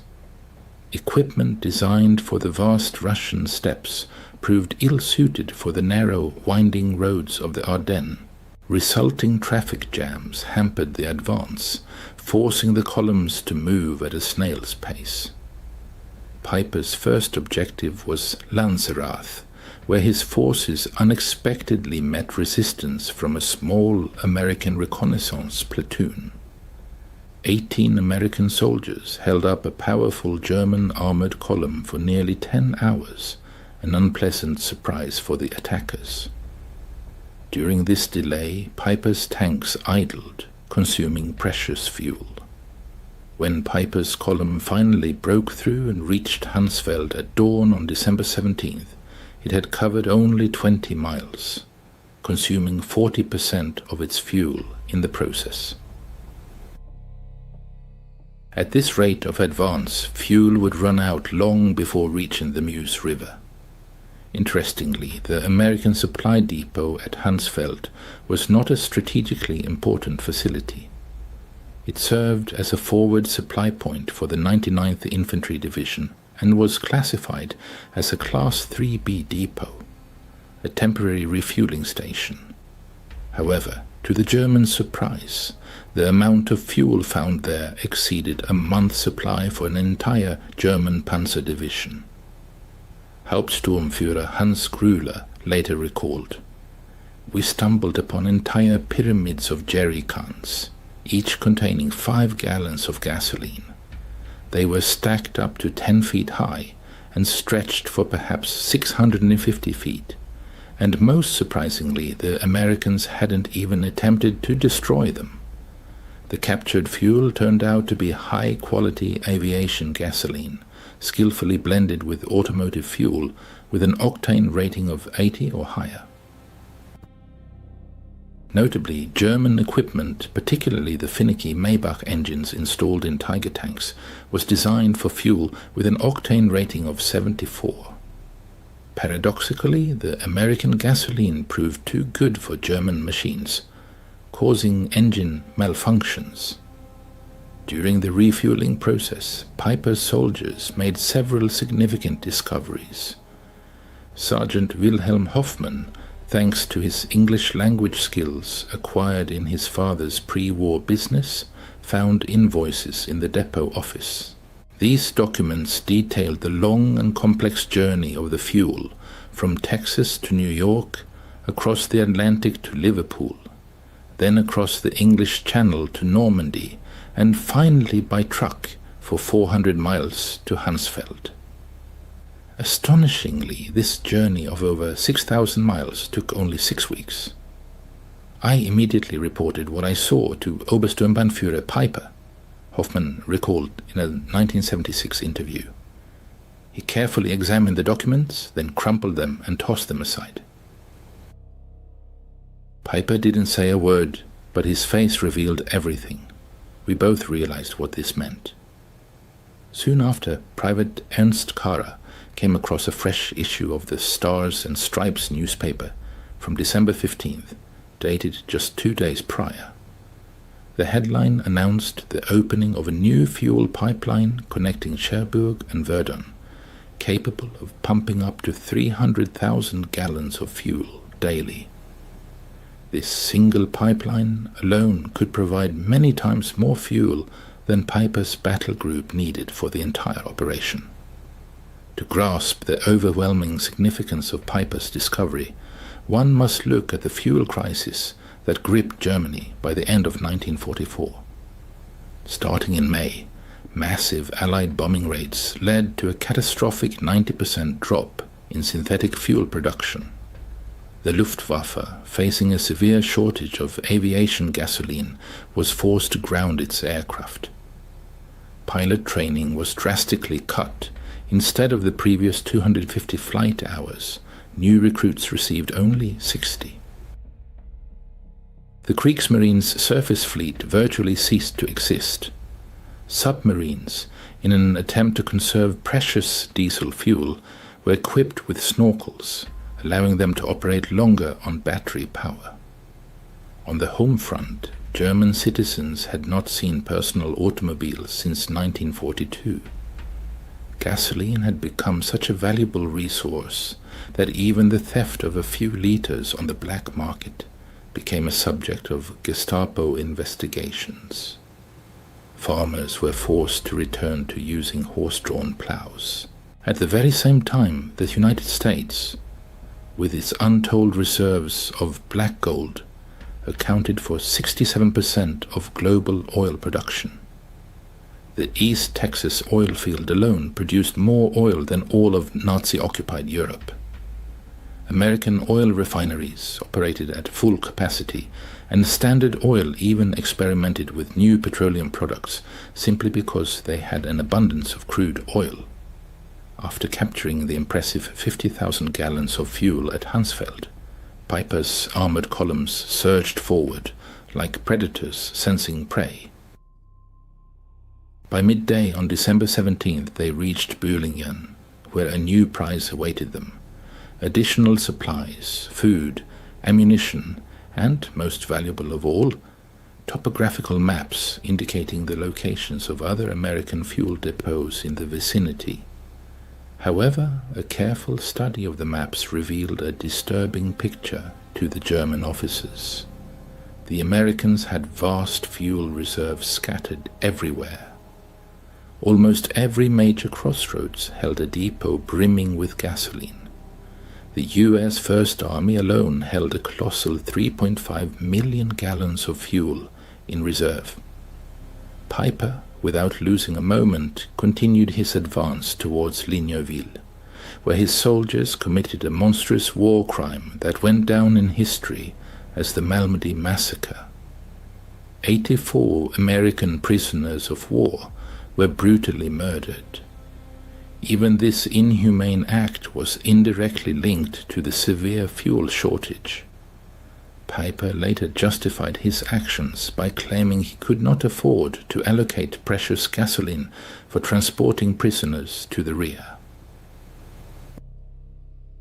By the evening of the same day, Piper's spearhead reached Stavelot, where a large American fuel depot containing over 2 million gallons of fuel was located. This quantity would have been more than enough to sustain further advance to the Meuse and achieve the objective.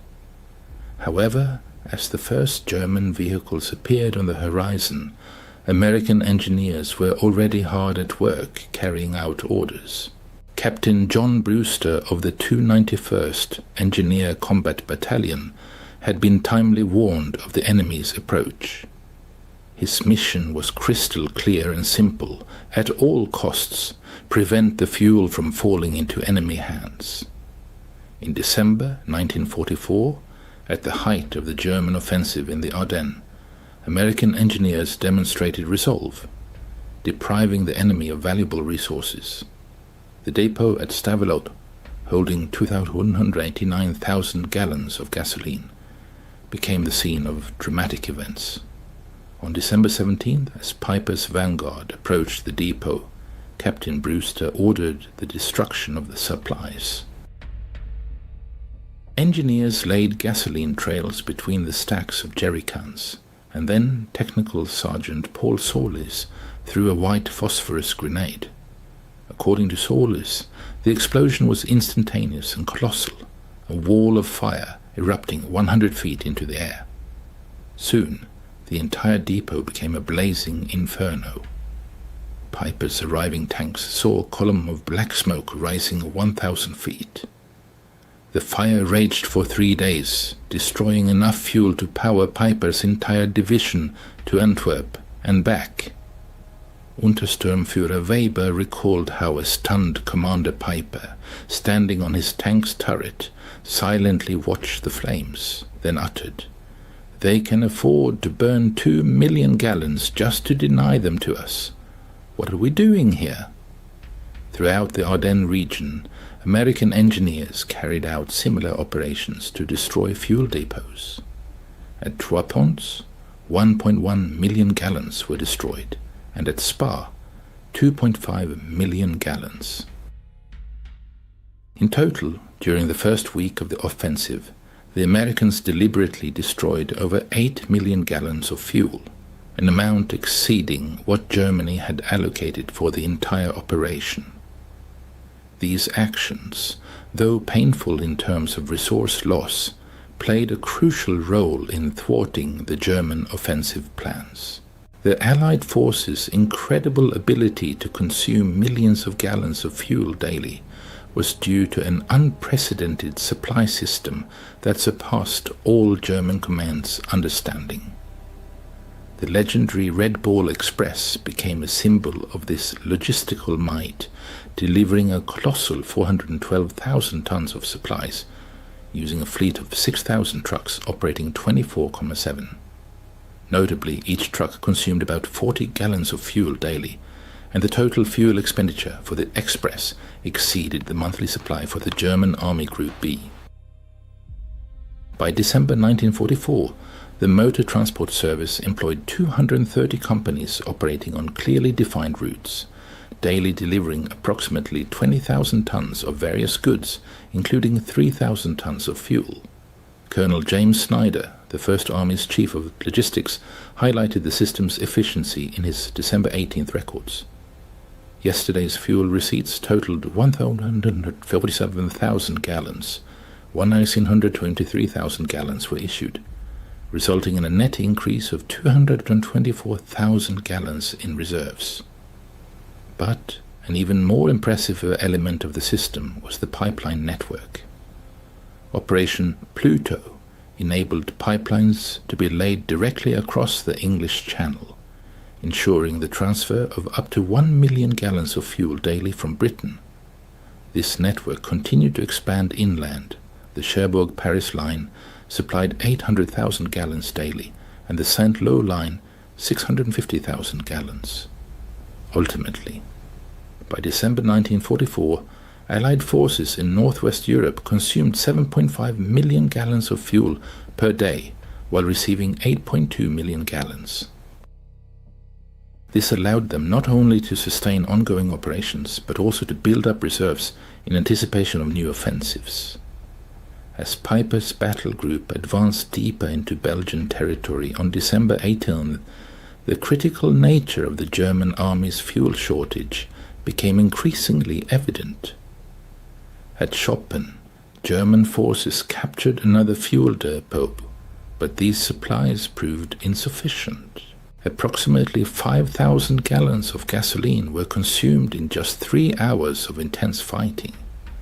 Heavy Tiger tanks consumed a colossal 2.5 gallons of fuel per mile in combat, while Panther tanks used 1.5 gallons per mile. In the challenging terrain of the Ardennes, with its difficult roads and rugged landscape, fuel consumption increased by another 40%. Hauptscharführer Otto Dingler, responsible for maintenance in the 1st SS Panzer Regiment, noted with concern in his records, By midday on December 18th, we had consumed 67,000 gallons of fuel since the start of the offensive. We managed to capture about 55,000 gallons, which is clearly insufficient to cover our needs. We are facing a severe deficit. Thanks to enemy radio intercepts conducted as part of Operation Ultra, American command was aware of the critical fuel situation within German forces, particularly Piper's battle group. General Courtney Hodges issued a decisive order to all units. The enemy is in dire need of fuel. All gasoline supplies threatened by enemy capture must be destroyed to deny them the ability to continue their offensive. On the same day, American key C-47 transport planes made 316 sorties, delivering much-needed supplies to the besieged town of Bastogne. Among other things, 160,000 gallons of fuel were delivered, an amount significantly exceeding the total fuel available to Piper's entire battle group. Thus, the Americans were supplying the encircled garrison with more fuel than was available to the attacking German forces. By December 19th, as Piper's unit encountered fierce resistance in the Stoumont area, the fuel shortage reached a critical point. Combat vehicles remained immobile, not due to enemy fire, but due to empty fuel tanks. Piper was forced to gather all remaining fuel, approximately 8,000 gallons, which was barely enough for one serious operation, either to advance or to retreat, but certainly not both. At the same time, Allied command was actively developing plans for January. Brigadier General Maurice Gilland submitted a request for a colossal 245 million gallons of fuel for upcoming operations. This request was approved instantly, without the slightest question or discussion. This contrast in approaches to fuel supply was striking. American military equipment was highly standardized, which significantly boosted efficiency. For instance, Sherman tanks consumed only 0.8 gallons of fuel per mile, while German Tigers guzzled a full 2.5 gallons. American trucks, even fully loaded, could travel 8 miles on a single gallon.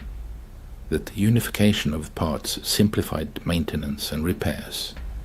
In contrast, the German army used a vast array of equipment, both captured and indigenous, with widely varying fuel and maintenance requirements.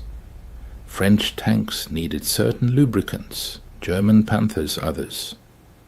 Soviet trucks required completely different spare parts than German Opels. Each such complication exponentially increased already complex logistical challenges. On December 20th, an alarming signal reached Piper. Radio reports indicated that a fuel convoy destined for his unit had fallen victim to Allied airstrikes, making resupply impossible.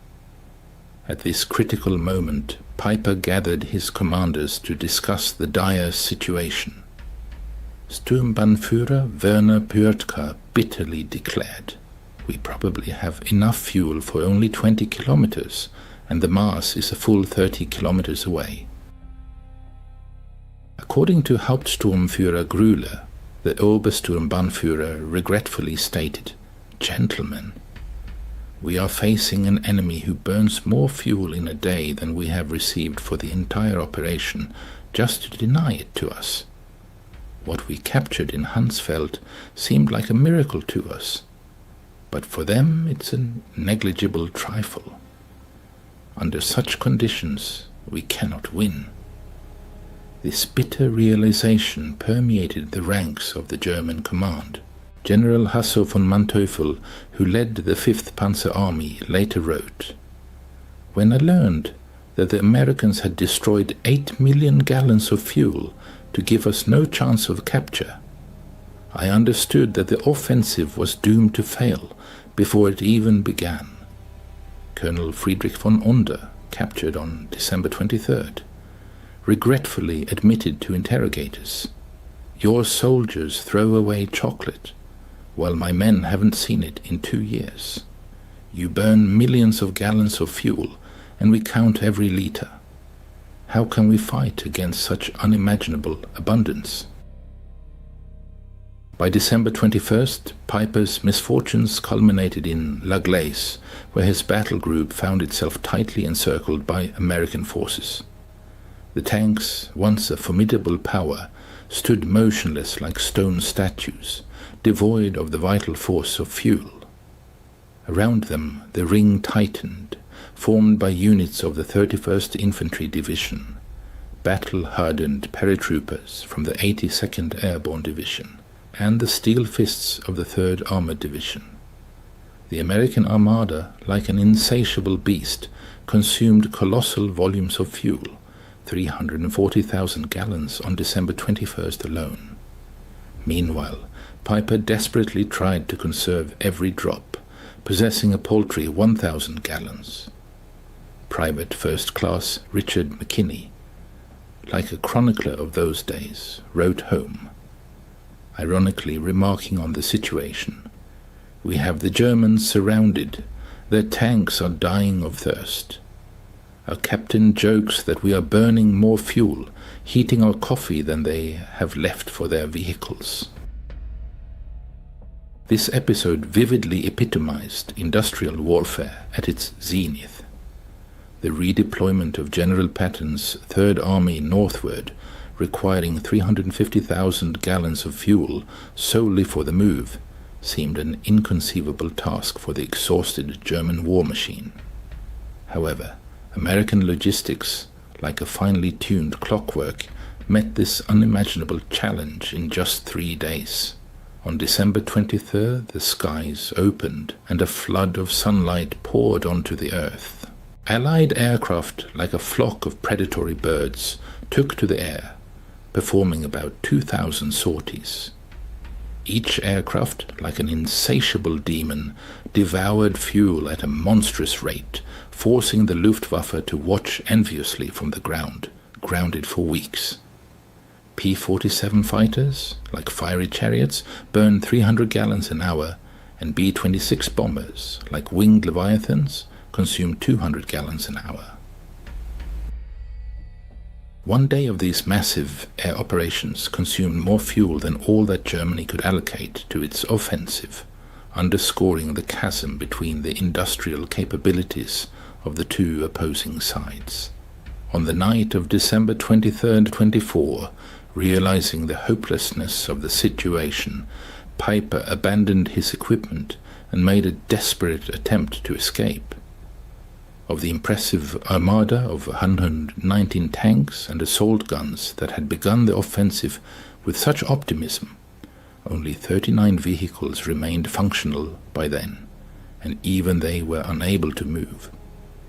In a desperate effort to prevent the equipment from falling into enemy hands, the crews destroyed them using their last ammunition.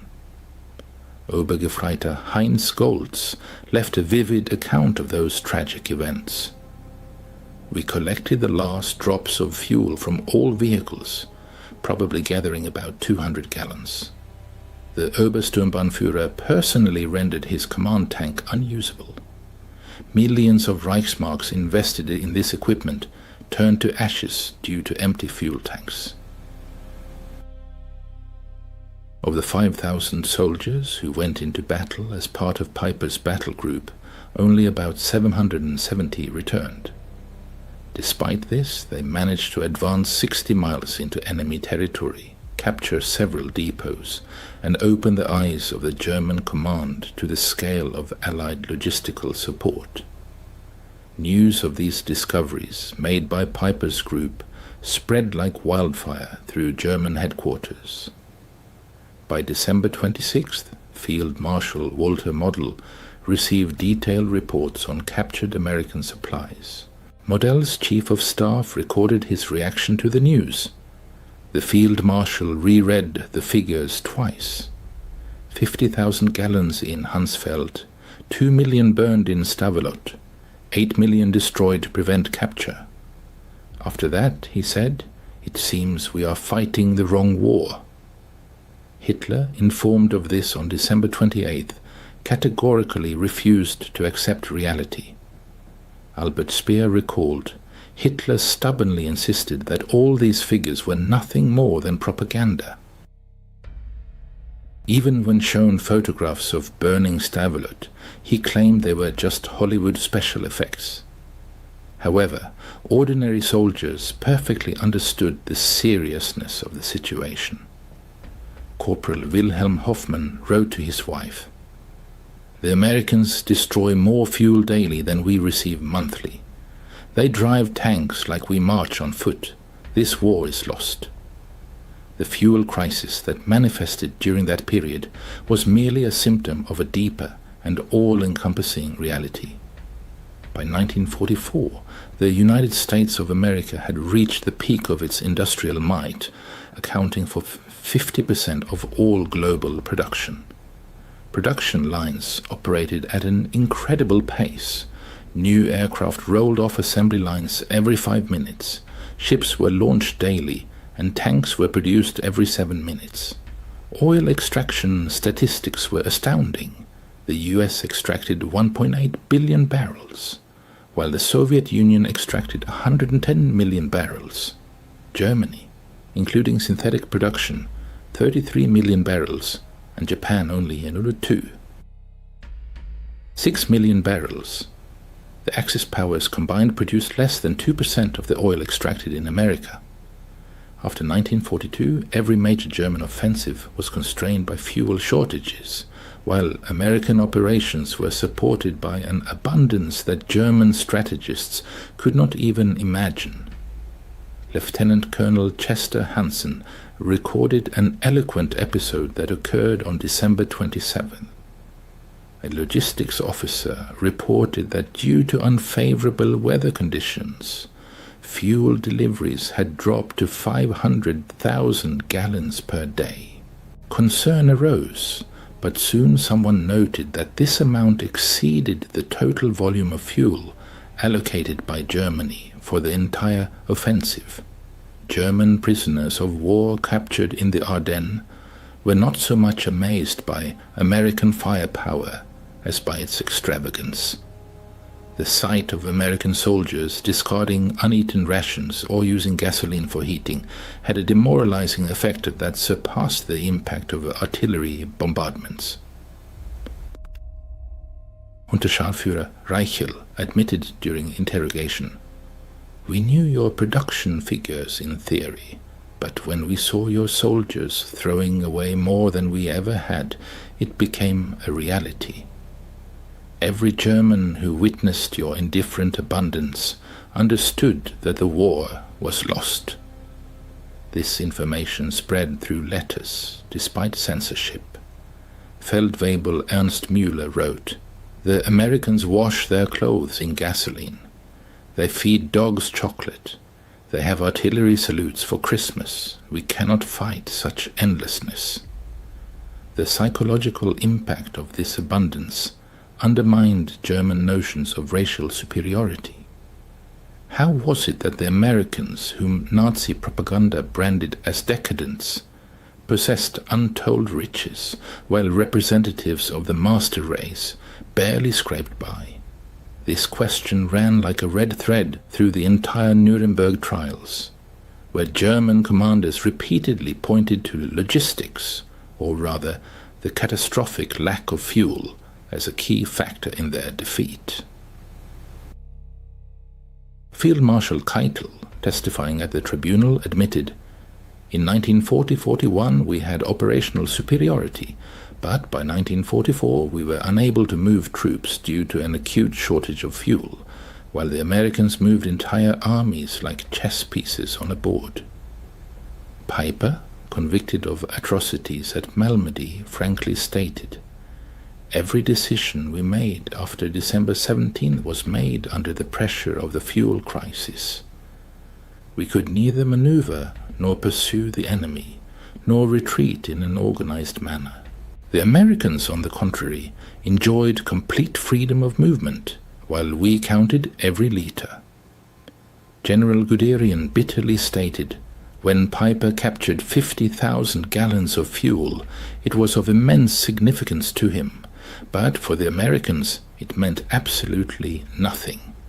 At that moment the war was lost. This story, like an epitaph, marks the twilight of the era of industrial warfare. Victory was forged not so much by the courage of soldiers on the battlefield as by the statistics of industrial production. The romantic aura of war dissipated in the Ardennes, buried under piles of empty fuel tanks. According to Dr. Richard Overy's calculations, by 1944, the ratio of industrial production between the Allies and the Axis powers in key categories exceeded 5,1. For petroleum products, this gap reached a staggering 50,1. Neither superior training nor brilliant tactics could overcome such a colossal advantage. America produced 324,150 aircraft during the war, while Germany produced only 119,977. American factories produced 88,410 tanks, German factories 46,857. But the most eloquent figure is the volume of oil processed. In 1944 alone, America processed 1.8 billion barrels, while Germany, with great difficulty, could extract only 33 million. December 24th, 1944, marked a turning point. As the remnants of Piper's group, abandoning 39 tanks, 70 half-tracks and 177 other vehicles, fought their way on foot through American defensive lines, the true scale of the disaster became evident. The capture of 50,000 gallons of fuel seemed like incredible luck, but it soon became clear that it was a drop in the ocean for an enemy who could afford to burn millions of gallons. Unterführer, analyzing the event of those days in 1975, recalled, "On the morning in Hansfeld, upon discovering the American fuel reserves, we rejoiced as if we had won the lottery. However, by evening, learning of the burning Stavelot, the realization of inevitable defeat set in. The Americans possessed such abundance that they could destroy what we were willing to die for. Our 50,000 gallons were insignificant, less than what one American armored division consumed in 2 days. It wasn't even 3 hours of work for the legendary Red Ball Express, just a margin of error in Allied daily consumption."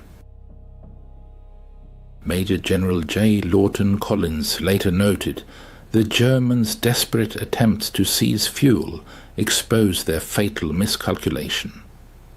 They naively believed that we valued fuel as highly as they did, considering it an indispensable resource.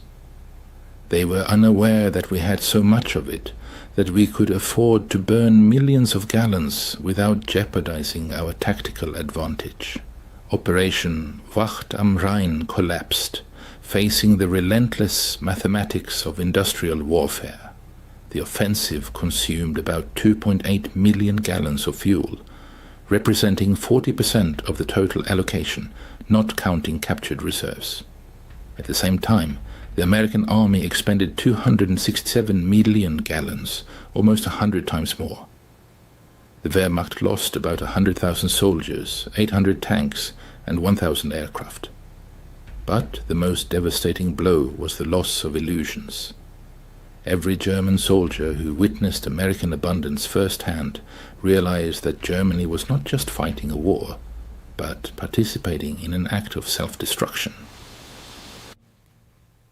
The tragic fate of Joachim Piper, a commander who had endured the crucible of war, ended in 1976 in France at the hands of unknown assailants.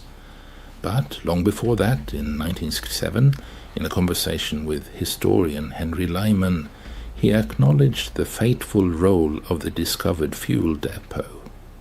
According to him, had it not been for this discovery, the German forces would have had a chance to retreat with honor.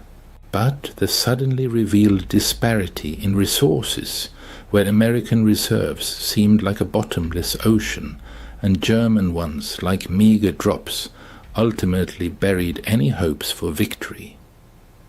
This episode vividly illustrates an immutable law of industrial warfare, where logistics play a decisive role, overshadowing tactical stratagems.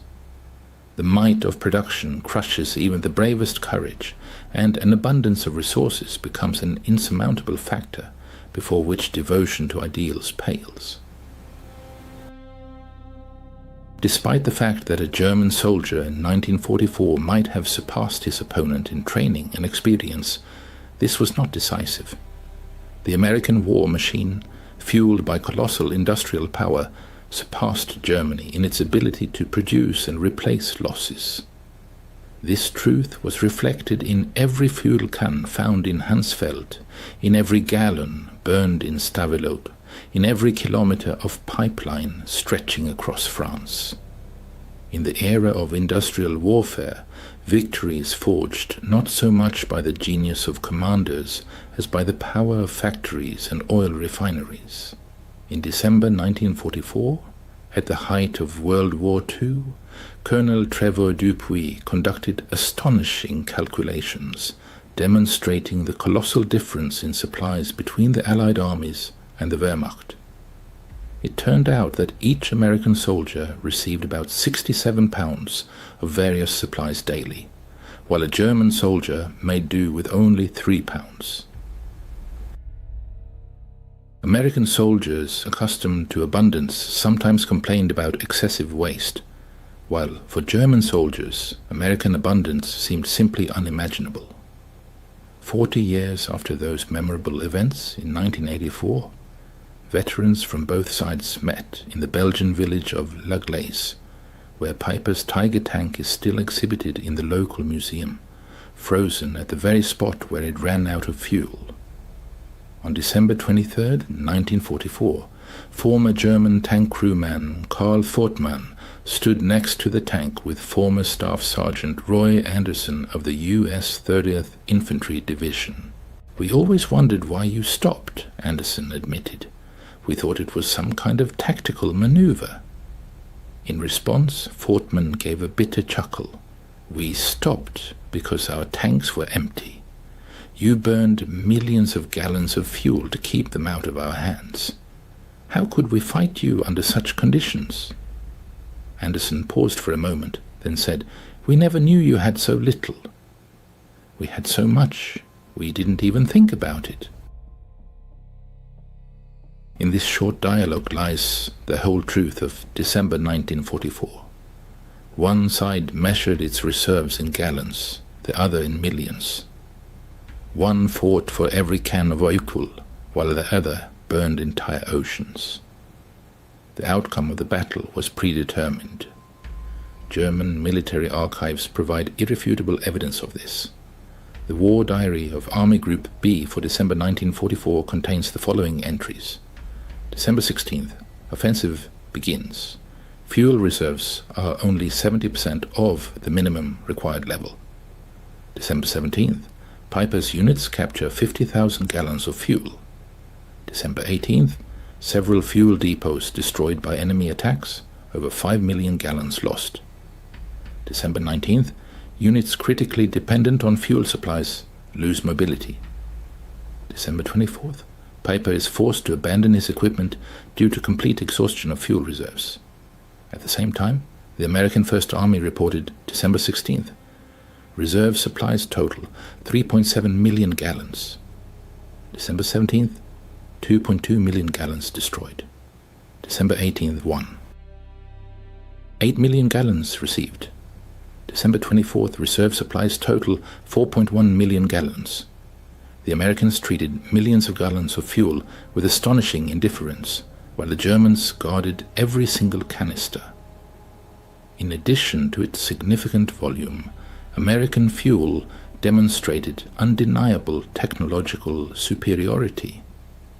U.S. refineries made breakthroughs in catalytic cracking, allowing them to produce high-octane fuel more efficiently than German hydrogenation technology.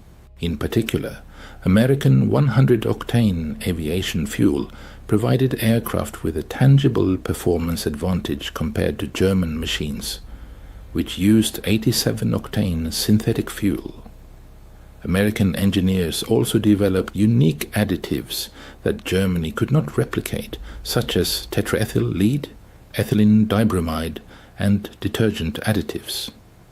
German engines, designed to run on lower quality fuel, often malfunctioned when using captured American gasoline. The fuel shortage profoundly affected every soldier's experience. Corporal Hans Müller noted on December 20th, marched 30 kilometers. No fuel for trucks which drive past abandoned American vehicles with engines running for heat. They leave the engines on. We walked in the snow. Medical services were paralyzed. Ambulances could not evacuate the wounded, and hospitals lacked fuel.